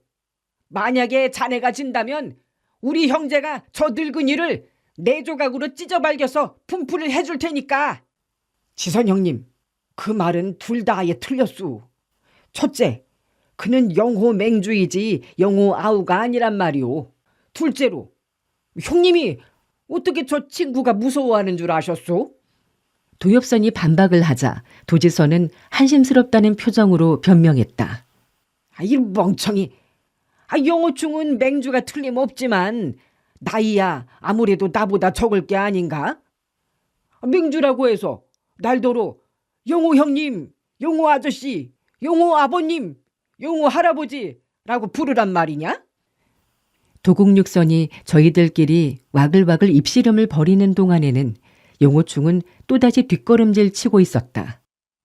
가뜩이나 초조하고 다급한 가운데 도곡육선의 철딱선이 없는 입씨름까지 들리니 군웅들은 속이 부글부글 끓고 울화가 치밀었다. 영호충은 또 한 걸음 밀려나다가 철썩하고 논바닥 물구덩이에 한 발을 빠뜨렸다. 정신없이 일방적으로 밀렸던 그는 물보라가 튕기는 소리에 새삼 정신이 번쩍 들었다. 풍사숙조께선 전에 나한테 확신을 가지고 말씀하셨다. 천하의 무술이 제 아무리 천변만화, 신이명지, 존호일심하여 만들어진 것이라고 하지만 상대방의 무공초식이 어떻게 절묘하든 간에 그 초식을 구사하면 파탄도 반드시 따르는 법이라고. 독고대협이 전수한 이 권법이 온 천하에 무적일 수 있는 요체가 어디에 있는가? 바로 적의 초식 가운데서 그 파탄을 간파해내는 데 있는 것이다. 그렇다면 이 노선배의 권법에도 과연 파탄이나 허점이 전혀 없을까? 내가 찾아내지 못한다면 파탄은 없는 것이나 마찬가지다. 그렇다. 허점이 정말 없는 게 아니라 바로 내 눈이 간파해내지 못하고 있을 뿐이다. 그는 다시 몇 걸음 뒤로 물러서 정신을 모으고 상대방의 검광이 빚어내는 무수한 원둘레를 뚫어져라 응시하였다. 불현듯 기상천외한 생각이 그의 뇌리를 스치고 지나갔다. 아, 이 빗둘레의 중심이 바로 파탄일지도 모른다. 그러나 파탄이 아니라면 그곳에 찔러 들어간 내 팔은 당장에 토막나고 말겠지. 다행히도 노인장은 이렇듯 밀어붙이기만 할 뿐 정작 내 목숨을 빼앗기란 그리 쉽지 않을 것이다. 그러나 나 역시 일방적으로 밀리기만 한 데서야 결과는 진 거나 다를 바가 없다. 이 결투에서 내가 진다면 저 많은 무리들은 사기가 떨어지고 투지마저 잃고 말 것이다. 그래가지고야 어떻게 소림사로 쳐들어가 영령을 구출할 수 있으랴. 생각이 영령에게 미치자 그녀의 깊은 애정을 위해서라면 팔뚝 하나 희생하기로서니 무슨 대수냐 싶었다.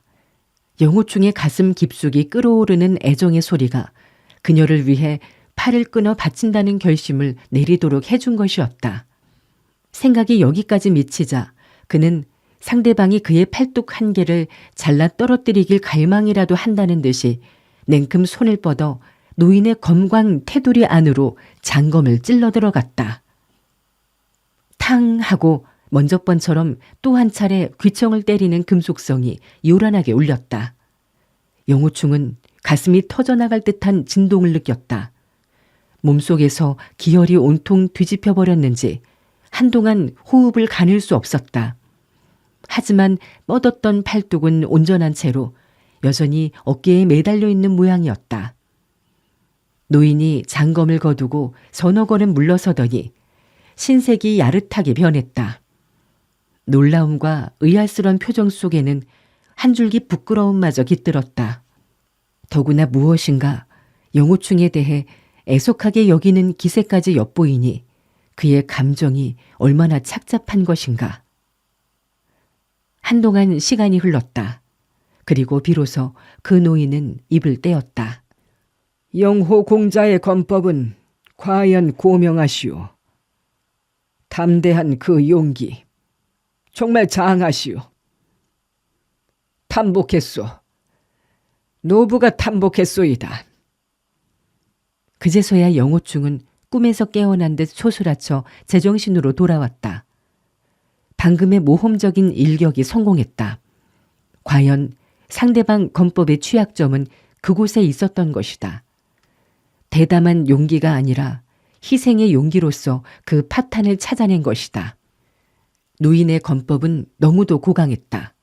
본래 검광이 그려낸 테두리의 중심이야말로 가장 흉하고 위험한 곳이었으나 그는 자신의 건법에서 수반되는 허점과 파탄을 태풍의 눈이 평정한 것처럼 뜻밖의 부위에 감출 줄 아는 지혜를 지닌 인물이었다.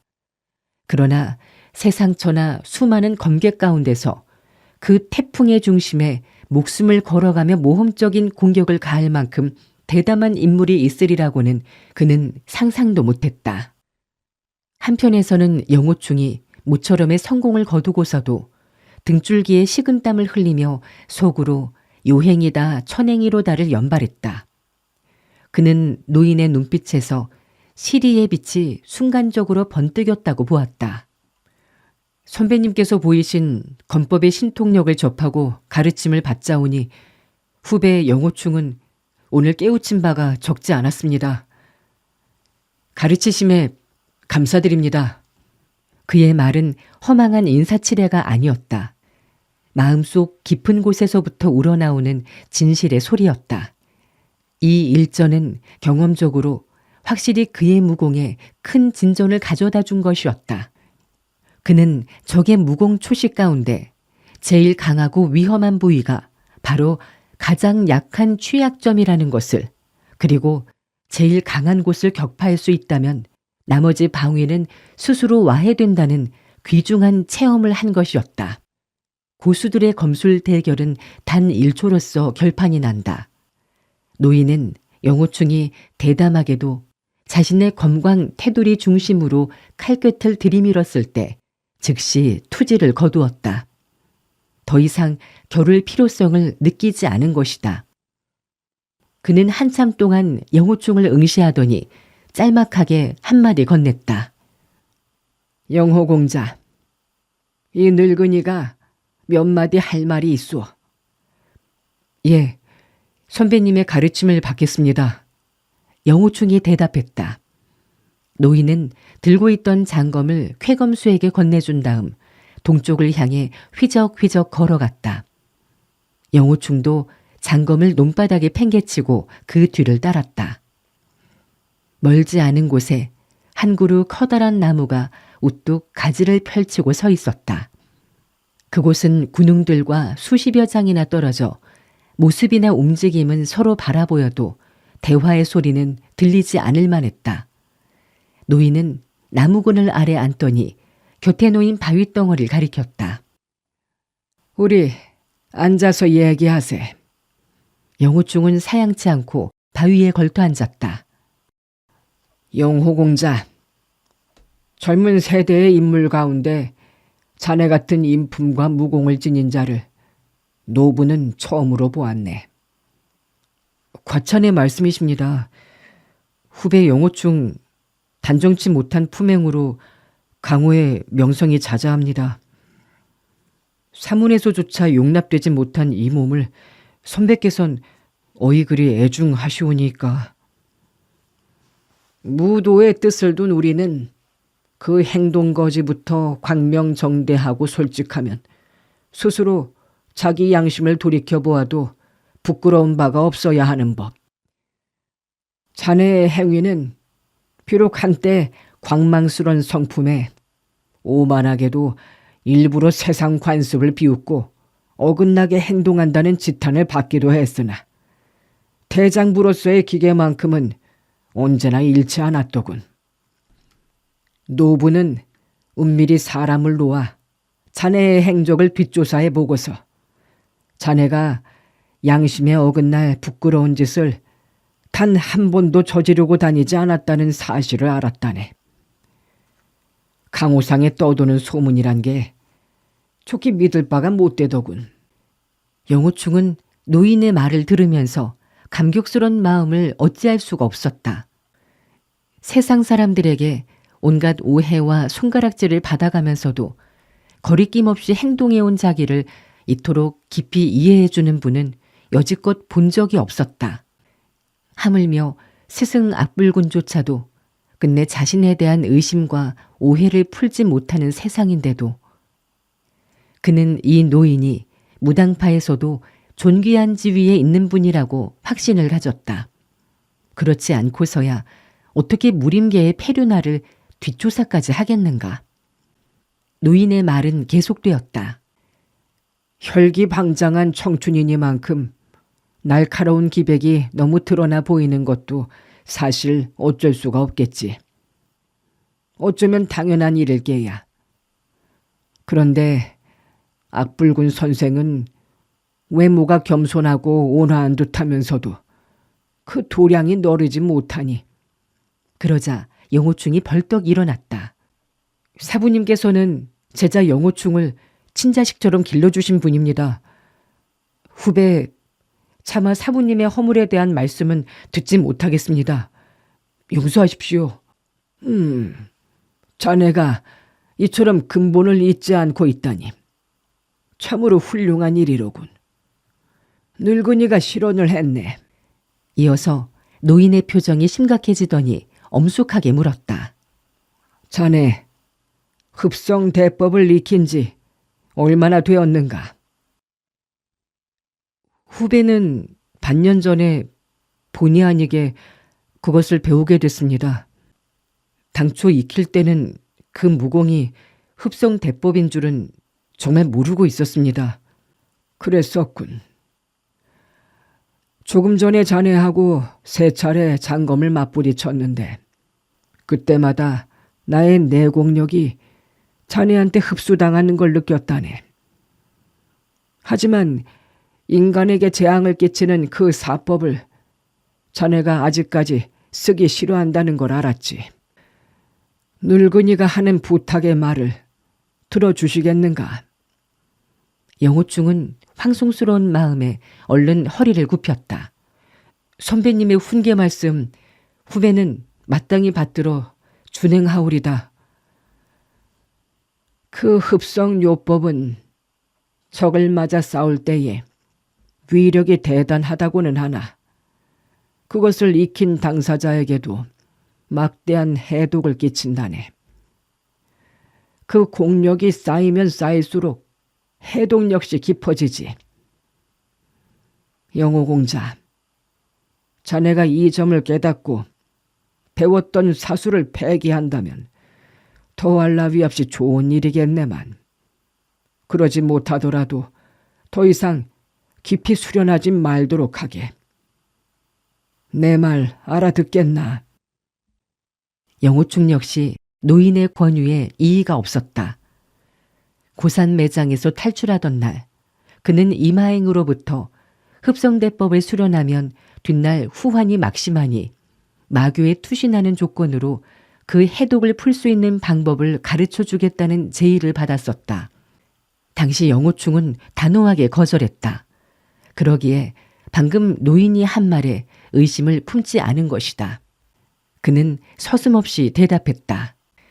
선배님께서 가르쳐 주신 말씀 후배는 절대로 잊지 않겠습니다. 저 또한 이 술법이 올바르지 못하다는 사실을 분명하게 알고 있었으므로 일찍부터 결코 남을 해치는 데 쓰지 않기로 결심했습니다. 그러나 기왕에 이 술법을 지니게 된 몸 쓰지 않기로 작정하였으면 부단히 노력하여 없는 것이나 다를 바 없도록 해야겠다고 생각합니다. 자넨 역시 소문대로 성품이 여간 아닐세. 그 결심을 지키자면 어려울 때도 많을 것이네. 하지만 영웅호걸이 평범한 인간과 다르다는 게 무엇인가? 모름지기 남이 해내지 못하는 일을 극복하고 해내는 것이 아니겠나.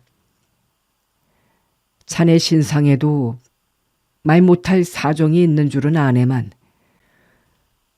혹시 소림사에 역근경이라는 절기가 있단 말을 들어보았는가? 예, 들은 적이 있습니다. 무림의 지고무상한 내공이며 소림파의 당대 제일가는 고승들조차도 아직까지 전수받지 못하였다고 들었습니다. 영호공자가 저 무리들을 이끌고 소림사로 가는 모양인데 일이 좋게 해결되지 않을까 걱정이 되네. 어느 편이 이기든지 쌍방의 희생은 적지 않을 터. 그런 희생은 바로 무림계의 재앙일세. 이 늙은이가 비록 재주는 없으나 중간에 들어서 소림 방장에게 청을 드리면 안 되겠나. 방장 대사께서 자비를 베풀어 영호공자에게 역근경을 전수하도록 할 테니까 공자 또한 저 무리들을 잘 깨우쳐 선한 길로 인도하고 소림사 공격 계획은 포기하라는 말일세. 어떤가? 그렇게 하면 피투성이 싸움은 안 벌여도 목적이 달성되는 게 아니겠나.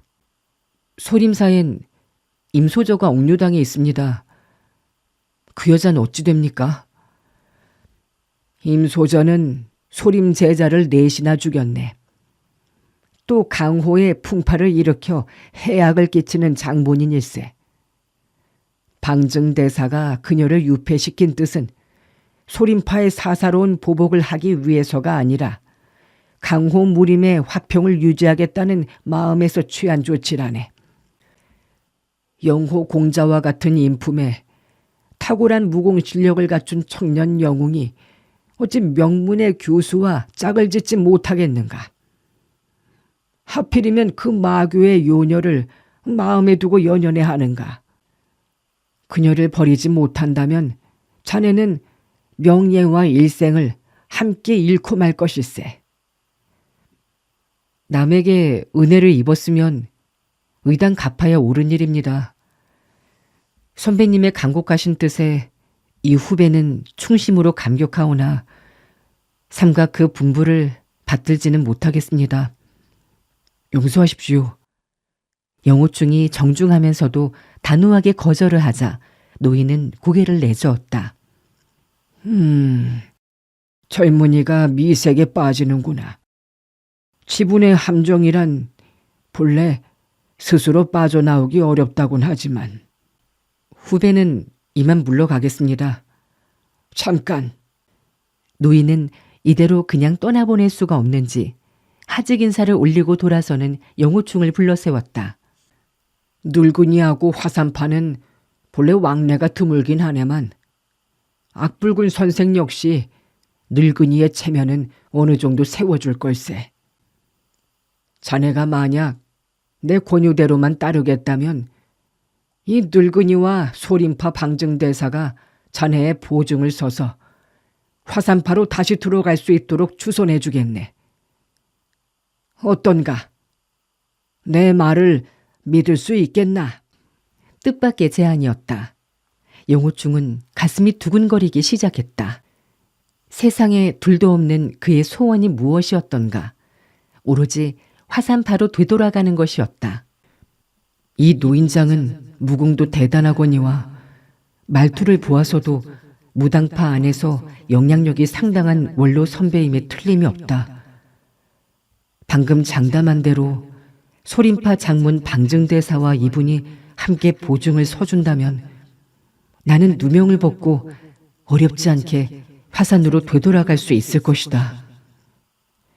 사부님은 원래 다른 문파 인사들과의 우위를 중히 여기시는 분이라 당대 무림계의 가장 세력이 큰 소림 무당 양파에서도 쟁쟁한 순회급 인사들이 나서서 설득한다면 이분들의 체면에 보아서라도 거절하시진 못하리라. 사부님은 나와 부자지간이나 다를 바 없다. 이번에 나를 문중에서 축출한다는 사발 통문을 띄우신 것도 따지고 보면 내 책임이 크다. 대제자인 내가 향문천이나 영령과 같은 사파 인물들과 사귀었으니까 사부님은 정파의 동문을 볼 면목이 없어질 수밖에 없었다. 하지만 소림 무당파의 두 분 장모님께서 나를 위해 변명해 주신다면 사부님은 명분과 체면을 다시 찾을 수 있으리라. 따라서 나는 자연스럽게 화산으로 돌아가 아침 저녁으로 사매와 허물없이 만날 수 있게 되고 하지만 영령은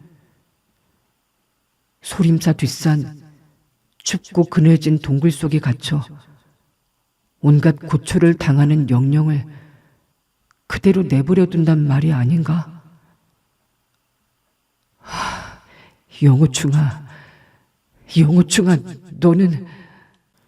그는 여기까지 생각이 미치자 가슴속에 당장 뜨거운 피가 용솟음쳤다. 노 선배님, 후배 영호충은 임소절을 구해내지 못하면 인간이 아니게 됩니다. 이번 거사에서 성패는 여하튼 간에 후배의 목숨이 붙어있기만 한다면 반드시 무당산 전무관에 찾아 올라가 충호도장과 선배님께 대리로서 후위에 감사드리겠습니다. 결연히 끊어 말하는 영호충을 물끄러미 바라보다가 노인은 한숨을 내쉬고 말았다. 귀중한 목숨도 버리고 사문에 되돌아갈 기회도 뿌리치고 명예와 앞길이 창창한 일생마저 포기하고 오로지 그 마교 요녀만을 위해 외로운 길을 걷겠다니. 훗날 그 여자가 자네를 저버리거나 적으로 돌아서서 해친다 해도 자넨 후회하지 않겠는가? 후배의 이 한 목숨은 임소조가 구해준 것입니다. 이 목숨으로 그녀에게 보답하는데 아까울 게 무엇이 있겠습니까? 좋아. 그럼 가보게나. 영호충은 꾸벅 절하고 일행들이 기다리는 곳으로 돌아왔다. 나무 그늘 아래 남겨놓은 노인 쪽을 아무 미련도 없이 다시는 뒤돌아보지 않고서 자, 이제 떠납시다. 영호충의 출발 명령이 떨어지자 2천여 군웅들은 다시 술렁술렁 물결치듯 움직이기 시작했다. 묵묵히 앞서 나가는 영호충 곁으로 도실선이 슬그머니 다가오더니 이제껏 궁금해하던 걸 물었다. 그 늙은이가 자네하고 싸우다가 어째서 승부도 안 내고 그만뒀나? 그 선배님의 건법은 아주 고명했소. 더 겨루어 보았자 나 역시 우세를 잡지 못했을 거요. 차라리 그쯤에서 그만둔 게 잘된 일이죠. 아, 이 멍텅구리 맹주님을 봤나? 거기까지 가서 승부가 나지 않았더라도 조금만 더 끌었으면 자네가 이겼을걸. 이 멍청한 맹주야. 영호충은 어처구니가 없어 피식 웃고 말았다. 아마 그렇지도 않았을 거요. 어째서 안 그렇다는 거야? 그놈의 늙은이는 자네보다 나이가 많으니까 기운도 자네한테 딸릴 게 아닌가? 조금만 시간을 끌었으면 자네가 승세를 잡았을 텐데. 영호충이 그 말에 미처 대답도 않았는데 첫째형 도근선이 불쑥 끼어들었다. 어째서 나이가 많으면 기운이 달린다는 거냐? 첫째의 표정은 몹시도 못마땅했다. 영호충은 이내 그 까닭을 알아챘다. 도국 6선 가운데 도근선은 맏형이고 도실선은 6째 막내다. 그러니 나이를 많이 먹을수록 기운이 약해진다는 막내의 말에 마지가 몹시 불쾌해진 것이다. 둘째 도간선도 그 말에는 승복할 수 없었다. 나이가 적으면 적을수록 기운이 세다 이거지. 그렇다면 3살 먹은 어린애가 제일 세겠네? 그러자 이번에는 5째 도화선 차례가 되었다. 형님 말씀은 틀렸수. 3살 박이가 제일 세단 말에서 제일이란 건 잘못 쓰신 말이오. 왜냐하면 그러니 지대로라면 2살 박이가 3살짜리보단 더 세거든. 마, 너도 틀렸다. 1살짜린 2살 박이보다 더 세단 말이야. 도근선의 반박이 미쳐 떨어지기도 전에 넷째 도엽선은 마지막으로 결론을 내리고 말았다. 아니지. 엄마 뱃속에 들어있는 태아가 제일 기운이 세거든. 영호충 일행은 줄곧 북쪽을 향해 나아갔다. 하남성 경내에 들어서자 호련 두 떼의 군호들이 동서편으로부터 몰려와 합류하였다. 이들의 숫자만도 2천여 명. 그러고 보니 영호충의 일행은 모두 4천 명을 훨씬 넘게 되었다. 이토록 방대한 인원이 한꺼번에 이동을 하니 가는 곳마다 소동이 안 일어날 리가 없었다.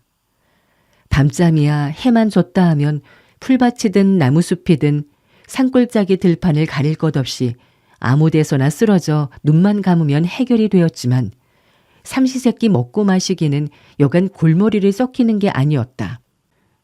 며칠을 연겁 후 수천 명이 장사진을 이룬 채로 길을 따라가면서 인근 마을이나 성시를 모조리 훑어 음식점, 술집 할 것 없이 아주 초토화시키면서 지나쳤다. 성미 사납고 거칠은 흑도의 패거리들이라 흠뻑 취하도록 마시지 못하거나 배불리 밥이 들어가지 않았다가는 의자, 식탁이며 주방 가마솥까지 산산조각이 나고 말았다. 영호충은 이 흉악스럽고도 사나운 무리들이 그래도 의리만큼은 목숨처럼 중하게 다루는 소박하고 단순한 사내들이란 점을 잘 알고 있었다. 일단 소림사에서 영령의 석방을 거절당하는 날 쌍방은 물불을 가리지 않고 혈투를 벌이게 될 것이며 그 결과는 차마 눈뜨고 보지 못할 만큼 참혹할 것이다. 그는 소림사가 점점 가까워질수록 날마다 애타게 정한사태와 정일사태로부터 좋은 소식이 오기만을 기다렸다. 소원은 오직 하나. 항산파 원로들의 나출보와 방진 방장이 영령을 석방한다는 소식이 옴으로써 일대 사륙전을 미연에 방지할 수 있었으면 하는 그것이었다. 12월 15일. 보름날까지 이제 겨우 사흘밖에 남지 않았다. 사천여 공격대도 소림사로부터 100여리까지 근접했다. 그러나 정한 사태의 연락은 끝내 오지 않았다. 강호 흑도의 군웅들이 공공연하게 북치고 깃발을 휘날리며 소림사를 치려고 북상 중이라는 소문은 벌써부터 파다하게 전해졌을 터이니 소림사 측에서도 이 소문은 못 들었을 리가 없었다. 그러나 지금껏 소림파는 아무런 움직임도 보이지 않는다. 올 테면 와봐라. 두려울 것 하나도 없다는 결의가 소림 측에 있다는 증거였다. 영호충은 조천추와 계무시 등 측근들과 장차 예상되는 상황에 대해 의견을 나누어 보았지만 그들 역시 소림 측에서 아무런 낌새도 보이지 않는 것을 무척 불안스럽게 생각하고 있었다. 또 밤이 찾아왔다. 사천여 군웅들은 광야에서 노숙을 했다. 사방에 순찰과 보초를 엄중히 배치시켜 적의 야습에 대비했다. 모두들 내색은 하지 않았지만 이미 가까워진 소림사로부터 이때쯤이면 무슨 대비가 있을 것으로 예상하고 긴장을 한시라도 풀어선 안 된다고 다짐하는 것이었다. 한겨울 삭풍이 살을 에이듯 차갑게 너른 광야를 몰아치고 납덩이처럼 무거운 잿빛 구름이 나무 끝에 닿을 듯 낮게 깔렸다. 당장이라도 큰 눈이 내릴 기세였다. 시별이 넓이나 됨직한 들판 여기저기에서 화토불이 활활 타오르고 있었다. 화토불을 둘러싸고 왁자지껄 고함 소리와 구성진 노랫가락이 뒤섞여 사방으로 울려 퍼졌다. 이 흑도의 무리들은 지금껏 살아오면서 단 한 번도 군대의 규율 같은 것을 받아본 적이 없는 오합지중들이다. 작전 계획도 없고 질서도 없다. 오로지 저마다 재간껏 신나게 싸우고 죽거나 다치거나 이기거나 지거나 그런 것은 차후 생각할 문제였다. 이때 어디선가 야잇와 하는 기합 소리가 쩌렁쩌렁 울렸다. 칼을 빼들고 내기 시합을 하는 모양이었다. 한쪽에서는 주먹질과 씨름이 한창이었다. 서로 무엇에 틀어졌는지 다투는 소리까지 요란했다. 열 나흘 전 호기 있게 장담을 하고 황보평을 떠났던 영호충은 소림사에 가까워질수록 점점 안색이 어두워졌다.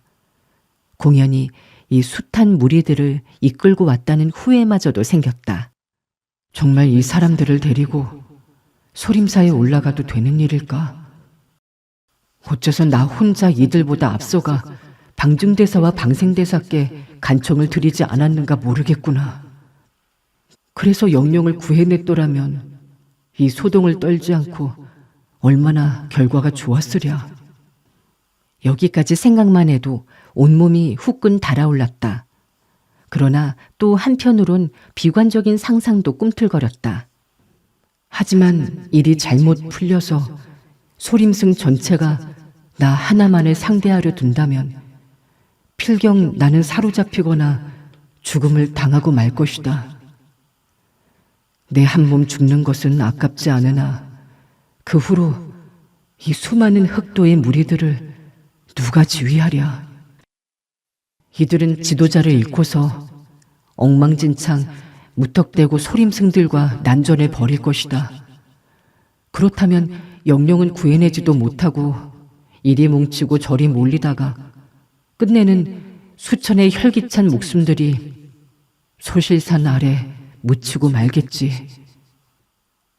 내 한때 무모한 용기로 큰 일을 그르치고 말면 저승에서라도 이 숱한 원혼들을 무슨 낯으로 대하겠는가. 그는 무거운 마음으로 자리를 털고 일어나 주위 사방을 하염없이 둘러보았다.